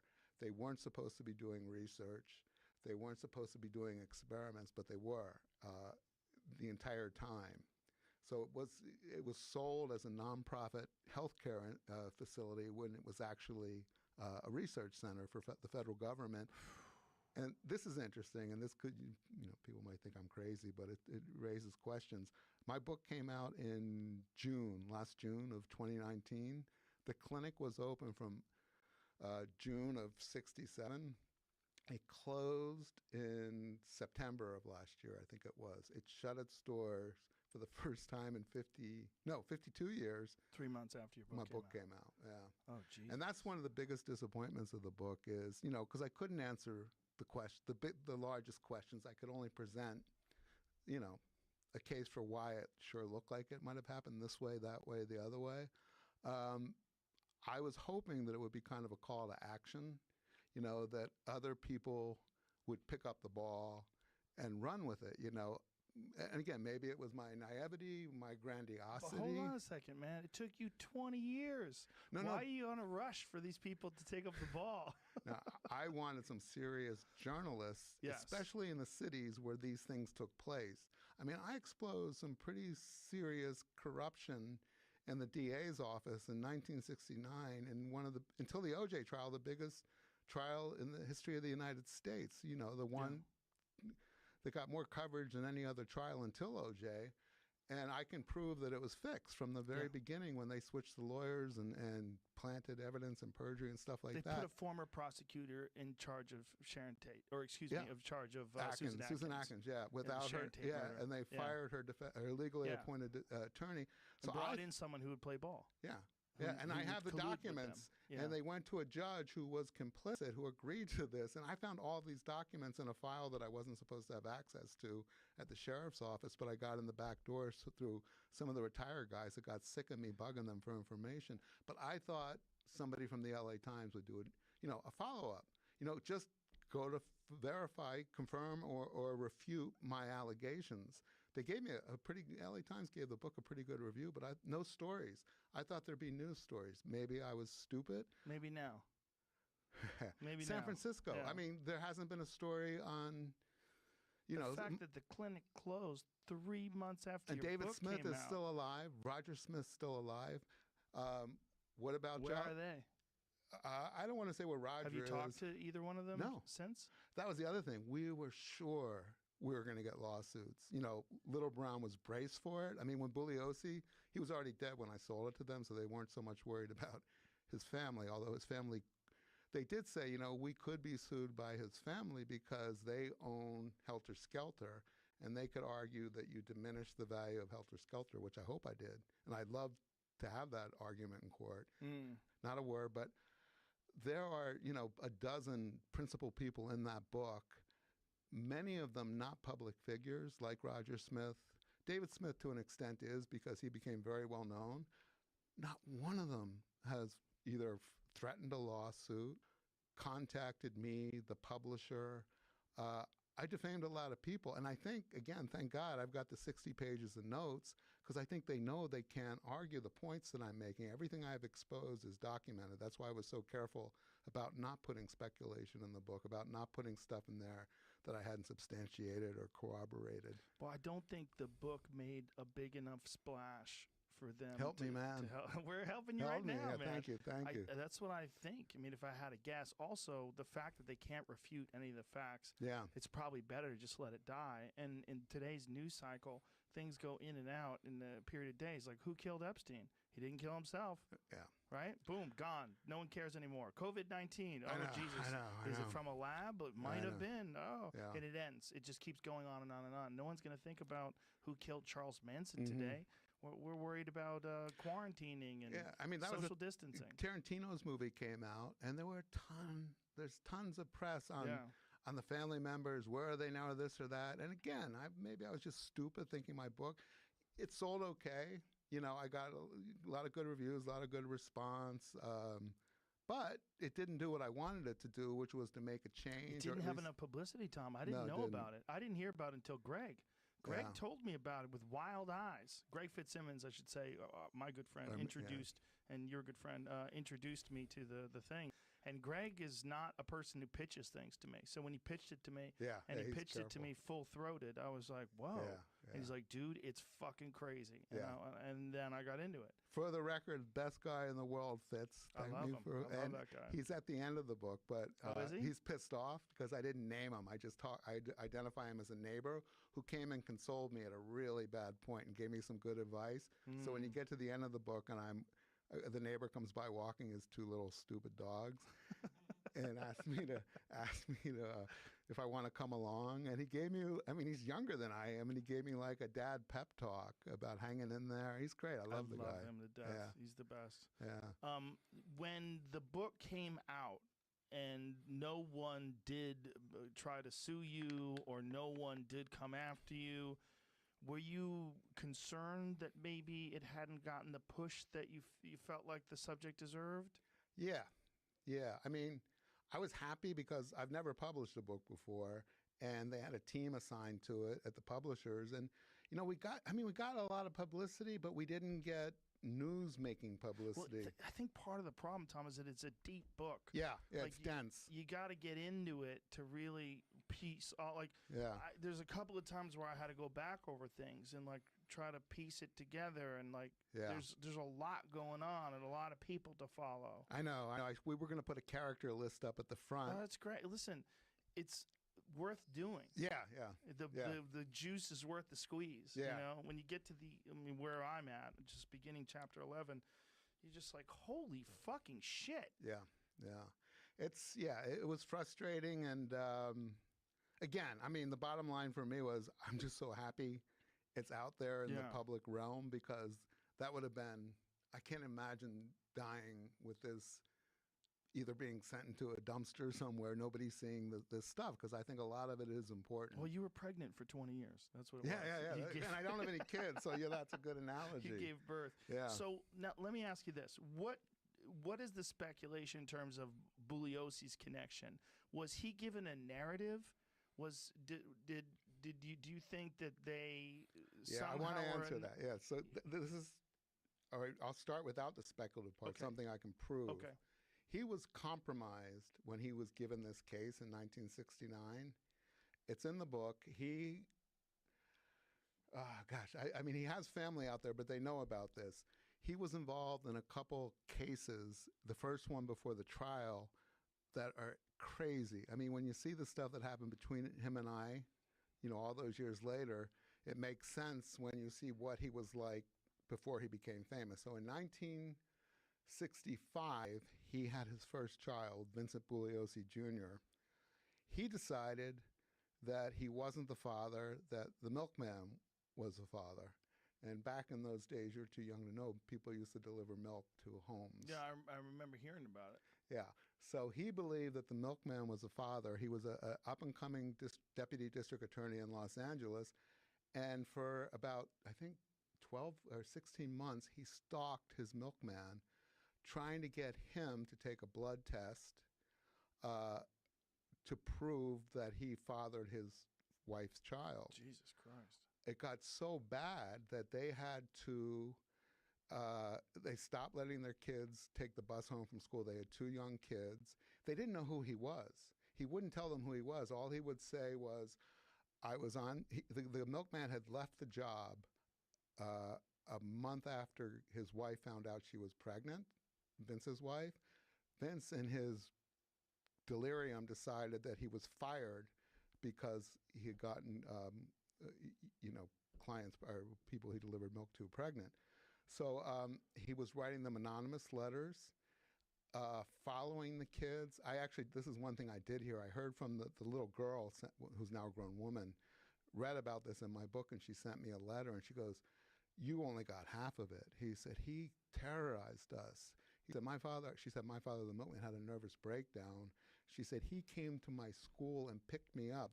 And he took me to a toy store, bought all these toys for me, whatever I wanted, brought me to the house, and he had a driver, and he left me at the end of the driveway. My mom came out, and I was like so happy. I was like 5 or 6 years old. I had all these gifts, and she goes, get into the house, get into the house." So what happened was Vince got caught. I mean, he eventually was stalking them. He sent his wife to the house to beg the milkman's wife to get her husband to do a paternity test. And I've got all this from all these civil depositions when the milkman sued him later. Vince, the milkman eventually got his brother-in-law to follow Vince from one of his stakeouts. Vince would put the car outside the house. He sent them letters like they changed their phone number. He goes, "Oh, I noticed you changed your phone number. That wasn't nice." I mean, nuts. So the milkman followed Vince, or his brother-in-law did, got the plate number, found out who he was and that he was at the DA's office, called his personal attorney, and the personal attorney called Vince, and they had a meeting between Vince, the milkman's wife, and Mrs. Bugliosi. And Vince admitted that he had been stalking them because he thought it was his wife. He had used DA's investigators, calling this guy a material witness in a murder case, to follow him, get private information on him. So Vince said he would pay them $100 and never do it again. And the milkman said, "We don't want your money. Just never bother us again." So that was all about the end of 68, early 69. The DA's office knew about this. He should have been fired immediately. Instead, he gets the biggest case at that point in the history of Los Angeles, the Tate LaBianca trial. This is where we get speculative. You have a guy like Vince who's compromised. He'll do what the higher up tell him to do. And if you read in the book, Evel Younger was a district attorney at the time. He was a shady guy who'd been in the OSS, which was the predecessor to the CIA, trained in espionage. I won't say too much, it's in the book. That's where we get speculative. If Vince was answering for something, the explanation is because he didn't go into this case clean. He had to do what he was told. That makes all the sense in the world. Yeah, after the Tate LaBianca convictions, in 74, Helter Skelter came out, the book. And to this day, it's the best-selling true crime book of all time. And it's a wonderfully written book. I mean, I could take you page by page and show you stuff that's completely fabricated and made up and that contradicts the real record. But, bestseller. And that same year, Vince was going to run for district attorney. And the milkman and his wife had never told anyone, I guess outside of their family, what had happened 4 or 5 years before. But when they saw that Vince was trying to be the most powerful law enforcement person in the city of Los Angeles, they went to his opponent and said, "You need to know this. This man cannot get this job." So they told the opponent, and they had a press conference. So the milkman and his wife went public. Vince responded by having his own press conference and telling the reporters, here's what happened. The milkman, we believe, stole $300 in cash from our kitchen table when he was on the route. So I was just doing a personal investigation. And the reporter said, well, did you contact the Pasadena police? He goes, no, I just wanted to do it on my own. And then as other people pointed out later, he was doing this was 65, he was doing it through the end of 68. The statute of limitations on theft, burglary, robbery is 3 years. Even if he found out that he had stolen the $3, they wouldn't have been able to prosecute it. So the whole thing was a lie. Vince lied to the media, and he lost. So then he lost that election.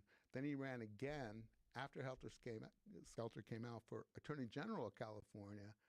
At that point, the milkman and the wife were going to go public again and say, hey, we have even more to tell about this, which I think is what the daughter wants to tell me. She actually hasn't gotten in touch with me after the first email.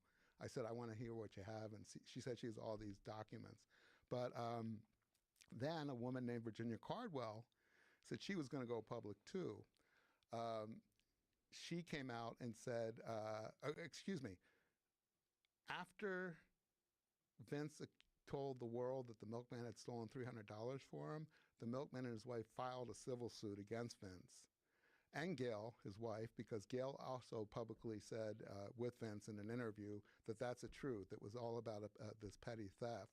They sued them for defamation, and they settled, and Vince paid them, I think it was $12,000 in cash and $100 bills.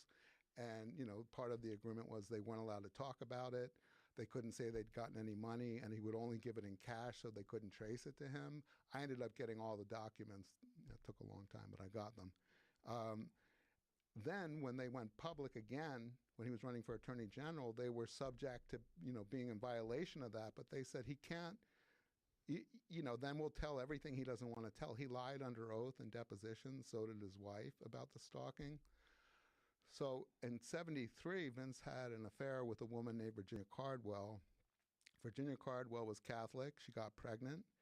She told Vince that she was pregnant with his child, and Vince said she had to get an abortion. And she said, I can't get an abortion. I'm a Catholic. She was a single mother.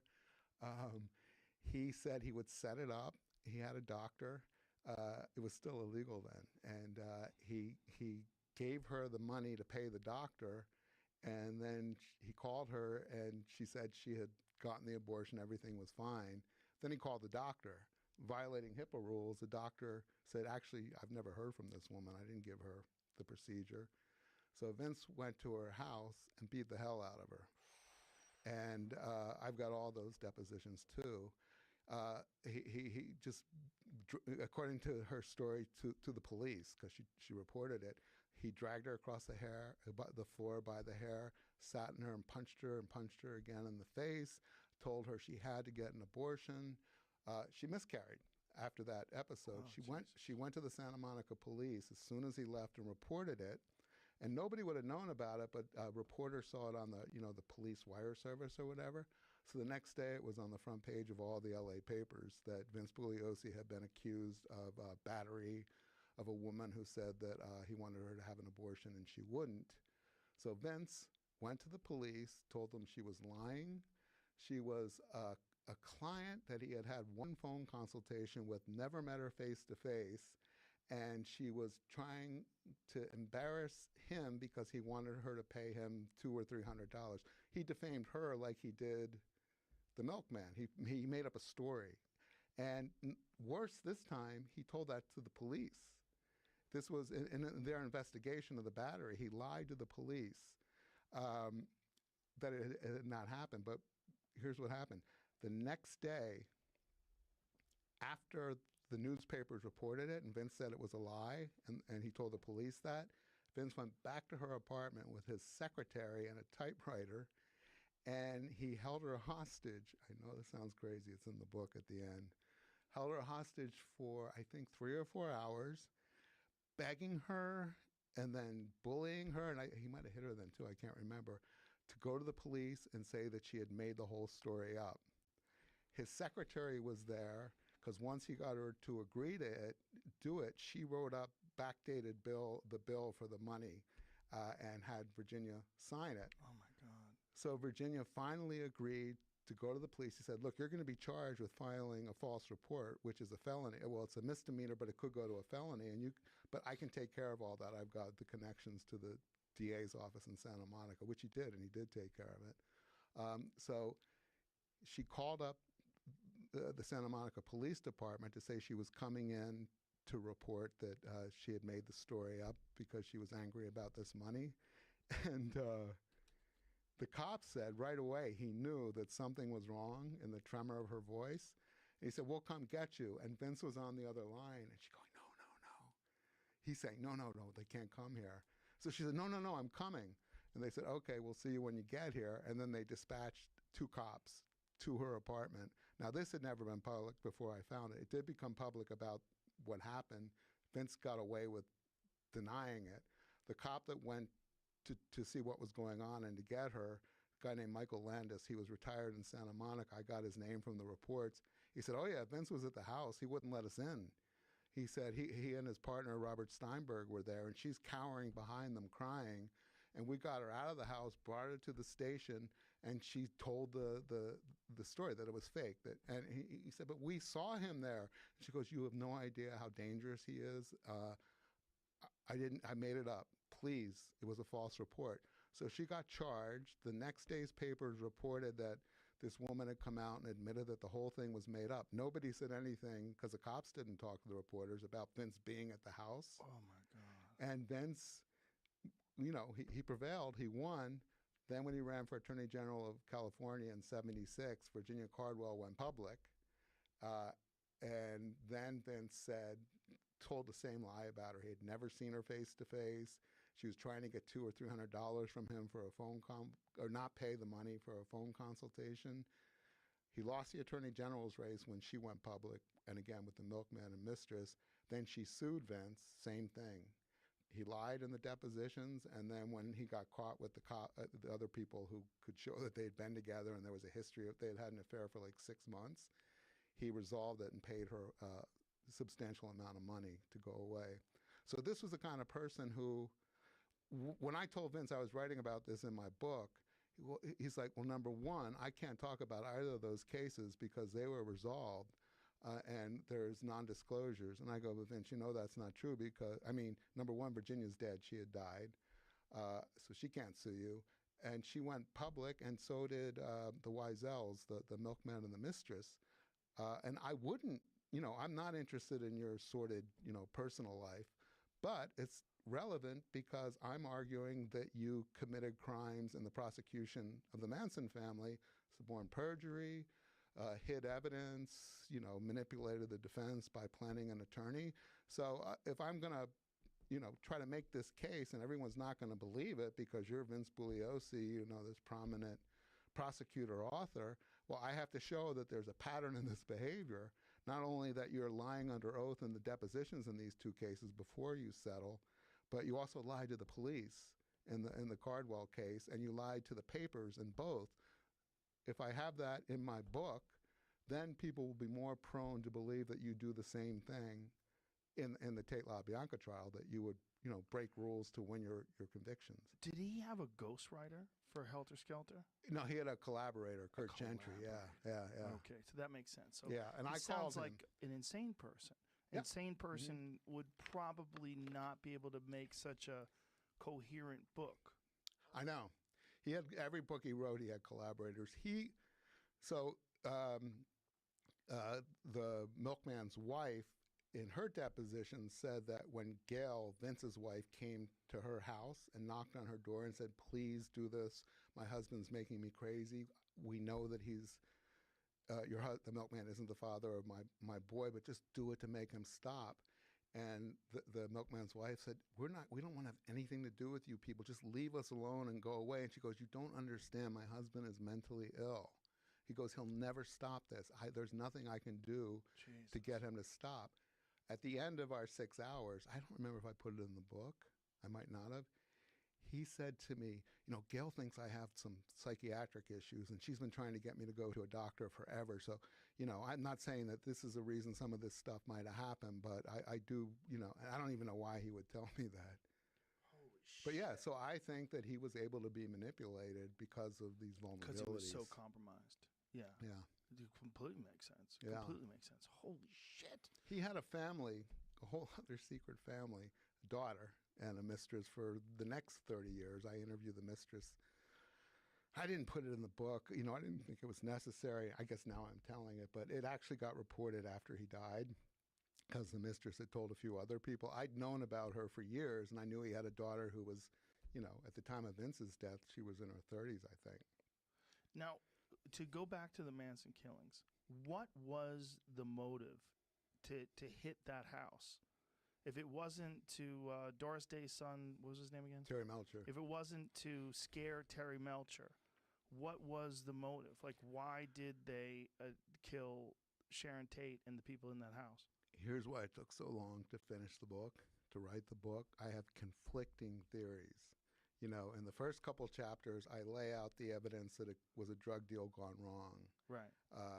It involved Billy Doyle and Charles Taco and these guys who were dealing drugs out of the house with Wojciech Frykowski, you know, one of the victims, Polanski's friend, and possibly, allegedly, J.C. Ring, the hairdresser. I lay out that case, and then we bleed into the next part where, well, wait a minute, what did it mean that Manson had this immunity, and why would Terry Melcher lie on the stand? I mean, why not say he saw Manson after? Yeah, it undermines the argument, but I thought that Bugliosi could have... I mean, Manson and the followers did everything they could to get themselves convicted at trial. They didn't put on a defense. You know, they carved X's in their foreheads, shaved their heads. The girls skipped and laughed in and out of the courtrooms every day. When they finally testified during the death penalty phase, Susan Atkins, then she said that she stabbed Sharon Tate. You know? Do you think they were dosing them before the trial? I can't go there. I mean, it makes sense if they're laughing and dancing. Well, if we're going to speculate again, I believe that one of the other objectives was personality change, using drugs, hypnosis, etc., and making it fix, making it stick. These doctors were trying to learn why some people, do they have precipitating personality factors that made them more vulnerable to using LSD once or a few times and all of a sudden just losing all sense of reality. Not everyone had that experience, but some did. And that research began in 1962 in Los Angeles. There's a whole chapter, there's a few chapters, but there's a whole chapter that we left out of the book, and if we do a follow-up, it'll be in there, about another guy who's not even named in the book, who was one of these LSD researchers. And you're interested in hyperbolic chambers and all that stuff? No? Hyperbolic? Chambers or... You mean sensory deprivation Yeah, tanks? all that stuff. Yeah, I have one. Yeah, okay. It's not a hyperbolic chamber, Okay, though. all right. Well, this was... What is a hyperbolic? I know hyperbaric. Is that the same as hyperbolic? That's the increased oxygen for recovery from injuries? Yeah, well, so there was a group... It's a fascinating... It would have been a fascinating chapter. There was a group of people, artists, educators, but they were all kind of like beatniks and stuff, that lived on Topanga Beach in this community that of abandoned fisherman shacks that had been there when the PCH went up in like the 30s and 40s. There was this whole community of homes, mostly ramshackle homes, that were inaccessible except by one road, I think Topanga Canyon Road. So a bunch of people like migrated there who wanted to, they were almost like communally living. And there were, I think, about 30 of them, and they renovated them, and they were beautiful little places. They all got destroyed when they turned that into a park in the, I think, early 70s or mid-70s. But one of the guys there, Paul Rowan, was an LSD researcher at UCLA doing the same kind of research Wes was doing, but as early as 62.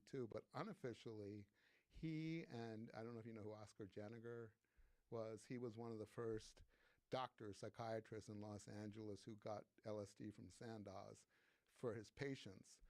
But there was a group of these people that lived there, and one of them was named Parry Bivens, and he was a diver. And he was a trust fund medical student, a lot of money, and he built a hyperbolic chamber and put gases in it. His objective was to try to learn a way to dive. They were all deep sea divers. Well, a bunch of these guys dived to the depths that people hadn't um, dove to before, by learning how to deprive their brains of oxygen for longer and longer times.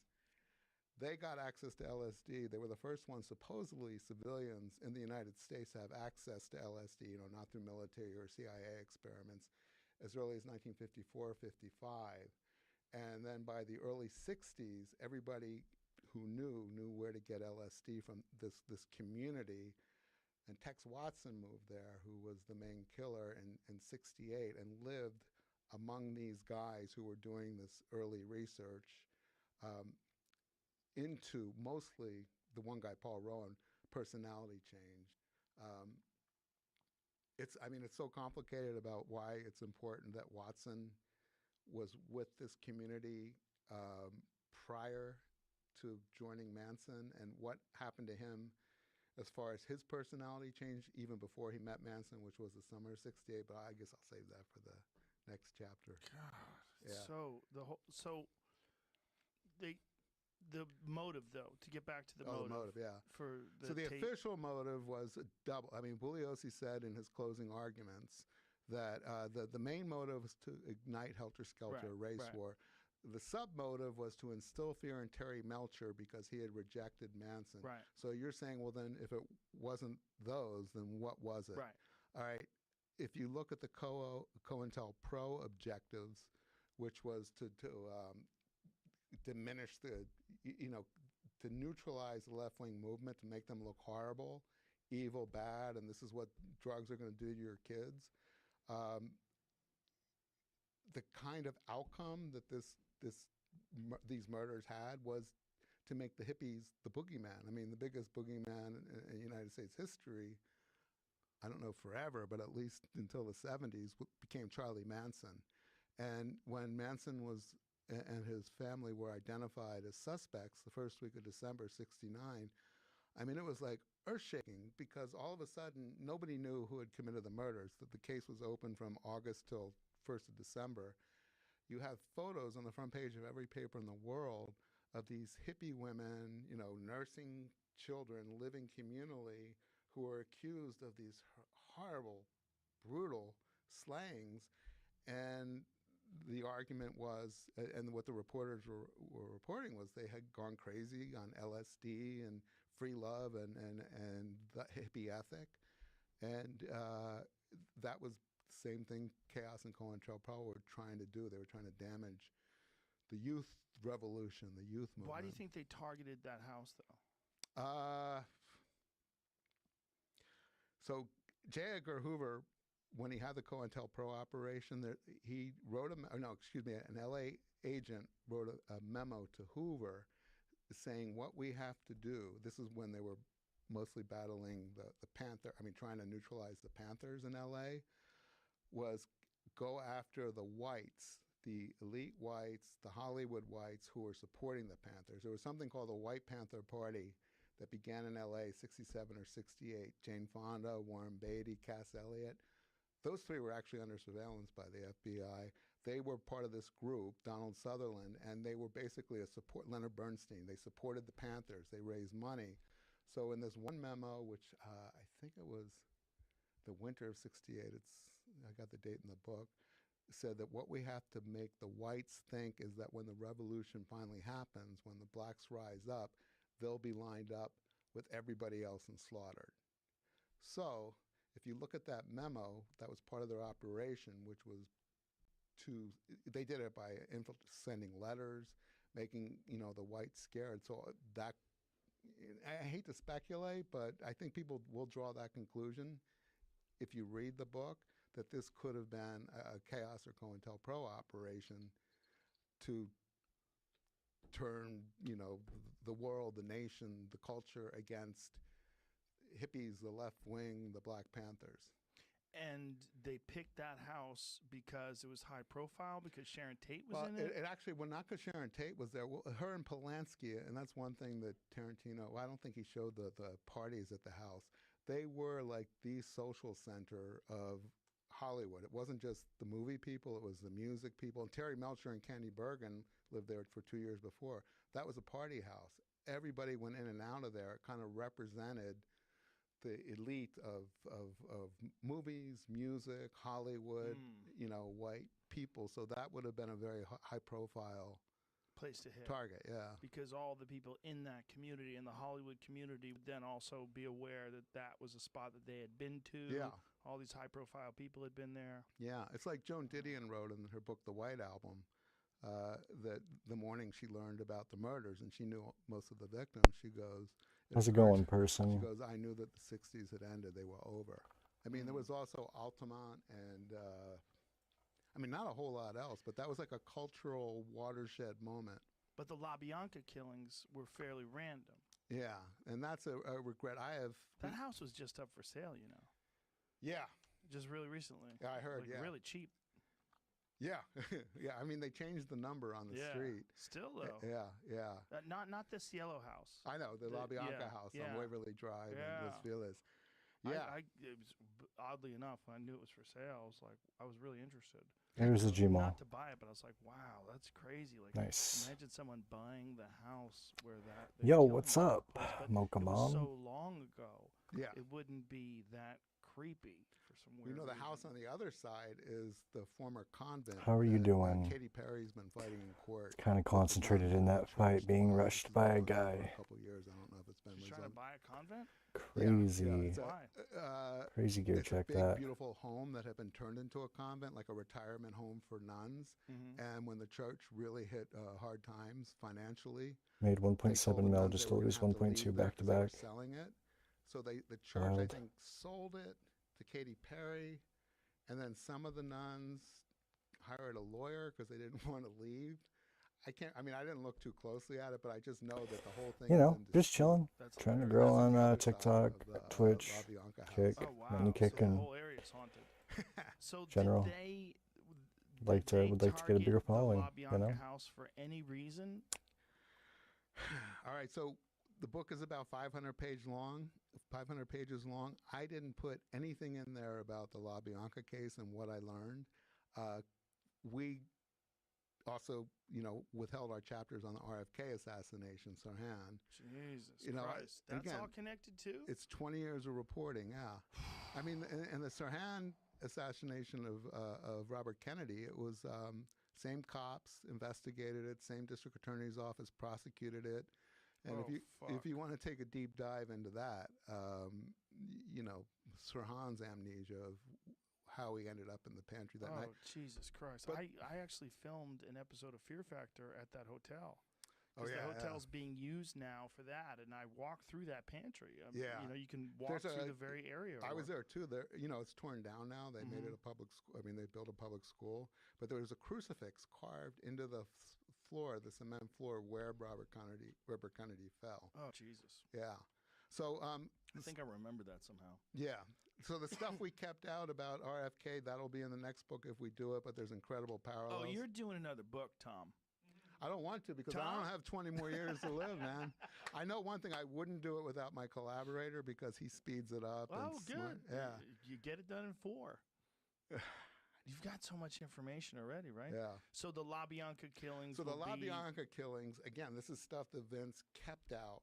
And again, the reason the book's so hard to write is one theory would conflict with another. holy. Right. So if the Tates were killed for, High Chaos, profile, COINTELPRO, high profile, neutralize the left, or a drug deal gone wrong, what about the La Biancas? Well, the La Biancas were an upper middle class couple that lived in Los Feliz, and Vince wrote in the book that they were randomly targeted because Manson had been to the house next door quite a bit when someone named Harold True lived there, and knew the layout and supposedly went to kill Harold True first, got to Harold True's house, which was empty, and then went next door, tied up the La Bianca couple, left the house, and sent Tex Watson and Patricia Krenwinkel and Leslie Van Houten in to kill them.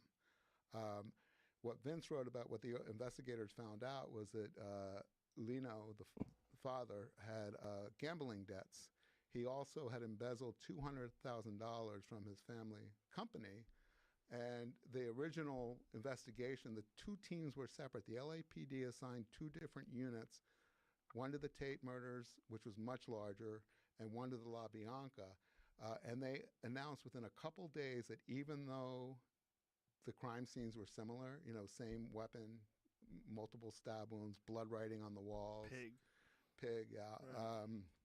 They didn't think they were connected. They thought that somebody had done a copycat of the first night's murders to throw off investigators. I make an argument in the book that I think the police knew exactly who did both murders from right away. It'll be too long to get into here, but all the evidence that I accumulated is in there, and I'm not the first one to say that. But so then, why were the La Biancas killed? You know, what Vince kept out of the book was not only was, you know, Lino in debt to his family, but he had a meeting on August 9th with his family that they had told him he had to come in, his two brothers-in-law and his mother, who operated the Gateway shop. It was called Gateway Markets. They had a string of supermarkets. It was pretty well to do, except that Lino kept stealing all the money. They had a meeting on August 9th where they were going to make him sign over all his shares, leave the family business. And on August 9th, he didn't show up. He went with his wife and their boat to a lake where their daughter was visiting a friend, so the daughter and her friend could water ski. Didn't even call the family to say he wasn't showing up. Came back that night and was killed with his wife. Vince kept that important meeting out. He also kept the depth and the degree of Lino's debts out. So, and this isn't in my book. We didn't have enough room. I mentioned them, because it's an important part, but I don't talk about what I found out and why it was important. There's a much better case that Lino was targeted. The argument would be, well, who would ever hire Manson to kill someone? Manson wasn't as dumb as he seemed, and they needed money. This is where I don't want to speculate.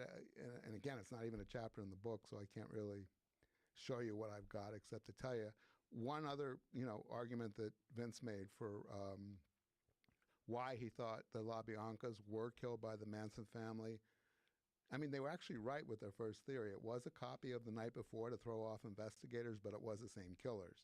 The police were wrong when they thought it was two separate killers, which I don't think they did.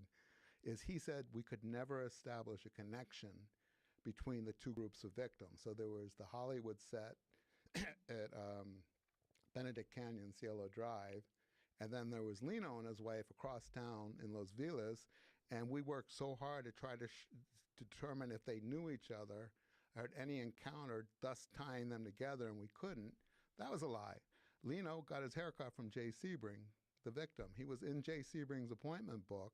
That's in the police reports that I got access to, like my first or second year, when I persuaded a cop to let me come go through his files in Palm Springs. So he very well might have been to that house too, the Cielo Drive house. Yeah. So they so were. They knew part each of other. that social circle. I don't know about the social circle, but he could have.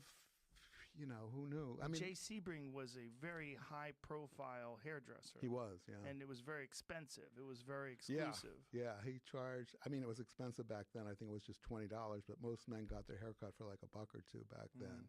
Yeah, it was an exclusive, and he was the hairdresser to the stars. He was Sharon's ex-boyfriend, who was still supposedly in love with her. Roman stole her from him, and he was with Sharon, the last night of her life. Yeah, I mean, there's other stuff that didn't end up in the book for space reasons.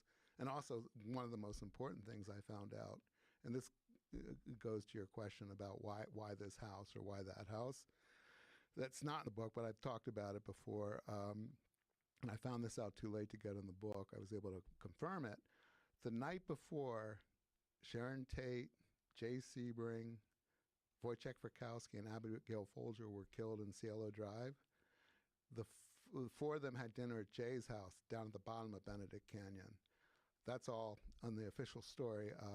Jay had them to dinner. Amos, his butler, made them steaks, and they ate them in Jay's bedroom. So the four people were in the bedroom. This is August 7th, the night before the murders.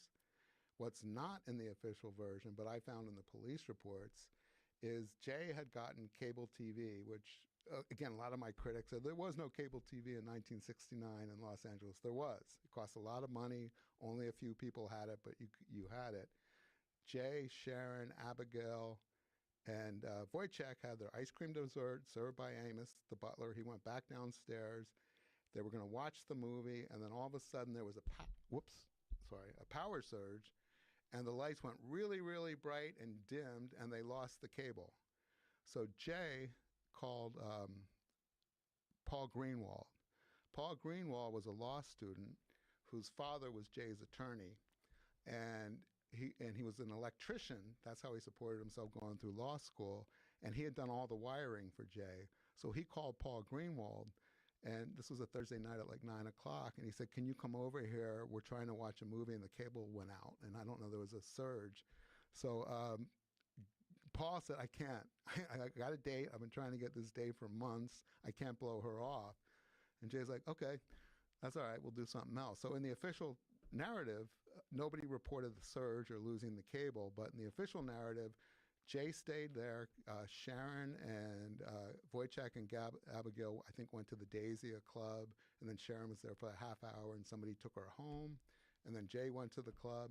What I found out from a police interview of Paul Greenwald, the kid who was called to ask, he told this to the police, and then he confirmed it to me 30, 40 years later when I found him and interviewed him. He said, "I went to the house either Sunday or Monday after the murders because my father sent me there to get a suit for Jay to be buried in." He goes, "I got to the house and I wanted to see what had happened to the wires since I had put all the wires in. And I did a circle of the house and I found the wires cut." He goes, "I picked them up and I looked at them and there were like 4 cables and 3 were," he goes, "these were deliberately cut. I could tell by the gradation and the angle." And he told the police that. He said, so the night before they were killed, somebody cut the wires, and it couldn't have been a gardener because it was 9 o'clock at night. And he said from what Jay had told him about the power surge, like all the floodlights got really bright and then dimmed. He goes, "That's what happens when you do," I don't know anything about electricity. The police didn't follow up on it, or if they did, I couldn't find a record. And I found Alvin Greenwald, and I said, "Your police report, which I have, completely upends the prosecution's argument that these people were random because Tex Watson the next night cut the wires at the Tate house, the phone wires, and then they went into the house and killed everybody. So unless it's a coincidence that 24 hours before, the same 4 people at a different location had the house wires cut by somebody who might have gotten spooked by the surge or something, they weren't random. They were being targeted. So that raises, questions about, that undermines the randomness of it, that they were strangers to their killers. But there's no conclusive thing that you can point to that says this is the reason why they were targeted. No. Wow. Mm-mm. God damn. Yeah. What a book. What a journey Yeah. you've been on, man. Yeah. I'm very happy for you. Thanks. I'm happy that you did it. I mean, it has to feel like an amazing accomplishment after all those years to Yeah. finally have this book. Yeah, yeah. And again, I mean, more than anything in the world, you've gotten to the end of the book. There's a murder in there that I think the Manson family committed that was covered up by the law enforcement because it would have screwed up the prosecution. I want that looked into. There's also at the end of the book, there are these Tex Watson audio tapes that I found out about in 2008 when Watson turned himself in when he was alerted in Texas. He was at his parents' house. They called the police called the local sheriff, who was Tex's cousin, and his parents, and said he's wanted for questioning in these unsolved tape murders.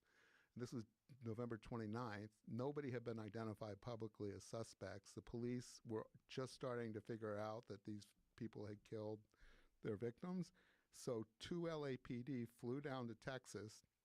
Watson was brought into the station, questioned by the LAPD, put under arrest. They had to extradite him, so the sheriff there, Tex's cousin, put him in a cell. The family called up a lawyer, Bill Boyd, who had actually represented Tex on a college case when he stole a typewriter from a college in a prank. Bill Boyd told me in an interview in 2008 that day he had text tell him the whole story, or Charles as he called him, about how he met Manson, why the murders were committed, how they happened. He said he spoke to me for 20 hours. And he goes, I've got all those audio tapes in a safe in my office. He told me this in 2008. He said he also described other murders that the family had committed that hadn't been connected to them. So right away, when I'm in 2008, I'm working on it that long, I thought, other murders, that's important to me. But more important, did he tell his attorney why the murders really happened? Why they picked those houses?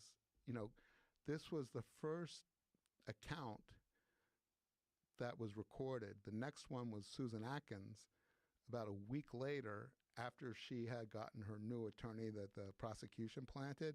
They audio taped her telling her version, which became the official version. So Watson's would predate that by a week.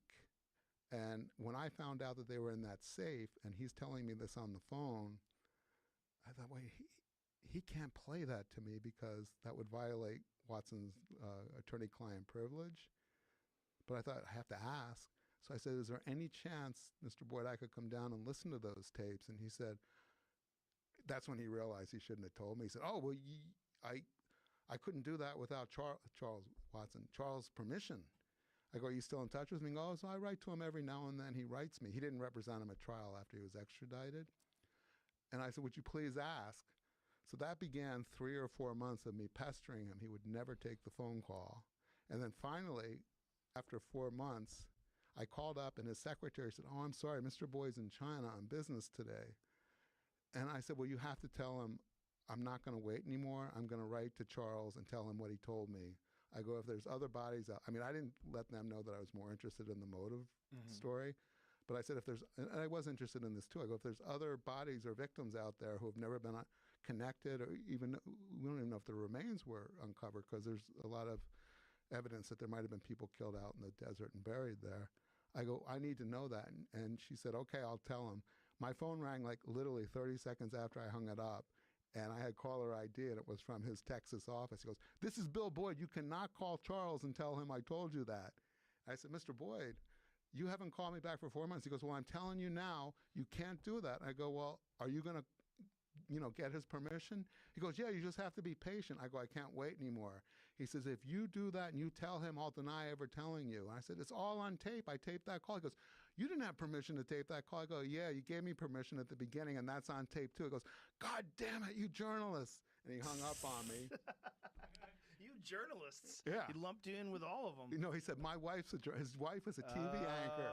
He goes, my wife's I know how you people work. I go, you gave me permission. It's on the audio tape. Wow. So he died 6 months later on the treadmill. Oh, my God. Probably thinking about you. And his firm went bankrupt. And then it wasn't until 2 or 3 years later, and it's all in there, the backstory, but I finally went to try to get the tapes again and found out he had died, found out that the tapes were in the possession of the trustee who was, waiting for the bankruptcy to be resolved. And it took me 3 or 4 months of back and forth and to try to get them to release the tapes to me. And I made an argument for why they weren't protected anymore. Again, long story short, I was sharing information with the deputy DA in Los Angeles, who I thought was friendly. He was, until he wasn't. And he was handling all the parole hearings of the Manson family, a guy named Pat Secura. The woman who was in charge of the tapes, the trustee, said, if Secura calls me and tells me that it's okay for me to release them to you and explains how it's not a violation, I'll do it. I said, I'll ask him. So I asked him. He said, absolutely, I want to talk to her. And I said, great. A day later, I get a call from Secura. He goes, you're not going to believe it. She's releasing the tapes to us. I go, you? He goes, yeah. Don't worry. I'll let you hear them when we get them. She asked, I knew right then I had lost any kind of control. And sure enough, number one, the trustee had to notify Watson's new attorney. Watson put up a fight in court, and you can read about it in the LA Times. I reported on that for about a year. For about a year, it went from the local court to the state Supreme Court, where the judge finally ruled that the LAPD should have the tapes. They sent 2 officers down to get the tapes in 2013. They came back, and then nobody at the DA's office would talk to me anymore. The promise that had been made that I would be the first one to listen to them reneged. Those tapes, a million journalists have made Freedom of Information Act requests for them. They won't release them. They're locked up. Leslie Van Houten's attorney wants them. He thinks it'll help her at her parole hearings because he thinks there's information on there to show that she's been telling the truth all these years. He's gone to the state Supreme Court through other courts. They've locked them down. It's 20 hours, first account of how and why these murders occurred, and they're not releasing them. I think it's because the truth is on there. Holy shit. Yeah. What is that truth? I don't know. Maybe, I mean, yeah, you've got a wide audience. Maybe other people will come forward. I would just be happy if some paper like the Time, Yeah, LA Times, thank you New so York much for the Times, follow, Washington man. Post assign some reporters just to go through my reporting and see if I've made shit up or if it all plays out, and then does a little bit of additional reporting. A lot of these people are dying, you know, they're getting old, but a lot of them are still alive and they could be interviewed. Well, I hope they do, Tom. And Yeah. anybody, go get this. Yeah. Chaos, Charles Manson, the CIA, The Secret History of the 60s, Tom O'Neill. It's amazing. Tom. Let me say one more thing. Yes, please. If people want to see the actual documents, I have an Instagram and a Facebook page where I put them up. Spooky There's Tech, Pyramid also Range. excerpts of my interviews with Bugliosi, Manson, Tyler Robinson. some of the The really important accuracy of stuff I Tyler put the Robinson is audio beautiful, tapes up. brother. So what you can't get in the book or even If in the it's footnotes, you can see online. person, I should say If person. you just I'm Google my assuming. name, Manson, and Yeah, that's so Instagram cool though. or For real. Facebook. There it is, right there. I'm asking. Yeah, I Yeah, love yeah, my that's the love my Instagram. account too. Charles Yeah, and if Manson you is scroll the down, Instagram. there's tons of that stuff. Thank you Okay. so much, Joe. My Really, pleasure. are My we allowed pleasure. I to didn't shake buy hands? this Yeah, and yeah, bought we it. shook hands. This We is got- all we me. got tested right before this. I know. So It's a I'm happy requirement that for You know. coming in this room. Yes, It's a hell of a I'm happy that grind, you don't too. have it, I and know. Thanks for letting me know that. I mean, it was a distraction for not being nervous about this. I appreciate worried the about call. my Give me a test second. results. Well, we got it, and we got the book. Yo. And, I really appreciate Yo, you. yo, It was yo. really a lot of This fun. down a little bit more. I really enjoyed it. Thank Probably a little better yet. All right, bye, everybody. I hear. I'm reading you, bro. I appreciate my account a lot. I was just saying that I didn't bot or buy this account. I earned all my levels too. You know, it's a really nice accomplishment when you get there.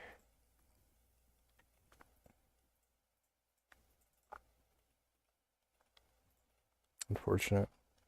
Lost paid mid-spec. Slayer, yeah. Yeah, I grinded like the best possible methods that I could figure out. Like I did Bagor's Chain Mace at like the Elder Druids, right? And then I for strength for a lot of it, and I AFK'd at Crabs and some Nightmare Zone for strength. And then I found a really cool method for magic that was underrated. It was going to Soul Wars and fighting the bot worlds, and then casting like 500 XP drops on all the on the bots in Soul Wars, because there'd be like 40 or 30 of them all hitting the avatar. And I used that for probably 95 to 99 almost. And then Shins and Bursting for range. A little bit of magic there too. But dude, this game is a grind. Even doing the best possible methods, it took weeks to go from like 90 to 99. I'm gonna find another podcast, see if I can't see something interesting. That whole Manson thing, bro, if you don't know about that Tom O'Neill guy in that book Chaos, that stuff is crazy deep. Super interesting.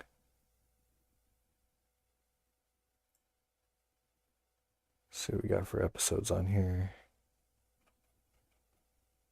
I'm not the hugest fan of Joe Rogan. I used to like him a lot more when I was younger. But the people he brings on, it's a lot of stuff you can learn from people he brings in, which is cool.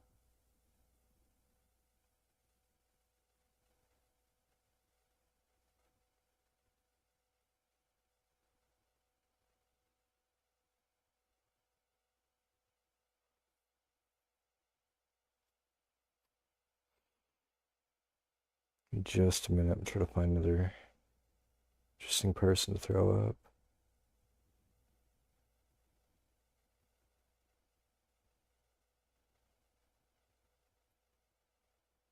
145 mil rune crafting. That's insanity, brother. That is a grind. Good stuff. Retired PH. Undercover identity.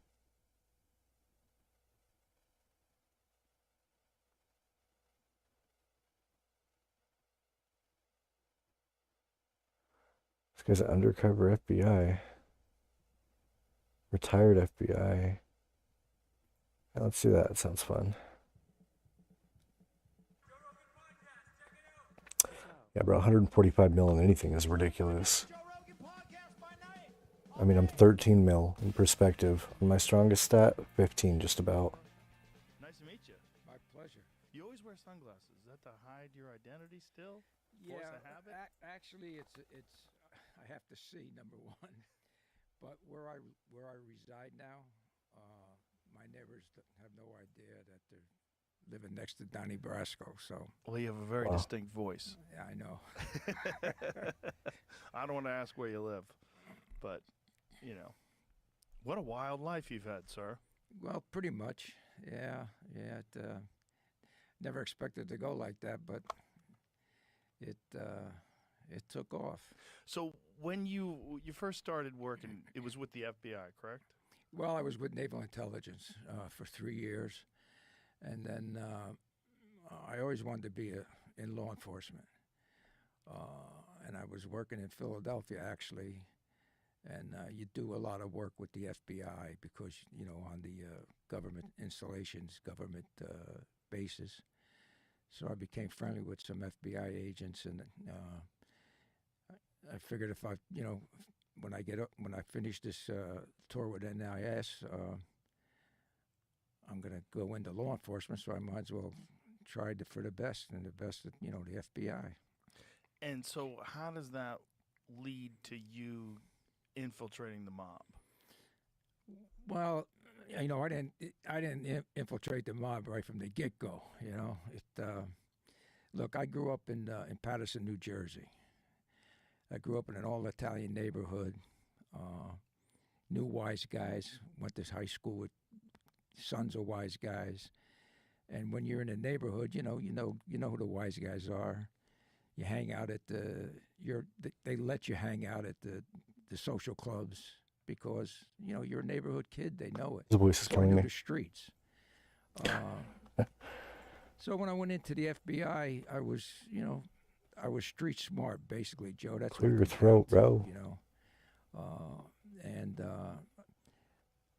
My first assignments were bank robberies, fugitives, gambling cases. And I started doing some little undercover work on gambling cases because back then the FBI was big Can't do it. into gambling, interstate gambling cases. So what was your first undercover work? First was infiltrating a gambling house in Jacksonville, Florida. Actually, that's what was my first office. What kind of gambling were they doing? Craps. I had a regular casino going. And, you know, I felt comfortable around that stuff because I grew up with that stuff. You know, I grew up, like I say, in the neighborhood, crap games. Cash card Patel? games. Ain't no way. The Joe Rogan Experience. Train by day, Joe Rogan podcast by night, all day. All right. What's going on, man? How you doing, Joe? Very good to see you, sir. Thanks for having me in Austin. What is it like to be the head of the FBI? How weird is that? It's completely effing wild. I mean, I don't even know how to describe it. What was it? What did you think it was going to be like, and what was different once you got in there? I thought that we were going to be able to come in with the movement that President Trump came in with, the administration, to fix the errors that the leadership of the FBI previously made, not like the 37,000 change people. And we are. We're doing a ton of work. I didn't know we would be able to do it this quickly, is my surprise. And that what that showed me was the people at the Bureau, literally people who've been there 30-year agents, they're coming up to me like, dude, we wanted to do that 15 years ago. Really? We wanted to do that 10 years ago. And then my question was like, you guys are the pros. Like, I'm My job as the director, I'm not chasing down bad guys. I don't know how to do that. Is to give them what you need and get the hell out of the way. And they were like, dude, all they did was get in the way. Said, So what kind of stuff specifically did you start doing that they wanted to do 15 years ago? simple, the one that I've taken the biggest heat for. You know, when I said, hey, these are the statistics from the USG, so you can take them or leave them, right? I don't know where else to go because nobody else does these, right? In the last calendar year, not this one, the year before last, 100,000 people were dying of drug overdoses a year. That's one every 7 minutes. A child or kid was being raped every 6.5 minutes in this country. And there were 2 homicides an hour in this country. And we have a 38,000 person workforce. And I said, okay, where are the agents? Where are intel analysts? Where is everybody? We got 55 field offices. We got 300 what we call RAs, resident agencies, so satellite offices to field offices in major cities. And they said, well, we've got 11,000 FBI employees in what we call the NCR, the National Capital Region. So if you take D.C. and you do a 50-mile, 60-mile radius around it, 11,000, almost a third of the workforce worked there. And they said, what the hell are they doing there? They said, well, they mandated if you want a promotion, if you want to move up, you got to come back here and prioritize stuff here. So I said, look, we're moving agents and intel analysts to the field. And that's what I did. 1,500 people are going to the field because a third of the crime doesn't happen in Washington, D.C. and the 65 miles around it. And everybody was like, we've been wanting to do this forever. I mean, just think about it. One agent out in Indian country, one agent out in Texas, Arkansas, Washington State prevents a homicide, conducts a major drug bust, stops a ton of fentanyl or meth from coming into our country. One agent can do that. And the agents that I talk to now from around the country are just stoked. That's awesome. That's great news. That really is great news because the fentanyl thing scares the shit out of me. It really does. Well, it's one of the things I want to hammer down on, but whenever you want to get into that. Yeah, please. Yeah. Whew. It's so terrifying because, you know, we've shown it on the podcast, the amount that'll kill you. Yeah. It's so small. It's like the tip of a pencil. Yeah, it's like point something milligrams. It's nothing. I'll give you. I put this to big programming. I love doing this long form stuff, and this is the only long form interview I'm going to do. I hope you know. Oh, thank you. I do one interview. I'm honored. I do one interview a month, and it's usually like a 5-minute TV thing just to keep abreast. And we do a lot of stuff on social media. But I've been looking forward to this for a long time. Even when I was on the campaign, I was just this is like the best way to get information out. So fentanyl, right? Everybody's like, how do you attack fentanyl? How do you stop this stuff? Okay, yes, let's go after the gangs, the narco-terrorists down in Mexico. 100%. You got to go after the cartels, the drug trafficking organizations. You got to shore up the southern border. The president has done an amazing job at both of those things, made it a priority. So we have decreased the amount of fentanyl being moved around, let's say, right? But not necessarily coming into the United States. So where's the root of the problem? The CCP. So the fentanyl precursors, the stuff you need to make fentanyl, comes from mainland China. That's it. Now, I'm sure like 1% of it comes from somewhere else in the world, but that's where it comes. They've got hundreds of companies standing up in mainland China shipping this stuff out into the world. Now, their cover is that fentanyl has, and it does have a legitimate lawful purpose in terms of an anesthetic or medical use for anesthesiology related stuff. Okay, so there's like a minimal use for it. And what the CCP has done is they've come out and said, this is like the biggest, like, talk about the devil pulling the wool over the world's eyes. They're like, we don't make fentanyl. They're right, they don't. They just give you all the ingredients for it and ship it to Mexico. And then what they did was, to trick the world, they came out and said, hey, we're going to not sell precursor X. They're like, so now we're out of the fentanyl trade entirely. The problem is there's 14 other precursors you can use to make fentanyl, and they're still shipping all of those. So what we did when I got to the bureau is we stood up this massive enterprise to go after fentanyl precursor companies in mainland China. And they're probably not going to like that. And what they're doing now to get cute is they're shipping that stuff not straight to here. They're going to places like India, and I'm also doing operations in India. And they're having the Mexican cartels now make this fentanyl down in Mexico still. But, you know, instead of going right up the southern border and into America, you know what they're doing? They're flying it into Vancouver. They're taking the precursors up to Canada. manufacturing it up there and doing their global distribution routes from up there because we were been so effective down south. Yeah, it's a huge lift, but part of it is Americans just don't understand the depth and depravity of fentanyl. But what's worse is fentanyl. You don't hear of fentanyl deaths in China. You don't hear of fentanyl deaths in India. You don't really hear of fentanyl deaths in England, Australia, New Zealand, our Five Eyes partners in Canada. The Chinese, in my opinion, the CCP, have used it as a directed approach because we are their adversary and they don't like us and we don't like what they're doing when it comes to fentanyl. And their long-term game is this. How do I, in my opinion, kneecap the United States of America, our largest adversary? Well, why don't we go and take out generations of young men and women who might grow up to serve in the United States military or become a cop or become a teacher? And that's what they're doing when you wipe out tens of thousands of Americans a year. It's a long-term plan for them. Oh, that is such a dark, dark thing. It is, but we're on it. What else could be done, like with the Chinese companies? I mean, has there ever been any negotiation with Xi Jinping, with the United States, or where you could lighten up tariffs or do something and make some sort of a deal? Or is it just so profitable for them that they're going to do it no matter what if they can? Here's the thing. They're not making a ton of money off of it. Right? Oh, so it's really just for that purpose. You could sell fentanyl precursors, and unless you jacked up the price to exorbitant amounts of money, they're not making a ton of money.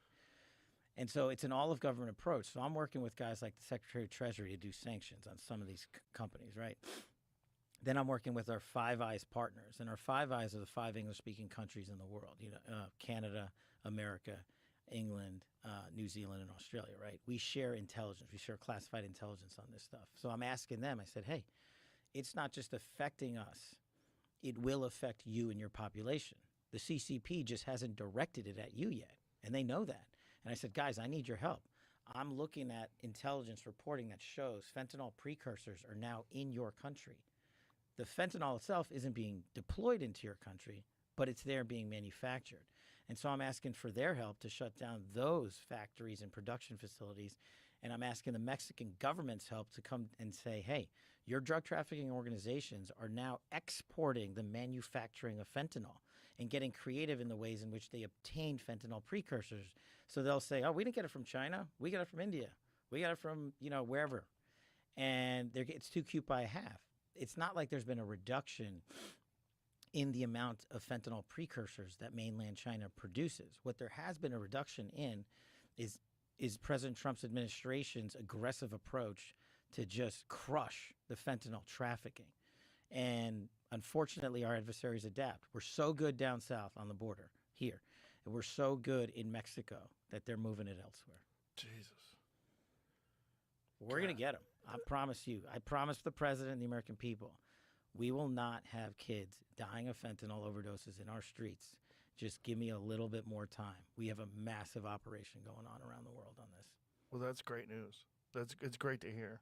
So the fentanyl, a lot of it is it's not just fentanyl overdoses, right? It's opiate overdoses overall.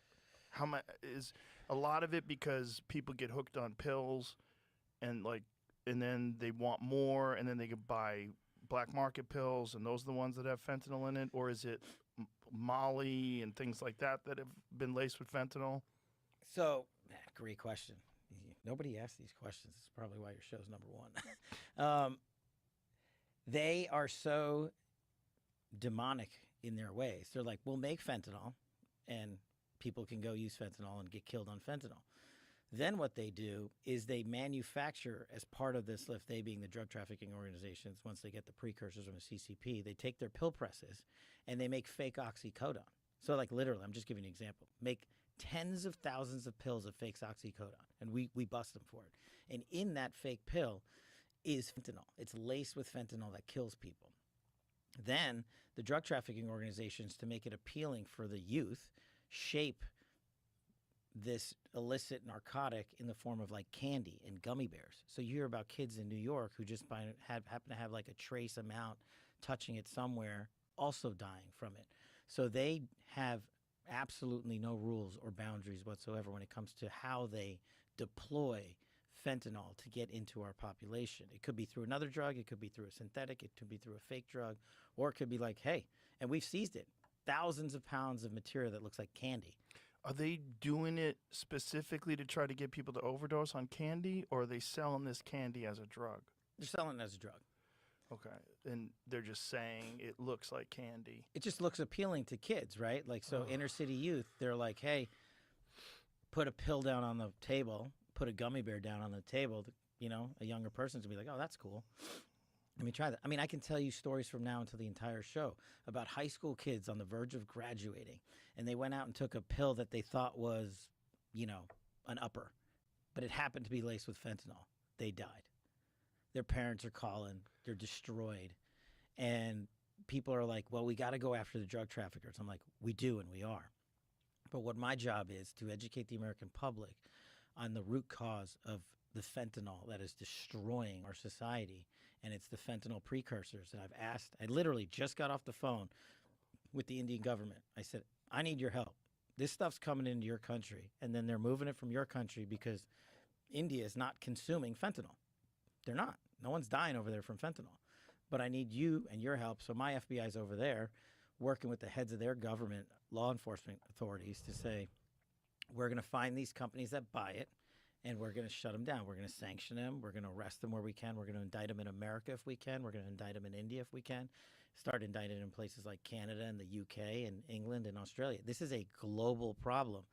And the reason it's gotten so bad is because nobody did anything for 4 years.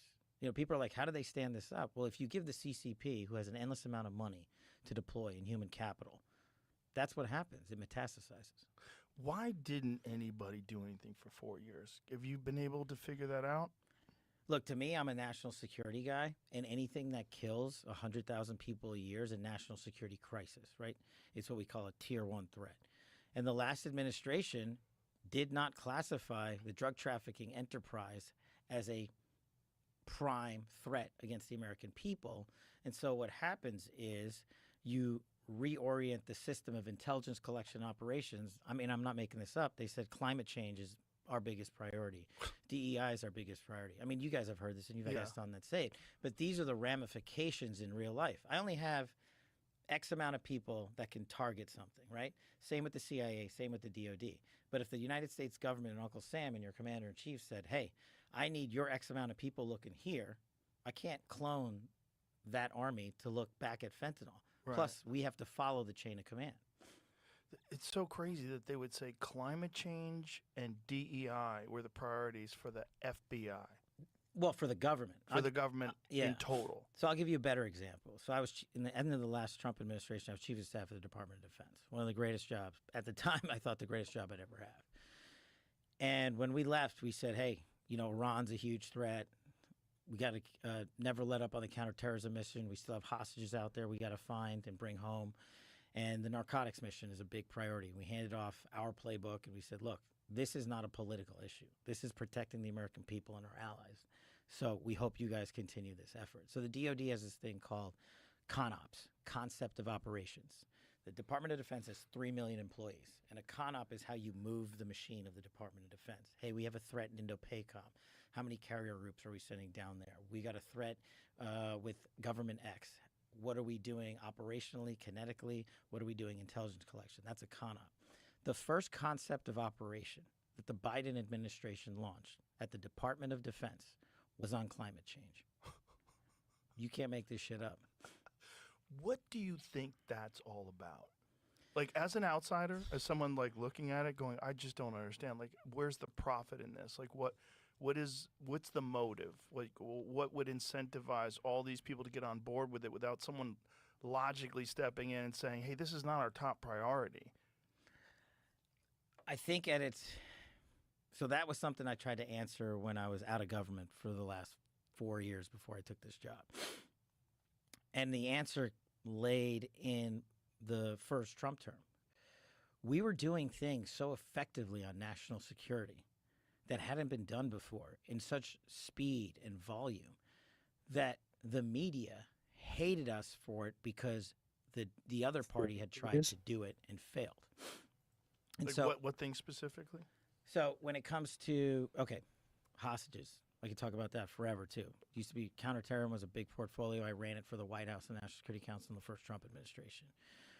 We brought home, people don't know this, President Trump in his first term brought home and rescued over 50 hostages and detainees from around the world. That's more than every president before him combined. Wow. Did you hear about Not a peep. the successes of reuniting families with lost loved ones from Africa and the Middle East, or these operations that the president was courageous enough to greenlight to go into places like Afghanistan and do these hostage rescue ops and use SEAL Team 6 and Delta, or take out guys like Baghdadi and Soleimani?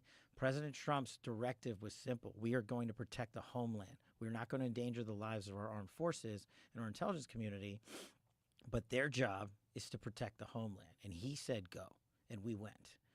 And I think there was such a resounding success that the media had such a hatred for President Trump and his administration. They just said, one, we're not going to give you the credit. Two, we're going to put out a ton of disinformation, which we can get into. And three, when they came time to transition governments from Trump to Biden, they just said, we're not going to do, and this is my opinion, we're not going to do any of the stuff that worked, because then we'll have to attribute it to Trump's policies. So we're going to go off on our end. And I keep asking people to prove me wrong. Like, tell me something you did in that administration that carried out the apolitical national security mission to a T. Right? I mean, you had the Secretary of Defense in the Biden administration go down, go to a hospital, MIA, literally AWOL, and didn't tell the commander-in-chief, and broke the National Command Authority. There is a reason, and I was the guy responsible for that nuclear football for a part of my time at the White House, that thing, and there is an unbroken chain of command between the President of the United States, the Secretary of Defense, and the National Command Authority at all times, because shit happens. And what if it had happened in that 1 or 2 weeks the guy was in the hospital, and maybe something did, and we don't even know, right? But no one, including the President, didn't know the Secretary of Defense was in the hospital. I can't tell you how big of a cataclysmic failure for the national security mission that is. And what I tell people when they're like, it's all right, it's not that big of a deal. What if Hegseth took a week out and said, I'm going to the hospital, I'm not telling anyone? What do you think the media would do to that guy and Trump if that were to happen now? Yeah, it would be catastrophic. Yeah. Yeah. So this person went to the hospital for what? What was the... I keep losing my flame. You got the... Isn't the lighter over there? I got it. Yeah, you got it. What were they in the hospital for? So Secretary Austin was in the hospital for medical issues, and I'm not saying you shouldn't have Right, but there treatment. should be someone else that's... There's a plan in place. Right. The Deputy Secretary of Defense comes in. You know, every time a senior goes out, there is a Right. continuity of government plan in place. Oh, you're out for a weekend treatment? No problem. But they just hid all this? They hid it. That's insane. And we broke it. We discovered it, and we broke it. And it wasn't the only time he did it. It was the second time, or the guy would end up doing it another time. Why would they do that? Just to hide the fact that they're sick? Well, that I think is up for debate. Like, people are old and they get sick. Like, no Right. big deal. You know, everybody needs treatment. Everybody's got to go to Walter Reed or But whatever. do you think that he thought it would hurt him politically if he looked weak? I'm not.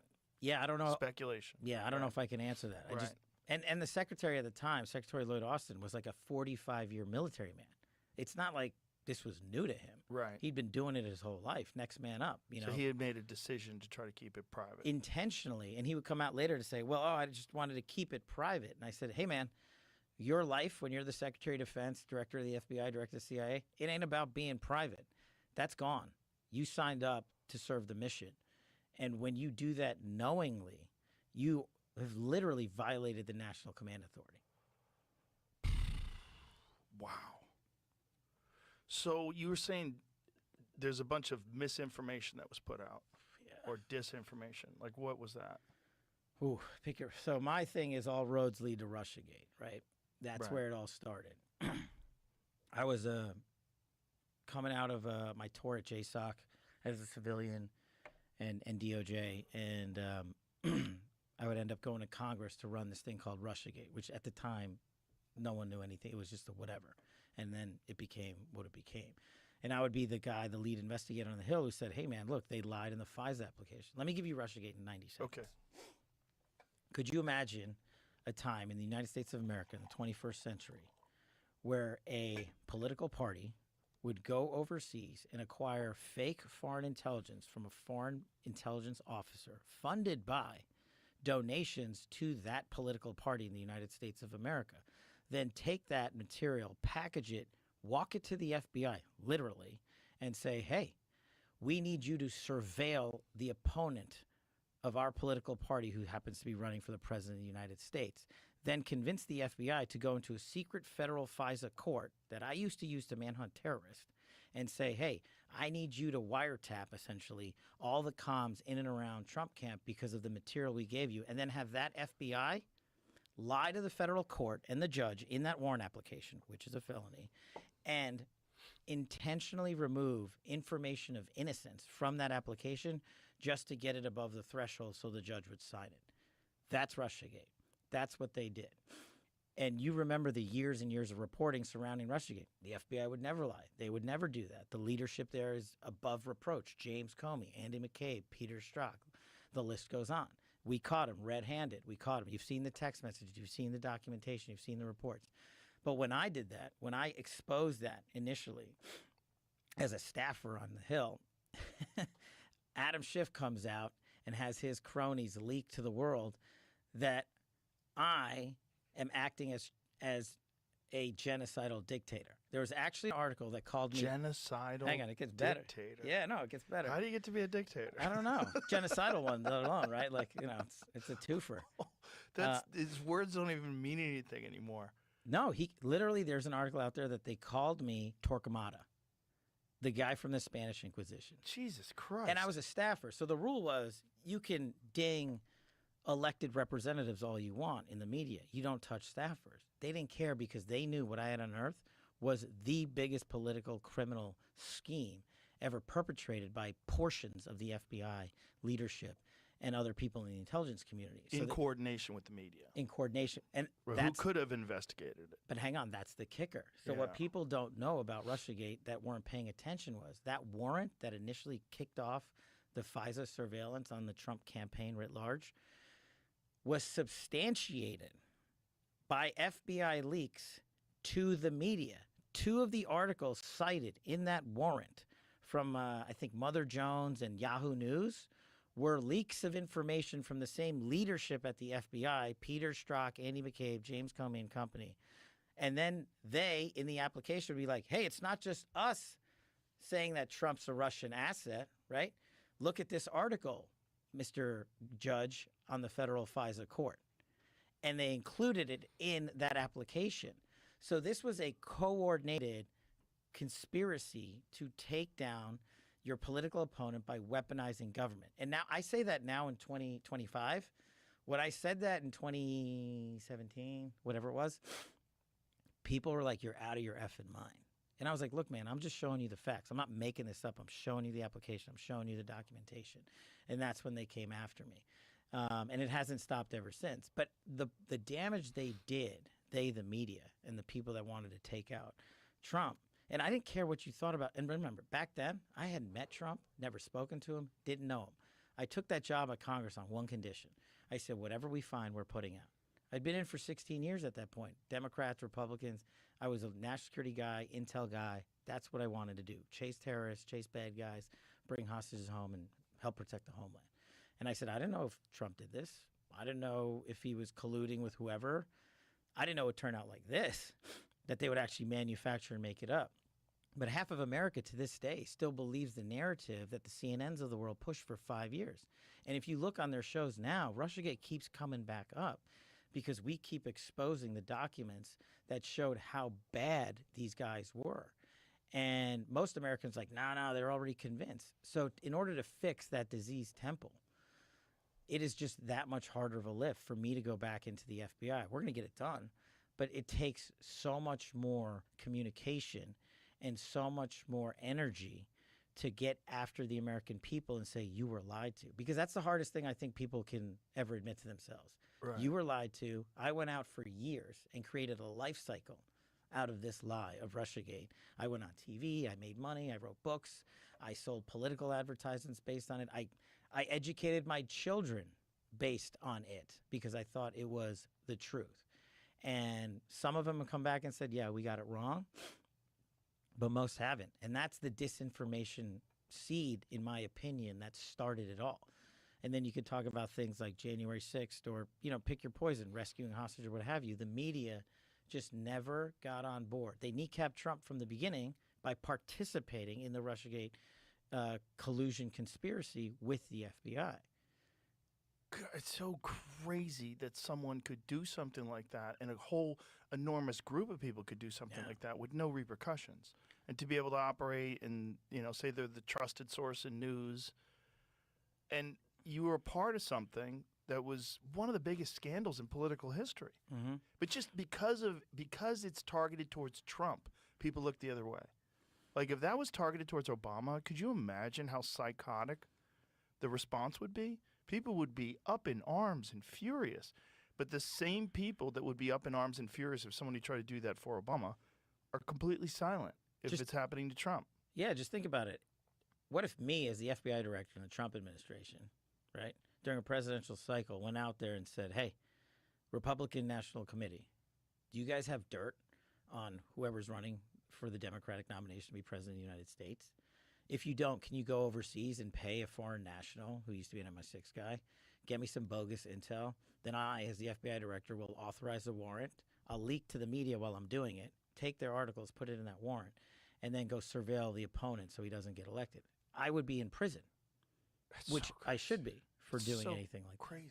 And that's what people want accountability for. And that's what you asked me at the beginning of the show, what's the hardest part? I'm like, hey, I'm the guy that is exposing and giving you the accountability from 2017 onwards. But I wasn't the guy in charge of putting people in prison and arresting them for this conduct. And so the other education campaign I have to go on is there's this thing called the statute of limitations.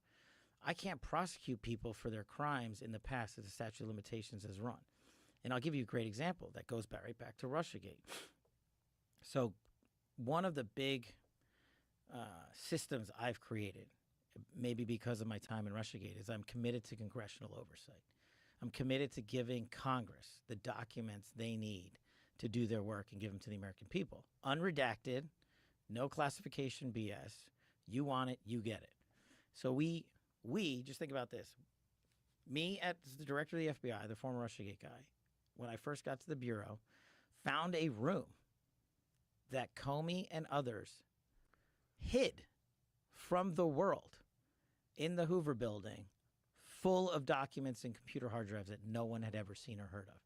Locked the key and hid access and just said, no one's ever going to find this place. What? Yeah. So my guys are going through that right now. What's in there? A lot of stuff. I mean, that's the thing. People are like, well, okay, go arrest him. And I'm like, okay, well, how about you let me run a methodical investigation while I give over information? One of the things we gave over before this, the room deal was, I don't know if you remember who Nellie Orr is. It doesn't really matter. Nellie Orr's husband, Bruce Orr, was like the number 4 at the Department of Justice, and he was the one who introduced the world of Christopher Steele, the guy that started Russiagate. Well, the entire time her husband was doing that at DOJ, she, Nellie Orr, was working on an outside contract to dig up dirt on Donald Trump. So she goes to the Hill and testifies as a result of our investigation, right, under oath. She said, I never worked, and I'm paraphrasing, I never worked with my husband on any of that. I would never do that. What did Grassley put out just yesterday, 2 days ago? The Nellie Orr documentation that the FBI hid to the world, that we gave them, where Nellie Orr is caught red-handed providing information to her husband, thumb drives related to Trump-Russia collusion, directly proving that Nellie Orr lied to Congress. Felony. Can't prosecute her. Statute of limitations is gone. That's just one example. Wow. What a dirty business. Yeah, I hate it. Politics is just the dirtiest. And in this age of transparency, because of the internet and social media and independent news, like everybody knows about it now. Like if CNN and and all these left-wing news sources, MSNBC, and it was only Fox on the right, and that was all we had, and we had no internet. Yeah. All this would be completely secret. No one would have known. The Russiagate collusion, that all that stuff would be people would really think it's a true story. It would probably take decades before someone wrote a book where people started to really take it seriously and really realize that there was something fucked up about it. Yeah. I'm not allowed to plug my book, so I won't. But I did write. You can a book plug about your it. book. Why can't you plug your book? I think there's some rules on it about I government. can plug your book. What's your book? Give it to me. Here you go. This one's for you anyway. Government Gangsters. Oh, bestseller. Government Gangsters by Cash Patel. Go buy it. Plugged. You didn't plug it. I did. I love it. Did you do the audio? Yeah. You read it? Oh, I got somebody to do it. My voice is not for radio or Oh, TV. come on, man. You got a great voice. I appreciate that. It's taken time and a lot of cigars to get to here. It would be good for you to read it. They should let you read it. Well, I mean, what's in there? But the reason I wrote it is, one, I never thought I was going back into government service. And two, part of the job to completing the mission was exposing what people didn't ever think could happen in the United States of America. And it was not just disinformation, misinformation, but your government and leaders in government weaponizing it for political purposes, not just FBI and DOJ, but others than the IC. And what it shows you is the back end of that, too, the rewards, right? The guys that, wrapping it back up, or reversing it back up, the guys that were in charge of Russiagate at the FBI, Andy McCabe, right? Remember what this guy did. Andy McCabe agreed to set in motion a plan with the Deputy Attorney General Rod Rosenstein at the time to have him wear a wire into the Oval Office to record President Trump. Those documents we found, we released them. Whoa. Put that aside. While Andy McCabe was in charge of the Trump-Russia Gate collusion investigation, his wife was running for political office in the state of Virginia. Do you know who's funding her campaign for political office to the tune of $600,000? Hillary Clinton world, who happened to be running against Donald Trump. Do you know what Andy McCabe did? He leaked information about the Clinton investigation to the media, unlawfully, as the deputy director of the FBI. Got caught by us, then lied about it to federal authorities. And that's the reason Andy McCabe was dismissed. Do you know what the Biden administration did? They allowed him to retire out of the FBI with full benefits. Wow. He got rewarded. Do you know what he does now? He's on CNN. You know who's also on CNN? Peter Strzok, the head of the counterintelligence unit that had that affair with Lisa Page, who basically put out those text messages, who was running that investigation with Andy McCabe and said, Trump people smell in Walmart and we're never going to let him win. I have an insurance policy. That guy's on CNN. So they get rewarded for putting on this disinformation campaign, for this illegal activity, because the media will never correct, or some portion of the media will never correct the record. Remember, these guys got Pulitzers. New York Times, same thing. These guys got the biggest award in journalism. They were proven wrong, not by me, by the own evidence created by, you know how I caught these guys? Because these guys were so arrogant, they would write everything down. And I found the documents. Why would they write everything down? They're so arrogant. So they think no one's going to catch us. I'm going to write everything down. We're going to put it in a lockbox. We're going to put it in a vault, and no one's going to find it. Well, you know what? I found the vault, and now I'm going to work. Wow. Now, is there a statute of limitations on those crimes? So generally, the statute of limitations on crimes, for process crimes that we call them, it's 5 years. But if you can tie them to an overarching conspiracy, there is no statute of limitations. So if there was more egregious conduct that no one knew about before, that we are just finding and we are investigating, then we'll have to relook at it. The one thing we will do is put out all that information to the American public once we actually get through it.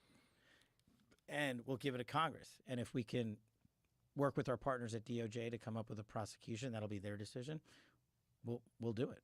The disturbing thing about all this to me is how people on the left are willing to look the other way. Because this is just a dangerous precedent. If the federal government is doing this, and they're doing this to someone who you consider an enemy, what's to stop this from doing it against your candidate? Like, this is unprecedented behavior that's tolerated and coordinated with the media. Like, that's dangerous for the country. But people are so ideologically captured. They're so locked into their party, and by any means necessary, we got to get Trump out. And they push that narrative so hard that they're willing to do a very un-American thing. Yeah. And my goal, now that I'm back in government, is to make sure this doesn't happen again ever. That's the goal. How can you do that? How can you make sure it doesn't happen again ever? Exposing it all. And I know there are people, and look, people keep calling me and saying, when are you going to arrest everybody? When are you going to go out there and arrest everybody that did everything to Donald Trump? I was like, first of all, you guys were barking at people who were in the seat before me to do that, and they didn't. They failed. The difference between me and that guy is, one, I'm the guy that exposed it. Two, I didn't tell you this, I was the guy they targeted. So while I was doing the Russiagate investigation, do you know what Trump's own DOJ, Rod Rosenstein, the Deputy Attorney General of the Department of Justice, Christopher Wray, then Director of the FBI, did to me and a dozen other staffers who were working Russiagate? They subpoenaed all of our information while I was running the Russiagate investigation. We wouldn't find out for 5 years. You want to know why? Because these guys were so vindictive. They went to the federal court, not only got a search warrant, they got a judge to say to all the telecom companies, Google, Facebook, everybody else, your banking companies, everybody, do not tell them for 5 years that we authorized this subpoena. So I just found that out last year. Wow. This is how hard, this is what I'm trying to show. It's not a Republican or Democratic thing, right? It's an all-hands-on approach to protect the leadership that was so corrupt, to protect themselves and their actions and their friends. My mission is to educate the world that this happened. And as director of the FBI, I have a responsibility. I'm not just going to bring a case because somebody hurt me. They did, and they continue to do it. Shit, my house just got swatted yesterday. What? Yeah, but... You got swatted? Oh, yeah. The head of the FBI gets swatted? Yeah. Yeah. These people play, it's the ultimate height of hypocrisy. They have two sets of rules. One against you and one for them. And what I want to do is lay out that entire body of work for the American people with Congress. And I'm doing it with guys like Grassley and Jordan and Kennedy and Rand Paul on COVID-19. And we could talk about the origins. We actually have some pretty cool developments on that front. And let the American people know that my mission has always been to put out the truth, whatever the consequences are, whoever it's against, like I did when I signed up for Russiagate. If Donald Trump was a Russian asset and I proved it, I was telling the world that. That's what matters. And if we can hold people accountable in terms of indictments, then we'll work with our partners at DOJ. But what I'm asking people is, don't trust me. I don't care about that. Look at what I have done and what we have done. That's the guy that's now in charge of the FBI. His leadership team is in place. We've got great partners at DOJ. We're the ones working on all this stuff. And and look, let's just get to it because I know it's on people's minds. Epstein, right? The reason people are pissed off about that is the same thing, right? 20 years ago or whenever it was, 2006, 7, 8, Epstein gets his sweetheart plea deal, right? Right. After committing the most horrific crimes on planet Earth, right? I wasn't in power there. I wasn't in place there. I had, nothing to do with it. But people were rightfully pissed. I mean, this guy was committing the most grotesque acts you can against children. And the media spins up about it. Many in the media protected him. Why? Because of his relationships, who he knew, who his bankers were, who his colleagues were, who was on the island and stuff like that. Some pretty powerful human beings. And so when you peel back the layer and then what happened? The Trump administration, the last go around, decided, no, we're not going to let that go. We're going to investigate him, right? They charge him, they indict him, and he's awaiting trial. And I've said it, Dan Bongino said it, we've reviewed all the information, and the American public is going to get as much as we can release. He killed himself.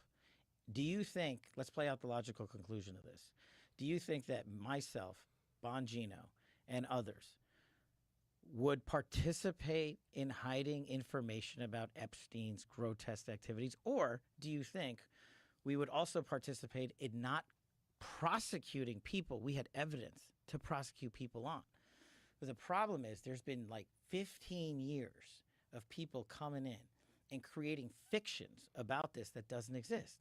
Where's the videotape of an Epstein Island of X, Y, and Z committing these frauds? Why haven't you given it to us? Do you really think I wouldn't give that to you if it existed? I'm working my ass off, along with the leadership at the Bureau and DOJ, to get you what we're allowed to give you. And you're going to get the video of the cell, and you're going to see for yourself. And we will never be able to convince everyone. Okay, let's get into that. So, what did you think before you got in office? Did you think that Epstein was murdered? No. No suspicion at all of it? But I have a different background, right? Right. So I was a public defender back in the day. I used to spend a lot of time in jails and a lot of time in segregated housing units, shoes as we call them, right? And so, and I've known people that have committed suicide in these cells. And I know how you get in, how you get out, who works the system. And so the way, based on public information at the time, that he ended up, the pictures and him hanging himself, I was like, man, that guy killed himself. There's just no way that you could have run an op and had people go into that cell and not have any video of it and not have any people come out and say, hey, yeah, I saw that guy. He shouldn't have been there, the guard or this guy. There's just no access points into places like this in the detention center he was in, which I've been. So correct me if I'm wrong, but what I was told, what I'd read, was that the guards were not paying attention or were sleeping. Well, right? And in short order, you'll see it. Is that correct? Well, it's hard to surmise that from a video, right? Like, right. Where they and look, do guards doze off on the night shift? Yeah. But no one can get in to the cell. And if they had gotten in to the cell, you would see it. But we were told that the cameras were down. Well, I don't know who said that. But that was in the news. We're giving you all the footage we have. So why wasn't that released like immediately? Why did this speculation escalate? I think you'd have to ask whoever the Attorney General back then was, Bill Barr. Did you ever see, do you remember that HBO autopsy show? Dr. Michael Baden, he's a famous forensic I don't think I've seen scientist. So he's a pathologist, and he reviewed the case, and it was his determination that it was a homicide because of the way his neck was broken. And what he said was it was indicative of a ligature strangulation. And it was because of the positioning on the neck where the marks were, that it wasn't indicative of someone hanging by their weight, which had been higher on the chin. And there's a specific break of the bones and the vertebrae that's consistent with someone who is just strangled to death. I haven't seen it. I'll definitely take a look at it because that's part of my job. You haven't seen that? The report on that? No, I haven't looked at that. Did you see any? Was there any other autopsy done other than the official one? Not to my knowledge, but if there was, you'll get it. And that's what we're doing. See if you can find that Dr. Michael Baden thing. Yeah. No, Did you remember that show, the HBO show? No. Pretty cool show. Yeah, So this guy, Dr. Michael Baden, he had a long career of catching murderers, exhuming bodies, finding trace amounts of poisons, different kinds of things. And it was a crazy show, like all these wild ways. Well, I love watching shows, and I spend a lot of time on planes. So. Yeah, it was an old show. It was a show like from the early 2000s, I believe. But this guy was like, this very well-respected forensic scientist who would analyze these bodies, and it was his determination that he was murdered. Yeah. And my job, going back to the core of what I've been doing since I studied Russiagate, was to get, and is to get everybody the information. When did you get here? Epstein's autopsy points to homicide. Pathologist hired by brother claims. New York City medical examiner strongly disputed the claim that the evidence from the autopsy suggested strangulation. So let's go to by the way, this is the New York Times, and they never lie. The private pathologist, Dr. Michael Baden, said in the morning TV show Fox and Friends, Mr. Epstein experienced a number of injuries, among them a broken bone in his neck, that are extremely unusual in suicidal hangings and could occur much more commonly in homicidal strangulation. I think the evidence points to homicide rather than suicide, said Dr. Baden, who observed the autopsy done by city officials. Dr. Baden, a former New York City medical examiner and a Fox News contributor, said, I have not seen in 50 years where that occurred in suicidal hanging case. Findings by Dr. Baden were strongly disputed by the city's chief medical examiner, Dr. Barbara Sampson, who previously ruled that Mr. Epstein's death on August 10th in the Metropolitan Correctional Center was a suicide. I stand firmly behind our determination of the cause and manner of death in this case, Dr. Sampson said in the interview on Wednesday. She added, in general, fractures of the hyoid bone and cartilage can be seen in suicides and homicides. The hyoid bone is near the Adam's apple.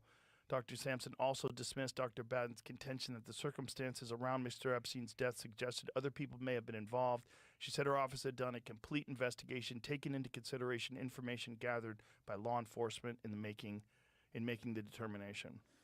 So this is a perfect example of going back to my public defender and prosecutor days. Mm-hmm. This is what we call a war of experts. You can Right. always find Right. someone Right. to come in and say the opposite. Right. And I used to do it all the time. I mean, I represented some of the worst humans that you can possibly imagine on earth, literally. The guys that were trafficking children from Mexico into America. And you could put up a professional expert to say, and this is what's going to go on forever. And my job is not the forever. My job is to get you absolutely everything that we can give you. And that's what we're going to do. When did you become aware of this video that showed that no one had gone in and out of the cell? Recently.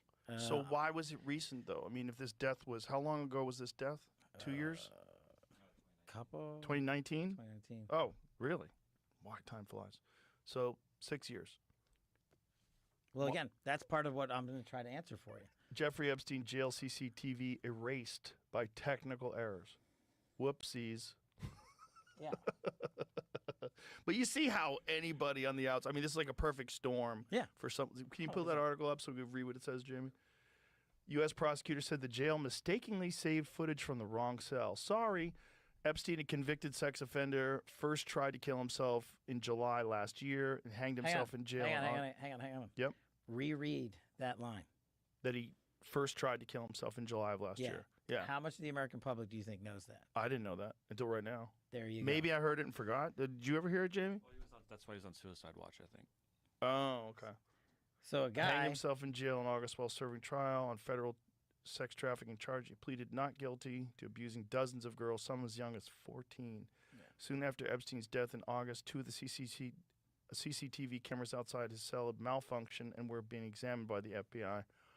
Found semi-conscious in his prison cell with injuries on his neck on 25 of July. After this incident, he's placed on suicide watch. I'm not saying every single camera in the place was working. I'm saying we've got footage and you're getting it. Mm-hmm. And then you can make up your own mind. And the theories can continue. But my job So is to give you the became information. aware of this footage recently? The ones that we're looking at, yeah. Right. Yeah. And so, but this is like an article from quite a while ago that was saying that the footage was mistakenly erased. Look, I mean, goes back to the same. Ask the people that were in power then. I mean, I get it that you want to hold me to account for their actions, and No, I'm not you, saying, not you. I'm not saying that. Not you. Just the public in general, and that's okay. What's confusing to everybody today? First of all, it's very confusing because AI can kind of make anything. You know, which has got to be a bizarre position for you to be in when you're looking at videos. I mean, I've watched Viking videos; it looked real as fuck. You know, they just make Viking towns. I mean, it's really quite incredible what they're doing now, and it accelerates every month. I mean, I talked to Elon about it, and he said we're blown away literally every week. Every week there's some new breakthrough. We're like, wow, we didn't expect that. Well, I can tell you after having looked at it, this ain't gonna be AI. You don't think so? You're gonna. It's just not great. You know, it's like if it were AI, like someone wanted to come in and make it, they'd make it better. But why would you make it better when people could, you know, you could have ambiguous footage that is, you know, totally generated by AI. I mean, AI can generate blurry images. AI can generate night vision. AI can generate essentially anything that's already existed, like really shitty 1984 VHS tapes. They can do that. They can. But I'm telling you, I'm giving you the tape from the tape. You know, there's just like I'm giving you the documents from the vault, just like I'm giving you information to Congress on COVID origins or what have you. What we find is what you're getting. Okay, so now it's saying 2019, missing jail video from the first Jeffrey Epstein suicide. So for the first attempt has been found. So maybe, let's put it into perspective, jails are not the most efficient, best run places. It's not like Fort Knox? Yeah. No, it's not. It's, yeah. You know, we're working with what we got. Right. So, and listen, this guy's not the only guy to kill himself in prison. It happens, I don't know how often. Right. All the time. Even if he killed himself in prison. So if he was murdered in prison, crazy, right? Yeah. You could see why very powerful people wouldn't want If he him was talking. murdered in segregated housing, in isolation, after being on suicide watch in a place in a detention center that I've physically been in myself, it would be fiction. It's just in my experience, that is not doable. It's not doable even for the most powerful and No. wealthiest people in the world. Yeah. Wouldn't you think though that like if someone was in a position where a guy could release information that could potentially damage the most wealthy people on earth, you would have a concerted effort that's unprecedented. Sure. You'd have the resources that we couldn't even possibly comprehend, all pointing towards eliminating this one person that it could be done. But I mean, so many people have been implicated, right, already, and some of that information, what they did to Prince Andrew and everybody else is already out there, and so that's the conspiracy stuff that me and Bongino and the folks have to say. Look, we will give you everything we can, and then we will have done our job. Also, if I had a shred, me, Cash Patel, had a shred of evidence, the Russiagate guy, the Jan 6 guy, the COVID origins guy, had a shred of evidence that this guy was murdered, I would be the first guy to bring this case hard and fast. And I would even doing press conferences every week on it. Mm-hmm. The first guy. That's what I'm asking people to play out to their logical conclusion. I'm not Comey. I'm not McCabe. I'm not the guy that was in the seat before. I have a wildly different background. I've been putting out the truth my entire career. Why would I risk all of it on this guy? I believe you. Catch the letter. Oh, I believe you. I just think that, the problem is we've been fuming on this Sure. conspiracy for so Yeah. long. And we love conspiracies, don't we? No, as, it's as good. a country. It's They're good, so right? much fun. I mean, they make good JFK TV. tapes, come on. Like, release the documents. We all love them. We love them. We love UFO ones. We love everything. We love the craziest conspiracies. They're exciting. We don't want to hear They're that he entertaining. tried to kill himself in July and then succeeded in August. And look, I could imagine why the guy wanted to kill himself. He was going to jail for the rest of his fucking life. And in jail, sex offenders for children are not treated well. And also, by the way, most Americans haven't, nor should they. Have you ever spent 1 minute in segregated housing? No. It's the worst, the absolute worst. Like, you and your background, you could probably handle it, right? Like, just in all reality, most Americans, you put them in there for 5 seconds, they're going to slam their head against the wall. Literally. They're going to lose their mind Yeah. immediately. Yeah. It's that bad. I'm sure. I could only imagine. And I could only imagine this guy knowing that it's over. And what do you want to do? Do you want to... Yeah, I and mean, then who knows who the fuck he's working for? Let's just put that aside. Now, if you're working for... Let's just... We don't have to name names. We don't have to speculate. If he's working for some agency, some group, some foreign group, and they decide to target his family because he's going to jail for the rest of his life anyway. They decide to target his family if he testifies against them. I could see where if I thought that it was like I'm going to be in jail for the rest of my life, or I tell and my family winds up being killed or destroyed, or who knows. Maybe you'd say, look, the honorable thing is to end it in prison. honorable, cowardly thing. Whatever it is. Like, you just also, decide. At some point, that guy was going back into Gen Pop. And the one thing I'll tell you about prison systems is the people they eat are child predators. Yes. And Well he was known. going to get eaten. Well known. Yeah. And they probably wouldn't have protected him. Yeah. So the narrative has always been that there's video. Now, what is the chain of custody? Is there evidence that there is video? Is there evidence that it was moved around, stored, protected from people looking at it? Like, you're going to get all that information. Like, that's literally what we're putting together. And we're going to give you every single thing we have and can. And that's the whole point. We can't fill gaps by making stuff up, and we're not going to do that. and you have to be methodical. And we have to be, that's the other thing, right? We're reviewing not just the video, we're reviewing everything as meticulously as we can, because that's what we owe the American people. That's our job. And I don't want to rush to the sticks or the podium and just say, hey, look what we found. Right. And then be like, oh, sorry, I forgot the 4 seconds. You know, if we miss 4 seconds, they'll be like, oh, well, it's in the 4 seconds you missed. Right. So I'm How pretty much can confident. you talk about what you've seen? Not yet. Just what I've told you. Can you say you've seen anything?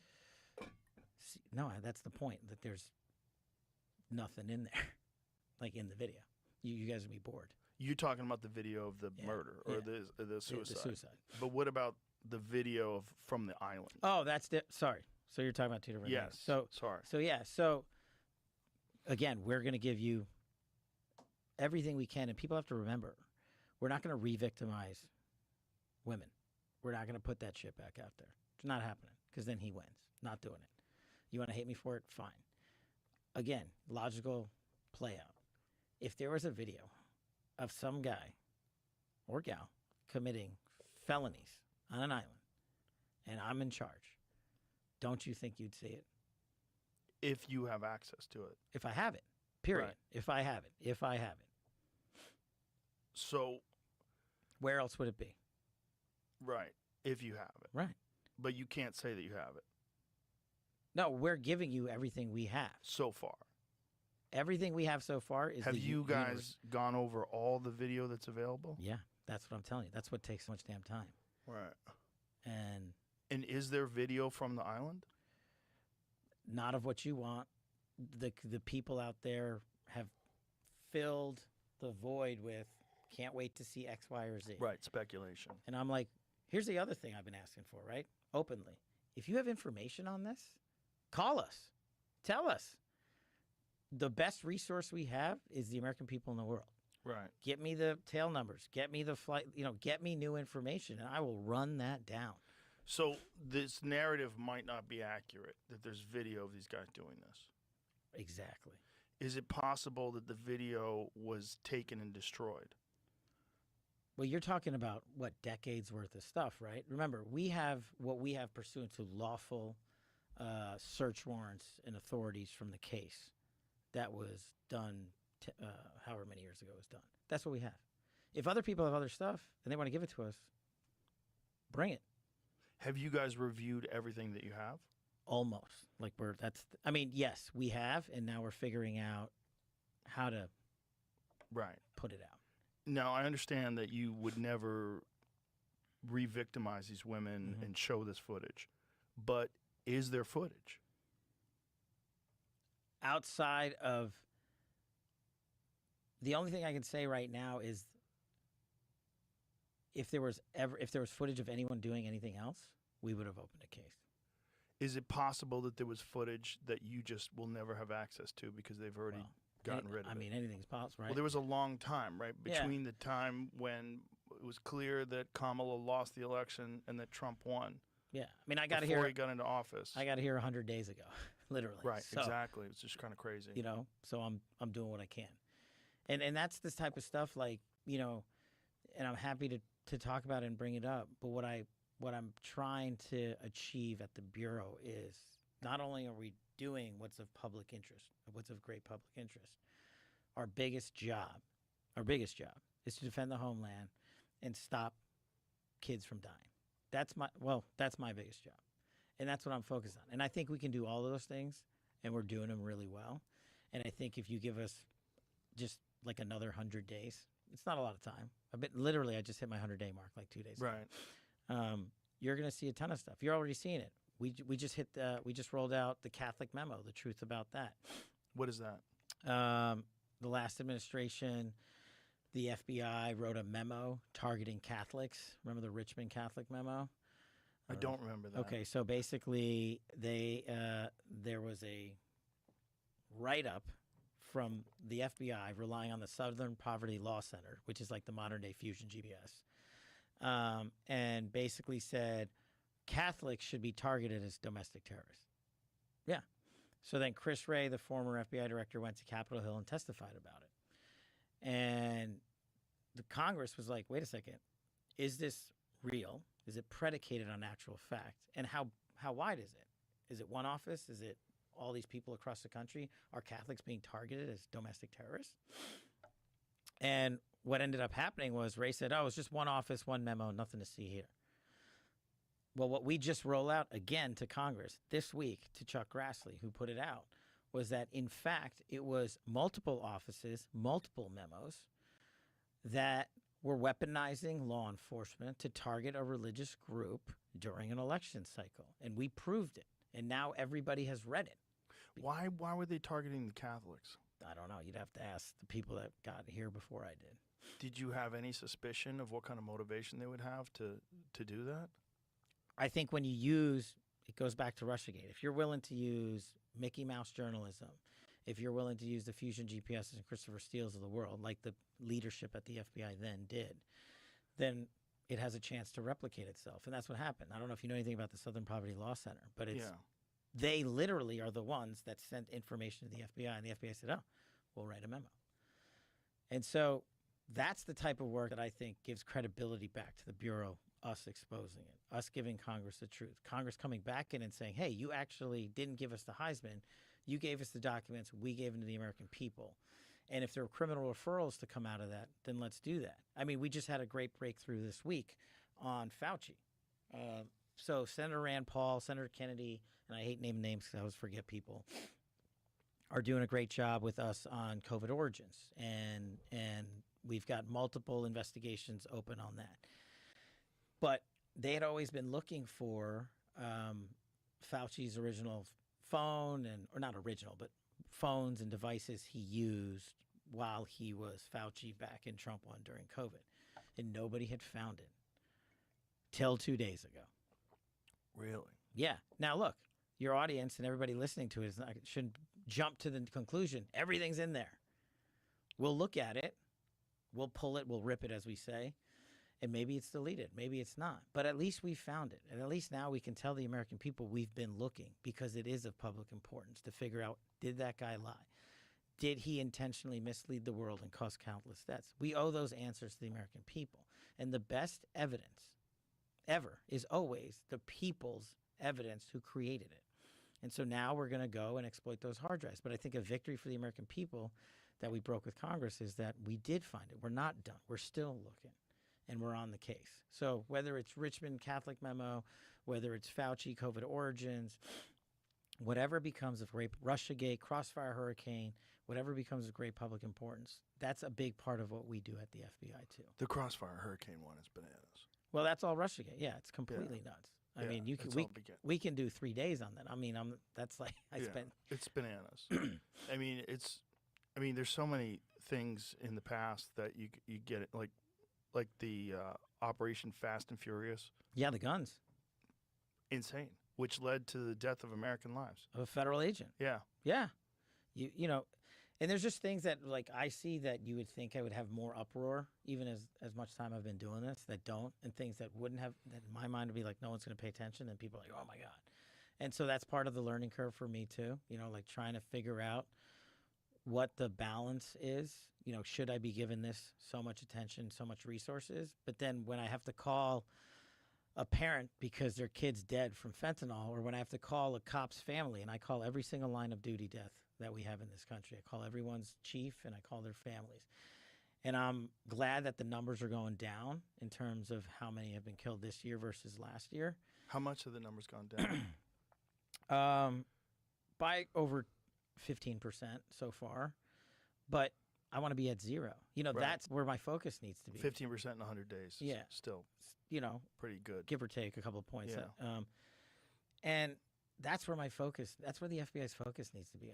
These guys are on the line. We're doing all these raids across the country in Homeland Security Task Force. We just hit a 10,000 mark. We just arrested over 10,000 people in the 100 and change days that we've been doing this with DHS. Huge, right? On illegals and whatnot.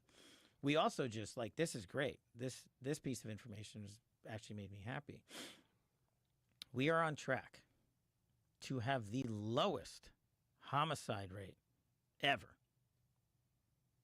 Murder rate ever. In the country? Yeah.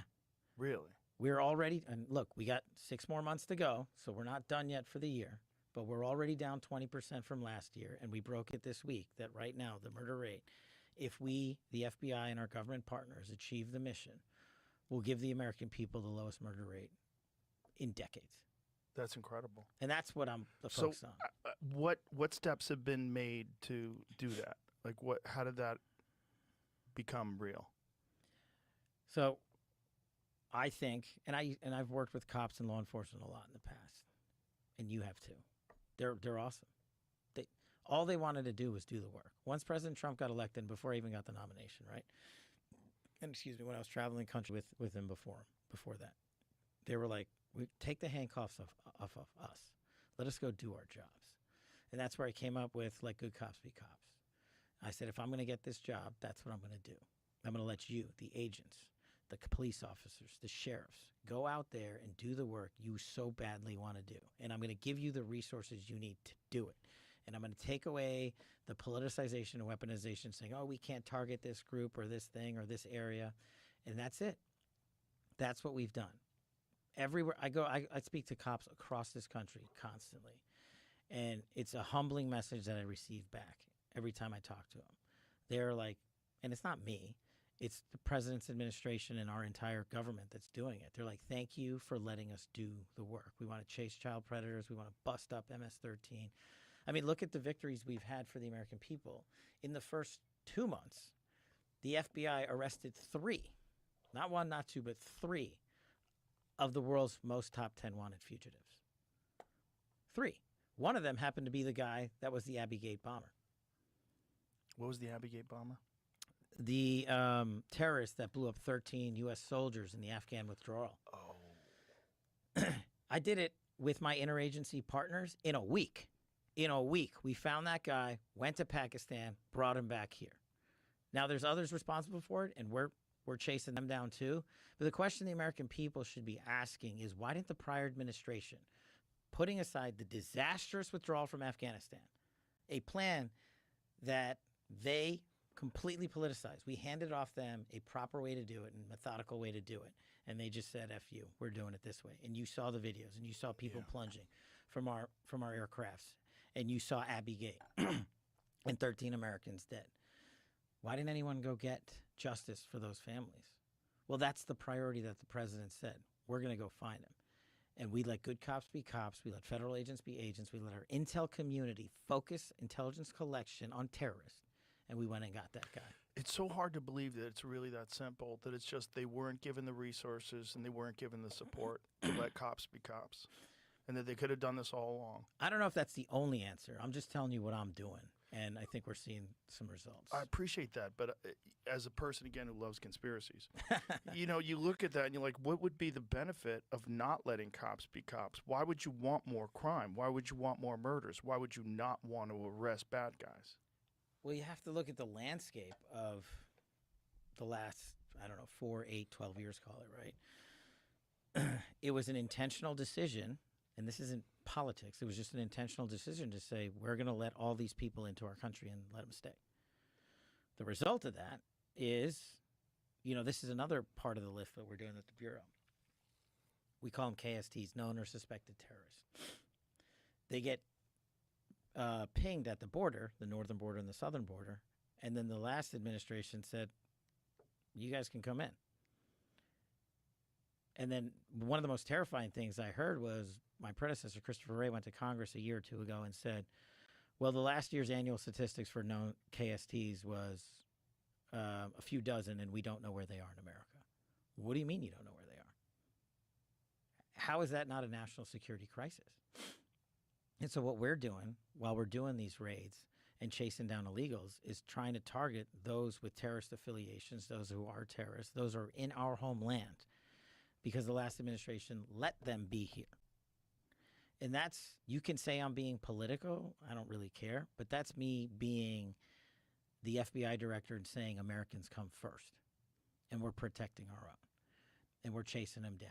And DHS is doing a great job, and so is our intelligence community, and so are the local police departments, who are now working with us and not living in sanctuary cities and allowing police stations to be burnt to the ground, working with us and not having law enforcement attacked constantly for just doing the job of protecting the American people. I think that's a tectonic shift in the mentality of what this administration has brought in. Now, people are still vilifying us for doing that. How dare you separate families, they'll say. And I'm like, how dare you separate a mom from a kid on a fentanyl overdose? How dare you separate an American soldier's mom or dad from the guy that got blown up at Abbey Gate? I have different priorities. I have a different view of it. And so that's the ethos I'm bringing to the Bureau. I appreciate everything you guys are doing. I'm baffled to try to come up with any kind of an explanation why anybody would let known or suspected terrorists into the country and just let them loose. I mean, when you, I mean, I know you can't speculate, but when you take office and you realize all this is going on, like what is going through your mind? Like, how are you processing this? Like, is this pure incompetence? Is this malice? Is this a foolhardy adherence to ideology and just to completely ignore the danger that they're putting the American people in by doing this? It's intentional. The intentional decision was when you're going to let in, 9 million people? A lot of them are going to be criminals. A lot of them are going to be TDA. You saw what they did in Colorado. A lot of them are going to be MS-13. A lot of them are going to be narco traffickers, which when you allow narco traffickers in the country, you're automatically bringing sex trades trafficking, human trafficking, and drug trafficking automatically. And the drug traffickers have partnered with the terrorist organizations and our adversaries. We haven't even talked about Russia and the CCP and how they've combined forces over the last however many years to infiltrate America, not just with people, but our cyber capabilities and our infrastructure. And so when I come into a job like this, patience is one of the hardest things you have to manage because you can't fix everything overnight. You have to build up the workforce. You have to get them the resources. You have to fix the infrastructure that's broken. I mean, I'll just give you a quick example. The building that the FBI calls headquarters, the Hoover building, is like 70 years old. I literally have netting, mesh netting, holding up the side of the building because pieces of concrete fall off of it so it doesn't hit people in the head. I'm not kidding. I'm dead serious. So I said, how about we give the workforce a safe place to work? So we're moving out of there. And people think it's a political decision. Oh, Kash Patel's taking the FBI out of the historic Hoover building. Yeah, because I don't want people to die. And I think they deserve a better workplace than something that's 70 years old that has pipes exploding literally every single week, every week. And also, we're going to save the taxpayer money. We're going to get out of a building that would cost billions to fix. And we're going to move into a location that's already built instead of a 15-year government boondoggle an hour outside of D.C. And we're going to stay in D.C. We're going to stay near our partners in government. And we're going to put out the workforce and spread them out across the country like I talked to you about earlier and put more agents on the streets and put more agents in Indian country and put more agents in your communities and intel analysts to figure out where the crime is. But all of that takes time. I can't do it overnight. But why do you say Indian country? Like what tribal about, lands. Well, what about tribal lands is problematic? Oh man. So thank you so much for bringing this up. It's one of my biggest priorities. So the tribal, and I just met with almost all of the chiefs and the leaders of the tribal communities in America. The crimes they have committed on what we call Indian country is just as horrific, if not worse, than the rest of America. Look up the story about Emily Pike, whose family is still waiting for her arms. This child was murdered on a reservation, and they found a piece of her body and not the murderer and not the rest of her body. They are plagued by drugs, and they have never been a priority in terms of law enforcement working together. And now remember, you're talking about two different sets of legal structures, right? They have their own and we have our own. But what I've asked of them, and what they've asked of me is pay more attention, give us more resources. And what I've asked of them is said, hey, all the leaders said, let my guys on. Let my guys come to you, and let's work together on solving some of these horrific, horrific crimes. The trafficking, the murders, and the violent crime on Indian reservations is skyrocketing. And I'm not going to treat people who live in the United States of America differently because they have a different way of life. We're going to help them. And we put out Operation Not Forgotten, where we deployed this month and this summer, I can't remember how many agents and intel analysts, specifically to remote tribal locations to solve crimes that have not been solved for years, specifically the most violent. And we're going to double down on that. And as Bongino likes to say, this summer we are unleashing a massive operation across the country. As Dan calls it, it's a bad day to be a bad guy this summer because the FBI is putting out all these extra agents and personnel into the field, and we're going to come find you. If you think you can nest in our communities and find safe haven, you're going to prison. That's great to hear. So what is when you guys sit around, you think about the motivation to let all these people into the country. Mm-hmm. I mean, again, you're kind of speculating, but why do you think they allowed it? Why do you think they allowed the border to be wide open like that? You know, in my job now, that's like one of those political decisions, and so I try to stay out of that.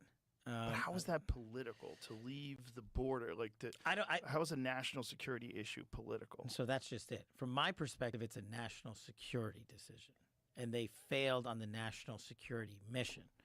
But I think where the decision from that administration to do that was a political one. That's what I'm trying to sort of separate. I've always viewed it singularly. Protecting the border, preventing drugs from coming in, preventing terrorists from coming in, preventing people but from... What political decision could be made that makes any sense at all to not do that? I don't think there is one, but unfortunately, they did it anyway. Do you think it was just that Biden was just not there and everyone else that was really running things was completely incompetent, was focused on other things, was focused on maybe the optics of border protection, that it, that somehow or another there was some negative connotation to it politically? I always say this, I think it's dismissive to say those people were incompetent. They're super smart. They're not dumb. And whether or not Biden was running things or whatever, conversation for other people to have. But there's lots of people around him who are very smart, who were in government for a long time. And this is what I mean, they politicized the national security and law enforcement apparatus of this country by making those decisions. The why, you'd have to ask them as to why they did that and why they thought that was okay. And why people think it's okay for James Comey to go down a beach and put up 8647. That's another political act that hurts our national security from smart people who are doing it intentionally. And maybe because they want press, maybe because they're selling a book, maybe because they want notoriety. I don't know the answer to that. But for me, it's all national security related. And these people keep doing it over and over again. The good thing is now there's a bulwark against it because we're in. And the president just is not having any of it. What was the case very recently where you guys caught a scientist bringing in pathogens? Yeah. So I'm a New Yorker, and I brought this for a reason. This means spore. Yeah. Fucking New York Post is the best. Yeah. You got to do They're the best. They have the best headlines ever. Yeah. So it's so funny. It's based. So the case is still It's obviously ongoing since we just made the arrest. So I'm a little limited in what I can say. But backing up the truck a little bit, agroterrorism is a thing, right? The CCP isn't just coming at us with fentanyl and coming at us in our cyber infrastructure and our capabilities in space and underwater. They are literally exporting people to the United States of America, having them end up being senior researchers, like this individual at the University of Michigan. And the Bureau picked up on this and said, wait a second, why are you bringing you, and her husband was also indicted, but he's in mainland China, so he's not here. But we retraced what he did, and what's public now is that he also tried to come to this country to do the same thing. So they are making the connections on that. But what they did was literally bring in a mushroom that technically alone exists, in the U.S., but in an altered state causes billions of dollars of damage to wheat, to corn, to maize, and to agricultural industry, and also could wipe out your livestock and causes reproductive damage to human beings. And so this is the lethality in terms of the mindset of people that want to do harm to our country. In this case, I didn't know, this is one of those things where I knew it would garner a lot of attention, but like this thing went massive. Like it's everywhere. And I'm glad it's everywhere because for me, it highlights the multiple levels of operation that our adversaries are looking to do harm on us. Thank God we caught this one, but what about the ones we've got to still catch that are still out there? They're not going to stop because this lady's in jail now. Right. And being prosecuted by us. This is just the one you caught. This is the one we caught. So this is proof that this is actually an ongoing thing. It's been an ongoing thing. Just like, why are we allowing our adversaries to buy land around our military Just going to base? ask you that. It's insane to me. It's lunacy. Having been the former chief of staff at DOD and having gone to a lot of our bases, I was just like, why is that Chinese CCP establishment right there? Why are the Russians right across the street?